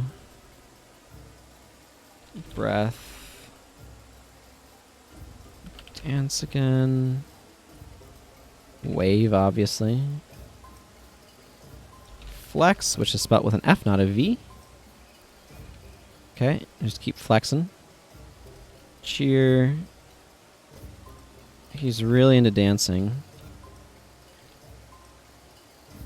I feel like it can sometimes be a little bit streaky in his RNG, where it's like what emotes he picks kind of are similar ones. Jajumba. Jajumba usually has a really bad day here. I do need a gift for the prince. I'll give him the gift of your head.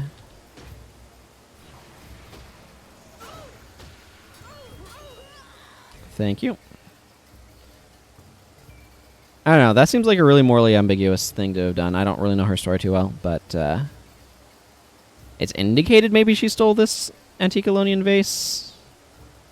I think. I'd have to read her dialogues again. Duel Master Lumbo. I wish to reenact the Battle of Jahai. Yes, get this party started, please. While you're getting that started, I'm going to go talk to Zillow the Drunkard, because that guy has a bit of a dialogue, Duel Master Lumbo does. So let's go ahead and talk to Zillow the Drunkard and get this going. So I can make my rounds.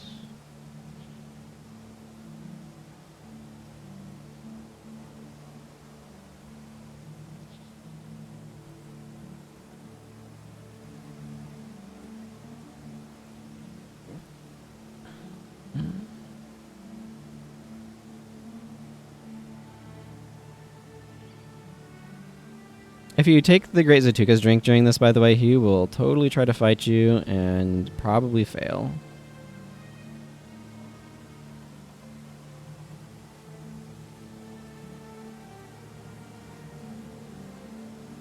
There we go. Show that guy what's for. Have a spiteful spirit.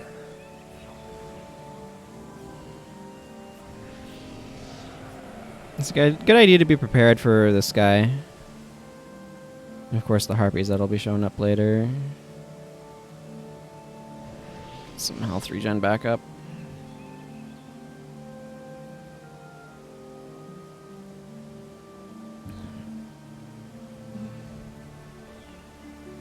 Royal Finance Minister, I want you to have this vase.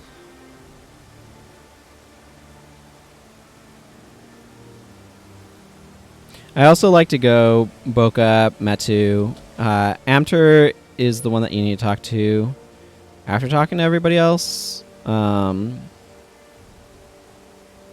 I like to save him for last. Order otherwise doesn't matter, as far as I'm aware. But you talk to him to trigger the harpy scene that we are currently experiencing.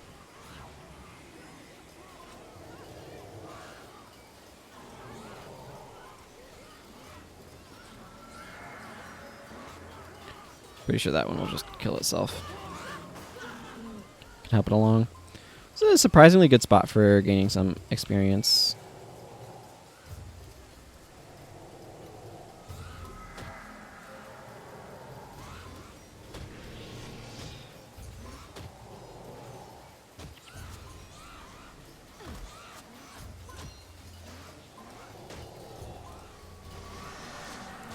There we go. That was a little scary. I feel like I got weakness on it.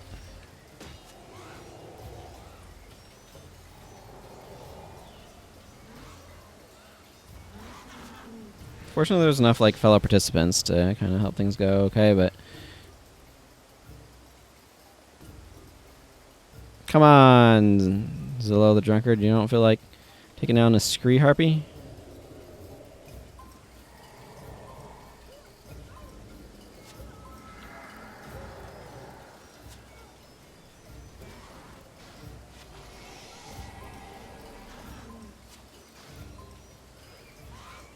That's right, cloth has minor value right now. Again, that points to people making some Vabian armor. I think Vabian armor typically requires cloth and gemstones.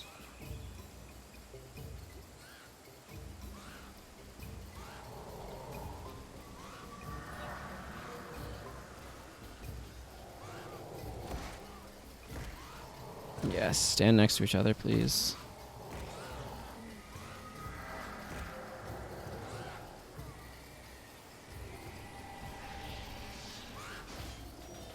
Reapply the missing skill.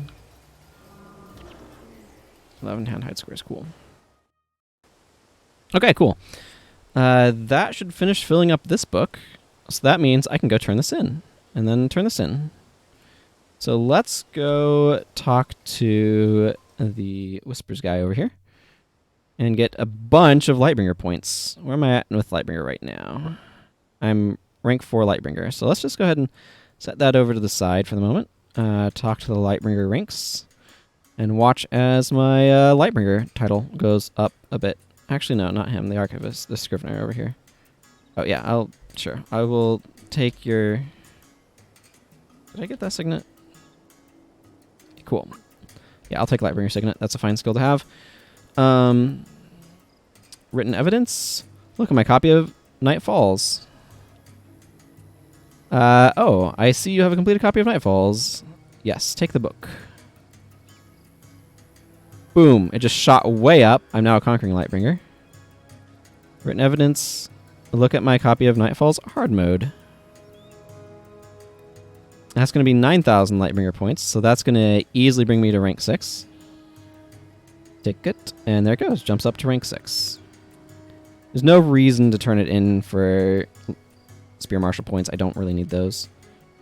I like that my Defender of the Kurziks is, like, even. Slayer of Demons. Interesting. She's got a lot of Norn points. Oh, that's right, because I turned in a book to the Norn. But, yeah, so that helps. That helps. 2 more ranks of Lightbringer titles certainly helps. Okay, that gave me with a Whew! That was like 16 plat from doing that. 15, 16, somewhere in there. Luminous stone. Some granite from that. Alonian blade. Spatha. And let's ID these other things. Major water magic, eh? Okay, so I do want to go to EOTN. So let's just pop up to Boreal Station. And then Gunner's Hold. And now something I want to look for. You know what? She probably has not done Polymorph, has she? Nope. Polymorph would actually be really useful here for this stoning dude. The dude who has stoning. Oh man, it's nice to have those books out of my bank.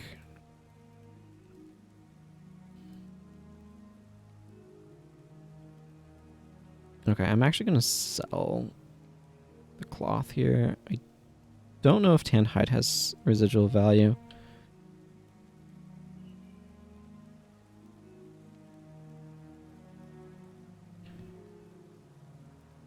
Tan hide probably not having a lot of value.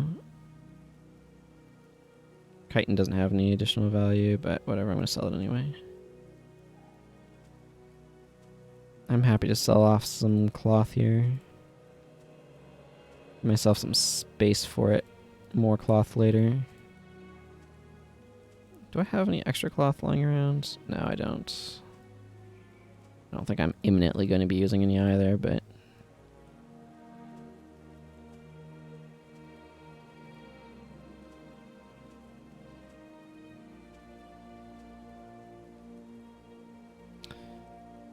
I do have some bones lying around.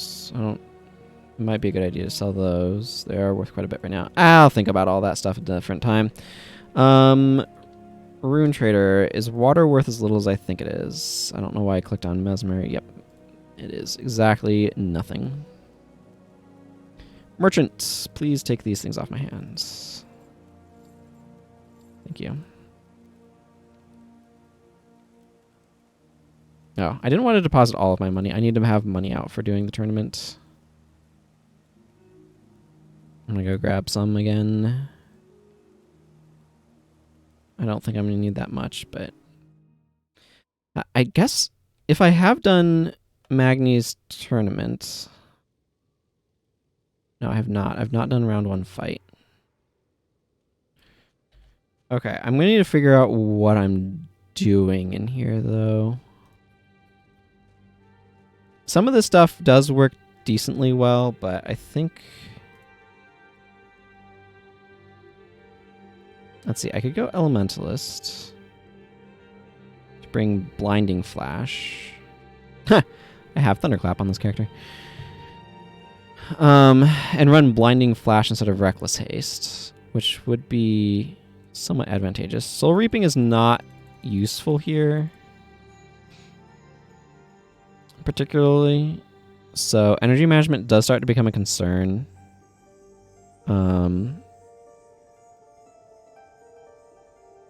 Let's see, that's 6 seconds. That's not a perfect uptime.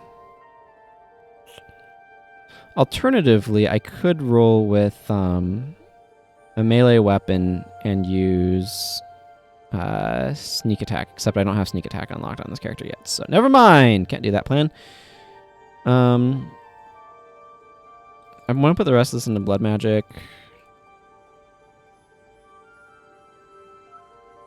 Blood renewal is a healing skill.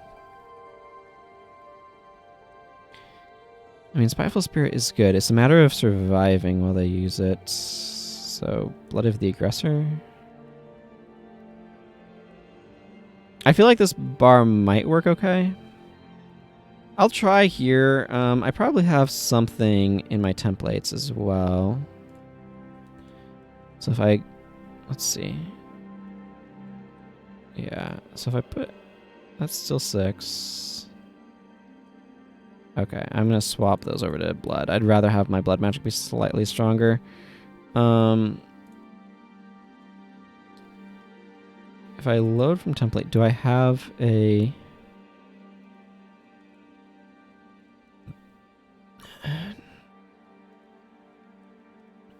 Cool. This is an onslaught bar for her to run. Not using that here, though.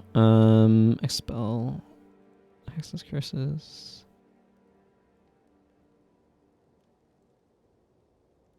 Master of Whispers, Bar of Death. Norn tourney winner. Okay, so this is one that I used for winning the Norn tournament. Oh, this is not bad. I'll take this one that I currently have in there, see how it goes. I don't think I have Vampiric Spirit unlocked on this character. I do not. So if I wanted to use this one, I would have to go buy that. This was probably a 55 bar as well, if I had to guess.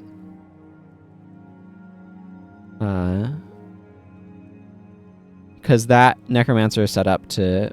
My other Necro set up to 55. This one is not, but he is. So a little bit of a difference between the two. Yeah, hey there. I'll give a couple tries to this. I might want to go get the... I should replace Enfeebling Blood with just Enfeeble, so I don't have the health sacrifice, but oh well.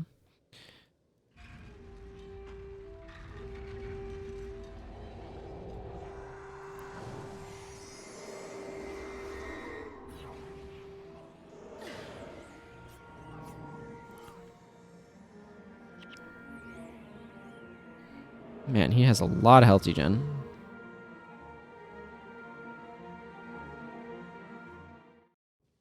I actually think I'm better off going with the Curses set. This ending sooner gets me the heal from it sooner. I don't necessarily want it to last longer. Okay, here's Xandra. That's good. I do need to get Xandra.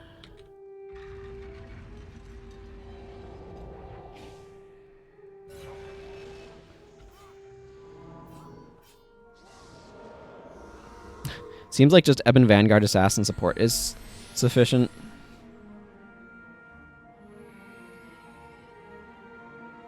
I want Xandra and Kahmu, so unlocking Xandra is kind of important. For some reason, these don't pop up while their dialogue bubble is up, by the way. It might be in the same thing, but I don't know, just a weird quirk. Panaku, okay, you're going to have a real bad day.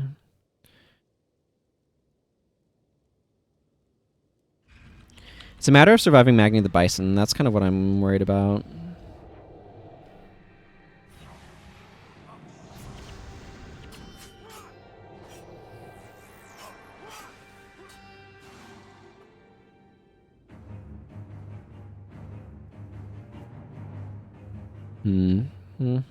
You say so. Blocking actually works really well too. I can drop that for a blocking thing. Now there's Razah. I want him, but this is not how you get him. Oh, Wanderlust could be a problem. Ow.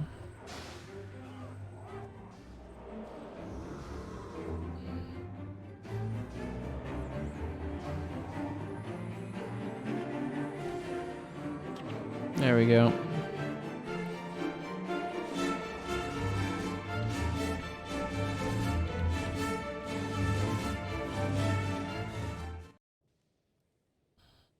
Argo. Argo is potentially really dangerous.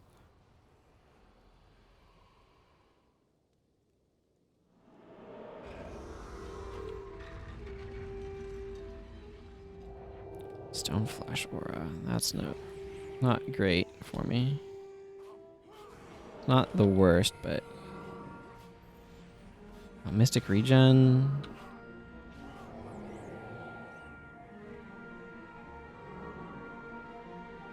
Let's just run a little bit.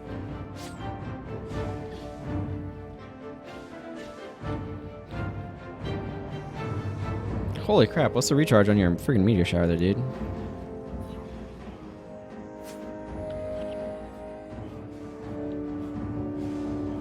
Like, he's not super dangerous, but it's hard for me to kill him.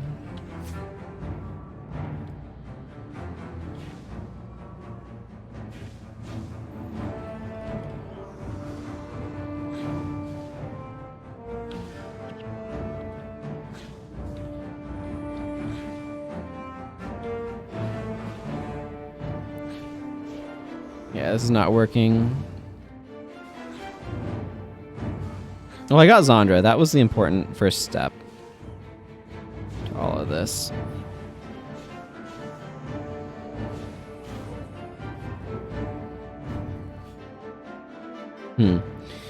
So I think I want to drop Blinding Flash for blocking, maybe.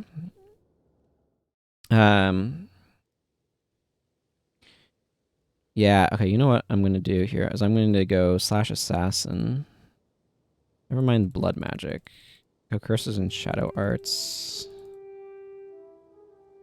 Because then I can bring Shroud of Distress and get the life regen from that. I'm going to switch over to Enfeeble. It lasts much longer, which is not as relevant as it just doing like less or whatever. I think I also want something to deal with enchantments on my enemy. In this case, Rend enchantments is potentially fine. Yeah, this guy right here. And then I get one more skill, which can be a PvE only skill because I have the space. You move like a dwarf. I think I'm gonna go with Imlad. I like the idea of the block and the decreased. I'm gonna switch to my staff here. I like the idea of the block and the decreased, or in the interrupt potential and the knockdown. The snare, the damage, the interrupt, all that good stuff. Okay. Little Tom, I think Little Tom is Hamstorm, isn't he?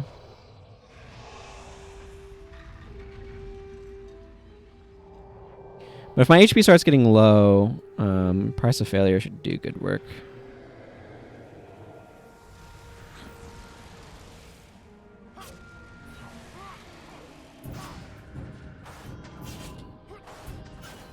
Yeah, he's not super impressive. Energy is definitely a huge problem, though. I'd really like to get her some Radiant armor as well to just increase my cap. By which I mean I want to swap out some armor set of mine. Be Radiant. Xandra again. I forget where Kahmu shows up. Oh, you know what? I should totally be using my Slayer of Demons title. Get plus 100 HP. That seems good.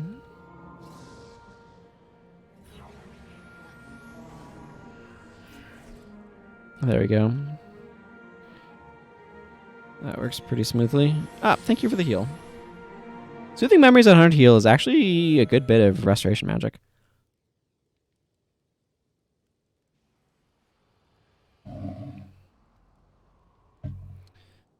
Lucas is not Kahmu. Like, I need to do this until I get Kahmu, and I'd like to beat the tourney as well.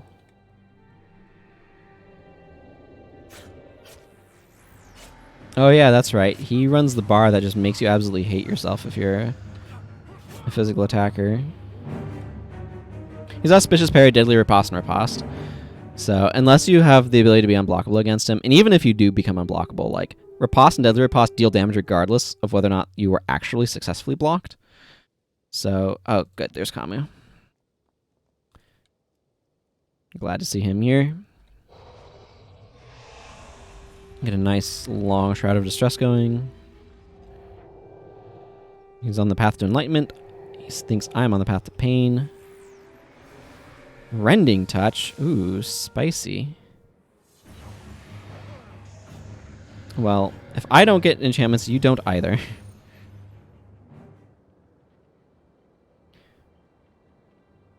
There we go. Got Kahmu unlocked. Excellent.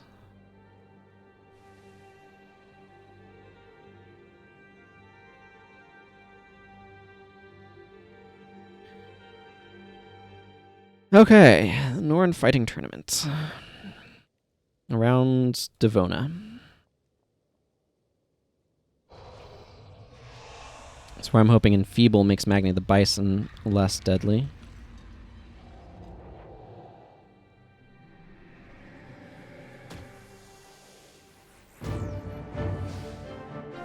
Forget what Devona does here. Oh, she has counterattack. she ended. I don't know. I didn't see her do anything but counterattack. I think I have all of the bars from this saved as templates somewhere.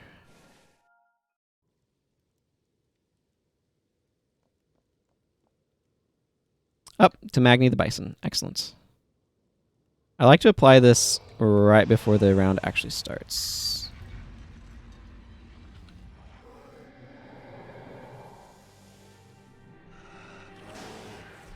Oh yeah. Saw what I did there? Stopped Purge Signet. Oh my goodness. That's with Enfeeble on?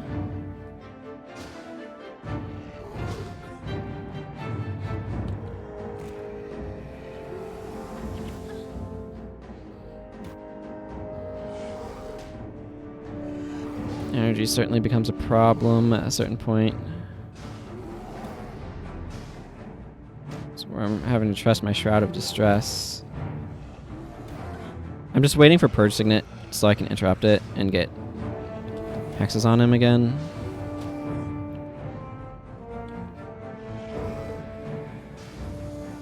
Okay, I need my energy up. No, that's not good. Ow. Up. He got through to me. That's okay. I mean, I do want to beat him at some point, but I didn't need to beat him now. I definitely need a slightly different bar that's not as energy heavy. Because this one is way too energy heavy. But I did what I wanted to do here for now, which is unlock Kahmu and Xandra. I think I'm going to go get Razah now. And I'd also like to get Anton. Let's go get Razah first.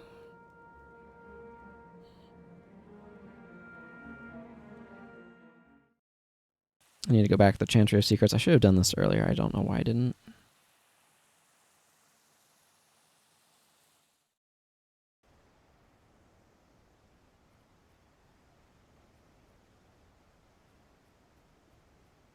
Obviously, I'm going to change my bar around a little bit, but...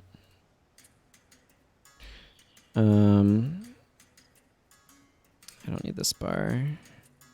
I'm not going to do weird templates necessarily here. Oh, I do have Word of Healing over here. That's kind of neat.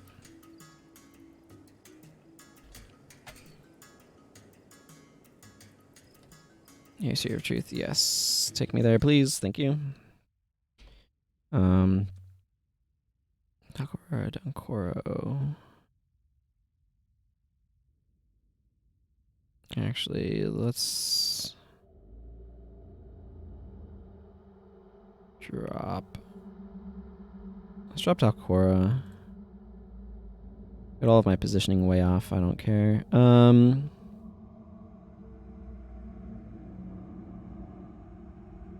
And bring Prius.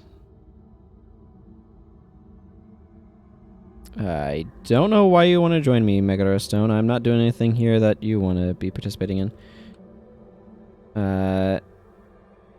I'm just getting Razah and leaving.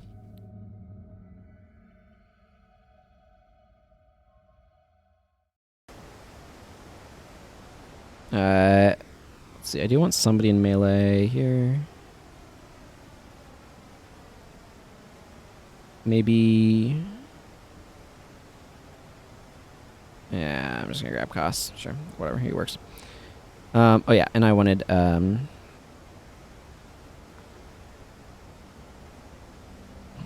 where is Elias? I guess is probably the one who set up for this. Yeah, he is. Okay, cool. Dankoro, I want to just load. I'm fine probably with this healer's boon bar, honestly. Except I don't need this, so I'm gonna just swap that out for Healing Breeze to BH. I like Healing Breeze a lot. These days, it turns out that the health regen is very, very handy. I'm just going to load in an aptitude bar here. Heroes Do I have an ineptitude? Ineptitude standard. That'll work. When... Oh, yeah, she can just keep that bar. I want to load... Heroes. It's probably Mirti. Domination. E-Surge. Standard. Yeah, it looks fine. I want to load Soul Twist. Yeah, this is fine. I guess, is that normally what I do? I don't know.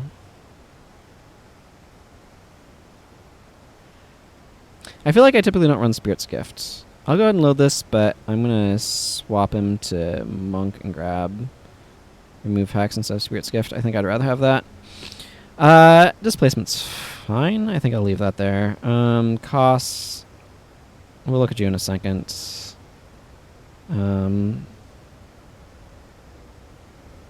Ritualist.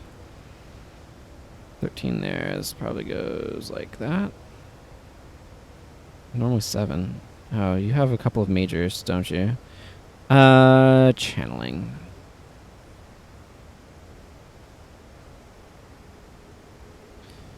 Blood is power, strip enchantments. I guess a few points in restoration for... That's what my flash is called for. I went Gaze of Fury, Splinter Weapon.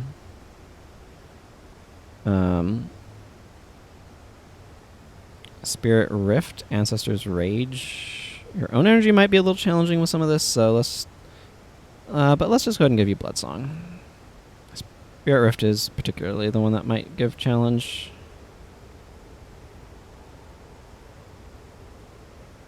Okay, I'll look at my bar in just a second. Costs, I want to go to Slash Assassin. Slightly less strength, some Shadow Arts. Like 10 Shadow Arts, slightly more strength, something like that.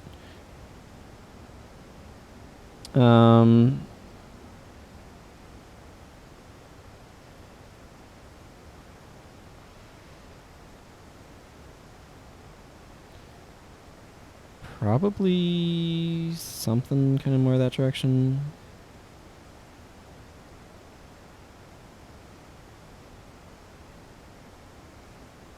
I want Death's Charge, and I want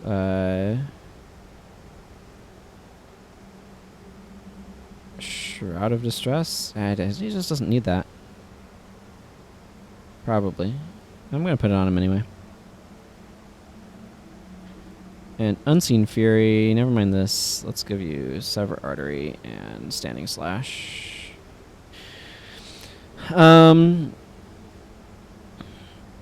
Caltrops is a cute skill. Let's see. Let's give you a Res Sig, because I like having Reses around.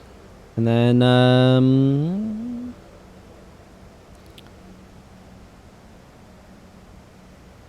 oh, On Your Knees with Unseen Fury could be a really interesting combo at some point. I'll keep that in mind. Let's just slot on counterattack. The main thing is I want him to be a vector for splinter weapons and things. I don't think anybody is currently inflicting bleeding other than him, right? Yeah, no. Okay, that's fine. He can sever artery gash. If there's another source of bleeding, I probably would drop that, but there's not, so that's fine. Yeah, that seems good. What am I doing? Probably Spiteful Spirit. Probably Enfeeble. Don't really need that. You move like a dwarf is good. Enfeebling Blood is good. Let's actually bring Parasite here.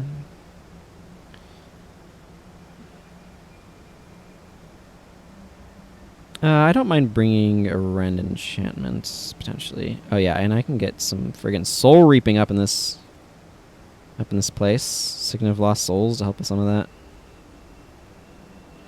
What do we have for... Okay, we don't really have condition removal, so... Maybe I'll bring Foul Feast Plague Sending.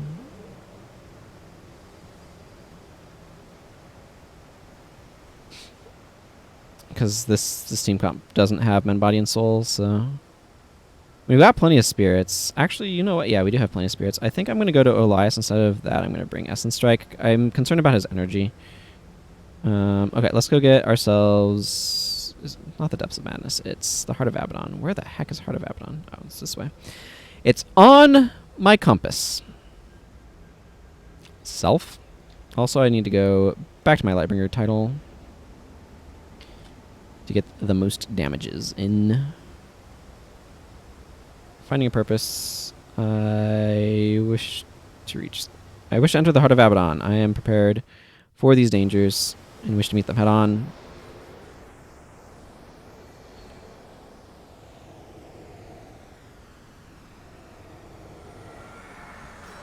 I'm going to go ahead and turn cost aggressive. That might be a mistake. We'll see long term. Oh, yeah, that guy done screwed up. Good old Barrage.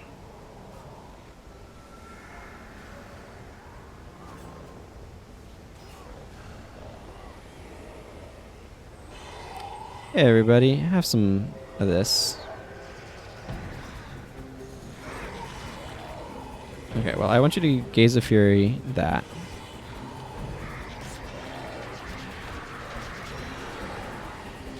Just trying to keep a bit of an eye on my party. Lightbringer's Gaze could have been kind of nice. Okay, good. He Gaze of Fury that.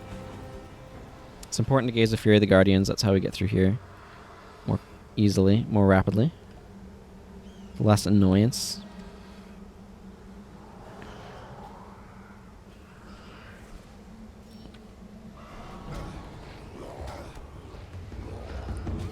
Soul Twist is being severely compromised by the presence of Quickening Zephyr.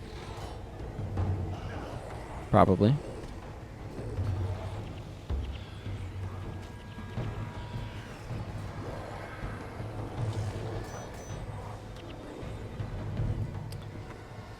Oh yeah, that's what he's a furying.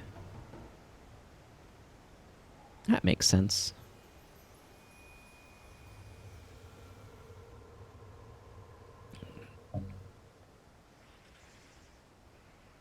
My clock has a lot of glare on it right now from my open window that is over there that you can't see because that's not where the camera's pointed.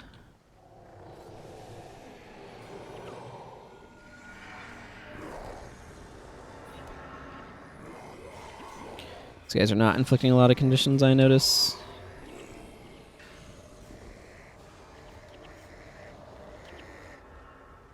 Good job, Assassin. You did the thing. Good thing. Bringing Gaze of Fury, it is a binding ritual, so bringing it with on your Soul Twist does make it a little bit easier to go through this more quickly, but it's fine. I'm okay with waiting 15 seconds or whatever. Stretching a little bit. I do highly recommend bringing Gaze of Fury, though, because otherwise you have to go fight through a bunch of stuff to do this part again, and it's just so much more efficient to just bring Gaze of Fury and blow those spirits up. It's a good tactic. Yeah, I want the Word of Madness. Okay, whatever.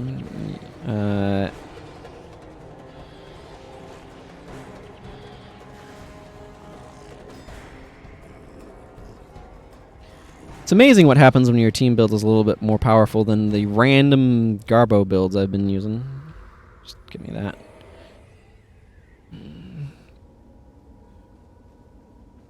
I'm not necessarily... Like, this combo is good to have on this bar. The problem with it is it requires a lot of, like, remembering to look at my team rather than on offense all the time.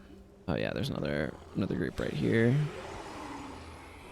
Okay, I don't need to worry about that guy smiting Hex then, apparently.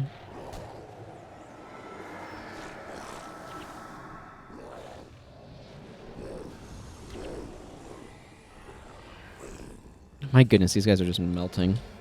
I mean, it also doesn't hurt. It doesn't hurt that we're doing an additional 10% more damage from Lightbringer rank. I like the idea of Lightbringer title tracks buff, though. I wish more things were doing that. Finding a purpose. The barriers are no more. I offer my skills and insights. offer being kind of like Data. Hello, Chaplain Ferratus. Thank you. Razah unlocked. Excellent. Let's go. Actually, who am I missing from Eye of the North? I know I'm missing Anton because I only have the one. So I have 3. Let's see, Kahmu, Ada, Xandra now, Vec, Gwen, Livia, Ogden, Pyre, Jorah. So I'm just missing Anton for heroes from Eotian. So let's go see about working on that a little bit. I don't think I'm going to go all the way through all of the quests there, but...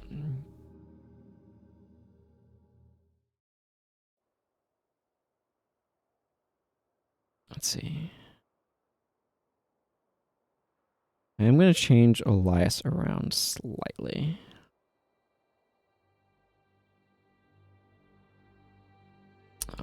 Which I need to actually see where I'm in this. Meet Anton in a lot of uplands. Okay, so I did the first part of this one already then. That's what I was wanting to confirm. Okay, don't need Gaze of Fury. I can give him, like, Gaze from Beyond here, or... I like him having Strip Enchantment. These are some nice damage.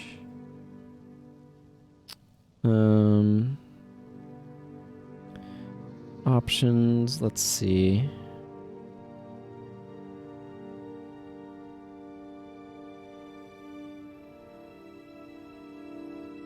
I can just give him Bloodsong. That's not terrible.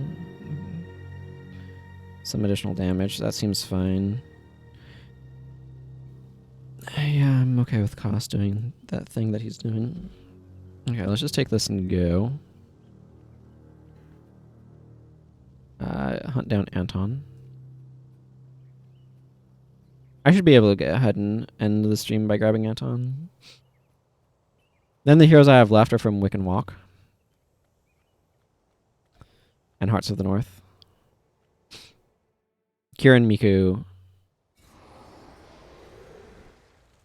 Yeah, Kieran and Miku. Warren Cry doesn't get you hero, but you need to go through it to be able to unlock Shadow Agent or Ascalon. In order to be able to unlock the other thing, I think. Hey, Vale. Seems pretty straightforward. Don't know how much I'll need a Foul Feast. I'll try to pay attention to doing it, but probably going to be bad at doing so.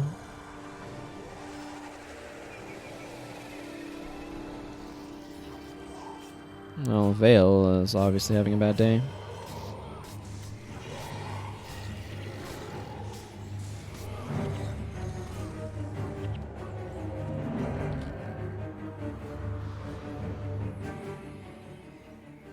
More importantly, Koss is having a bad day.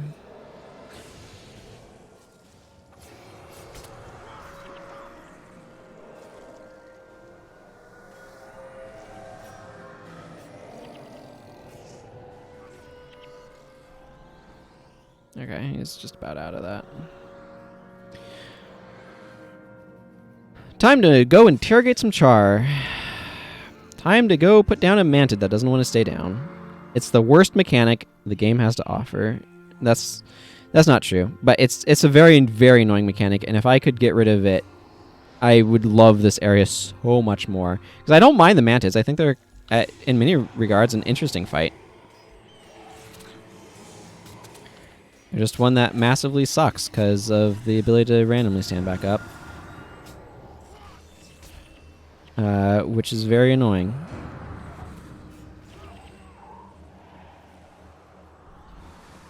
I like the Charr. I really like the Charr. I think the Charr in this are really well done. I think they're very interesting and compelling builds that they have on them.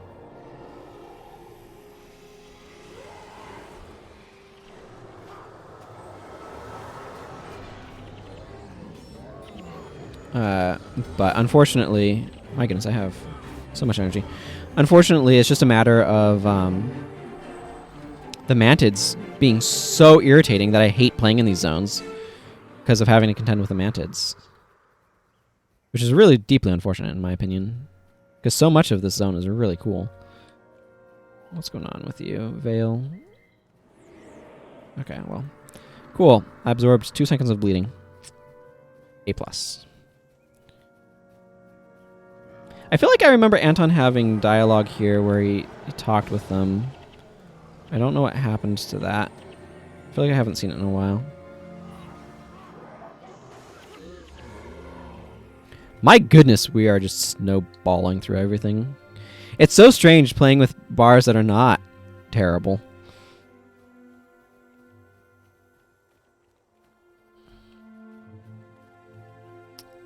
Flame Shielder is a high priority target. They like to open with Meteor Shower. Yeah, as you can see, we're not letting that happen. Wow, I am absolutely hexed up. Huh. Some gold daggers, too. Fascinating. At some point, I do want to do a Vanquish of Ascalon again. I really like Ascalon, and it's been a while since I've done that sort of thing. I guess it's best to go kind of around by the scouts. I'm not really sure. Let's see what's in these. This longbow is Zealous. Nice. I want Zealous mods on bows. Not like as a general principle, but rather I want to have access to them. Traveler. Okay, these daggers are pretty unremarkable. Measure for measure, HP plus 29. The non-max brawn over brains is kind of a little sad, but that certainly can be useful.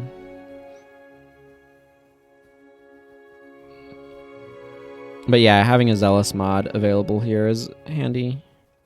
These are probably just going to be sold, though. I don't really need plus 1 HP on daggers. I will salvage this, because cloth has a little bit of value right now. I feel like I've maybe taken the long way around.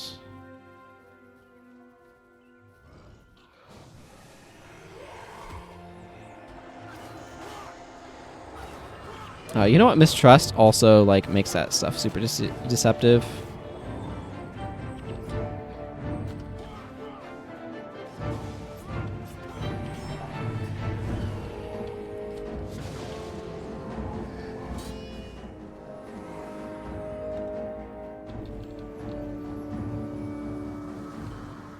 So I need to see Captain Langmar for my reward. Okay. Then I think... yeah, Renrage Mauler is right down here. So it's kind of annoying because you have to go back here and then go back out. But it doesn't take that long, so I'll just go ahead and finish his quest. I might swap stuff around for General Morgan, though, in a run speed buff. Yeah, I think I'm going to. Costs, you're out of the party. Add in General Morgan.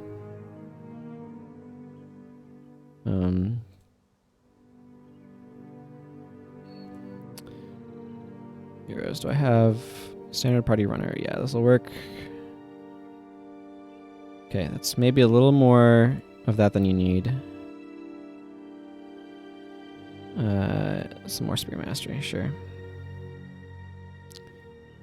Yeah, this is fine. Doesn't really need to go for the eyes that much, but probably helps a little bit. Cool. Let's see. Elias, I'm going to drop Answers Rage from. Splinter Weapon can still go on him. It's perfectly fine.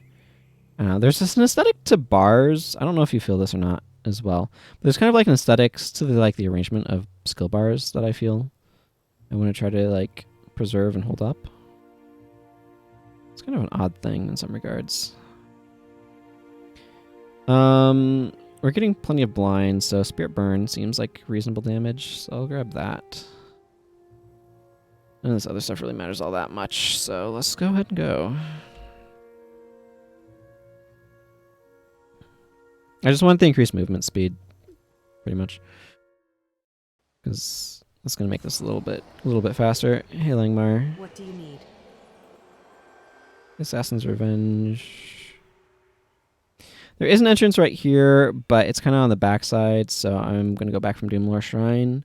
Anton meets up with Rage Mauler right in here, so it's just better if I go from here. It's just how it's kind of arranged. If I do want to beat... I probably want to do Polymach on her before I try taking on the tournament again. Polymach is really, really good for doing the tournament because you get the ability to use the Naga Shaman that has stoning, and with her I can enfeeble something, and then that Naga Shaman will spam stoning for a while, and just keep knocking him down and knocking him down and knocking him down. So I'm probably gonna curve around south a little bit to try to avoid some of these Mantis groups if I can.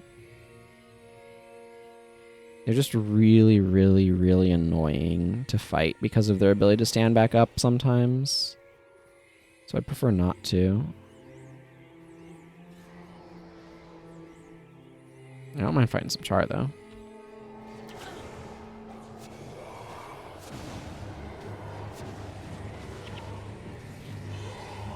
I don't know, have 1 second of burning. Multiple Chaos Storms dropping. That's pretty good. I do like myself some Chaos Storm. This guy can be a danger to us. How?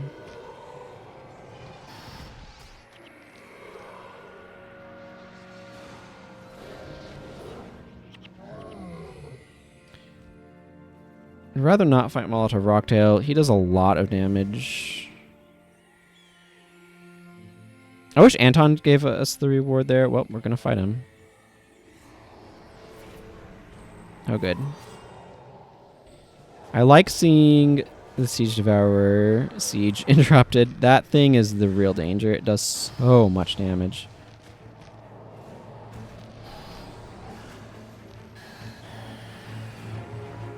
Oh, Displacement has really bad synergy with... Yeah, I need to drop Insidious Parasite from the Spar if I was going to keep doing it. Shadow Song might actually also not be bad for the Norn tournament now that I think about it. I'll have to see what Ritualist stuff she has. Oh, that's right. She has nothing unlocked on Ritualist End. Well, on that note. Hey, Statcat. Welcome. Thank you for the follow. I appreciate it.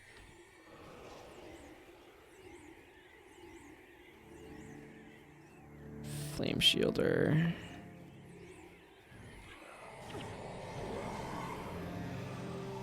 Oh, I got power blocked.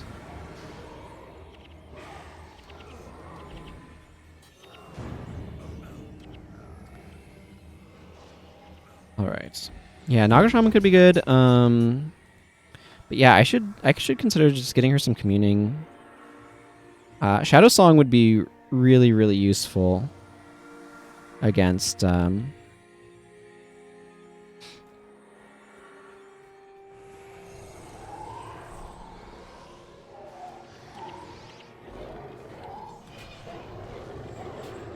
against stuff in the tournament too, especially with Price of Failure. I might go for a different elite actually. Spiteful Spirit's good, but is a little bit energy intensive to be applying. Yeah, I'll have to think about that.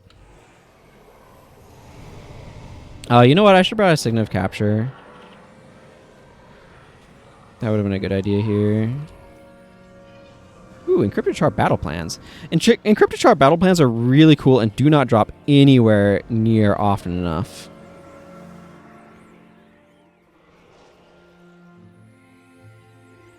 Like, they give you, like, these bonus side missions. It's a really cool mechanic that I legitimately wish would come up a lot more often than it does.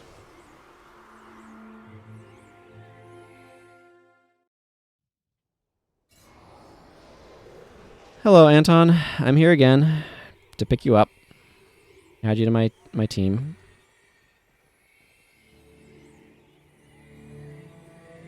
I'm not sure that's entirely a complimentary way to refer to me, but whatever. It's what you've chosen. It is what you have chosen. Yep, you screwed up in Sirmia. That's the plot here. Is he screwed up in Sirmia? Or that's his plot anyway.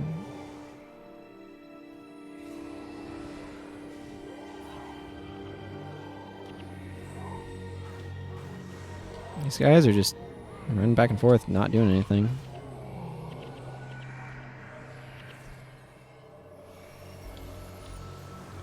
Yeah, here's Rage Mauler's group.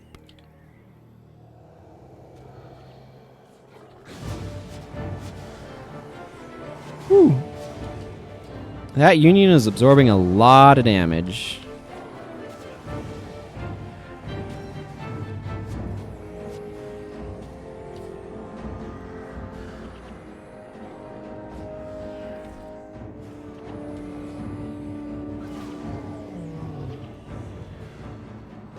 So this is why Ren Rage Mauler has Reaper's Mark. This character does not. So it would have been nice to cap it from him here, but I just didn't think about it. So meh. We have some lore.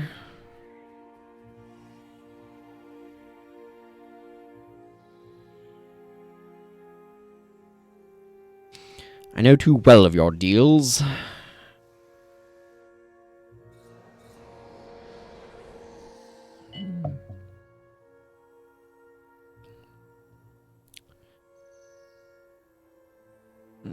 He carries his blades as a reminder of stuff that's happened to him and how Ren Rage Mauler screwed up his life.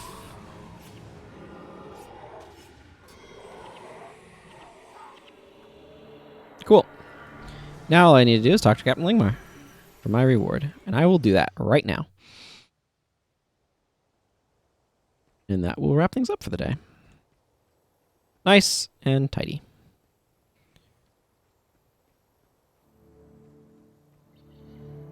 Hello, Grothmore Wardowns. How you doing?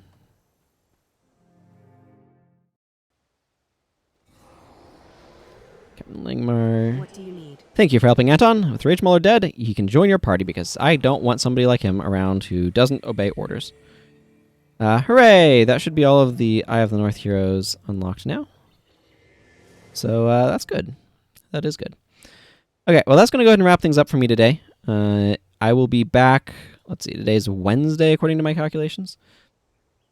That's what the calendar tells me. So I'll be back with Divinity Original Sin on Saturday for my first playthrough of that game. And then I think actually, like I mentioned earlier on in the stream, I think I might next week just start doing well, let's talk about balance and if I were in charge of balancing Guild Wars for PvE. Specifically for PvE. I don't know enough about PvP in this game at this point to really be able to comment on that. But if I were to be balancing things, what would I do? And what would some of my thoughts be and that sort of stuff? And it seems like something that would be a lot of fun. People have expressed interest in it in my Discord, which is a place that you can go to if you want to get notified when I go live, as well as just following the channel. And thank you all for watching. Had a fun time with this and running the old build template draft. If people want to download the tool, I am trying to include links to it in the YouTube description as well. But until next time, everyone, thank you very much for watching. Take care, everyone, and goodbye. As I accidentally hit the microphone.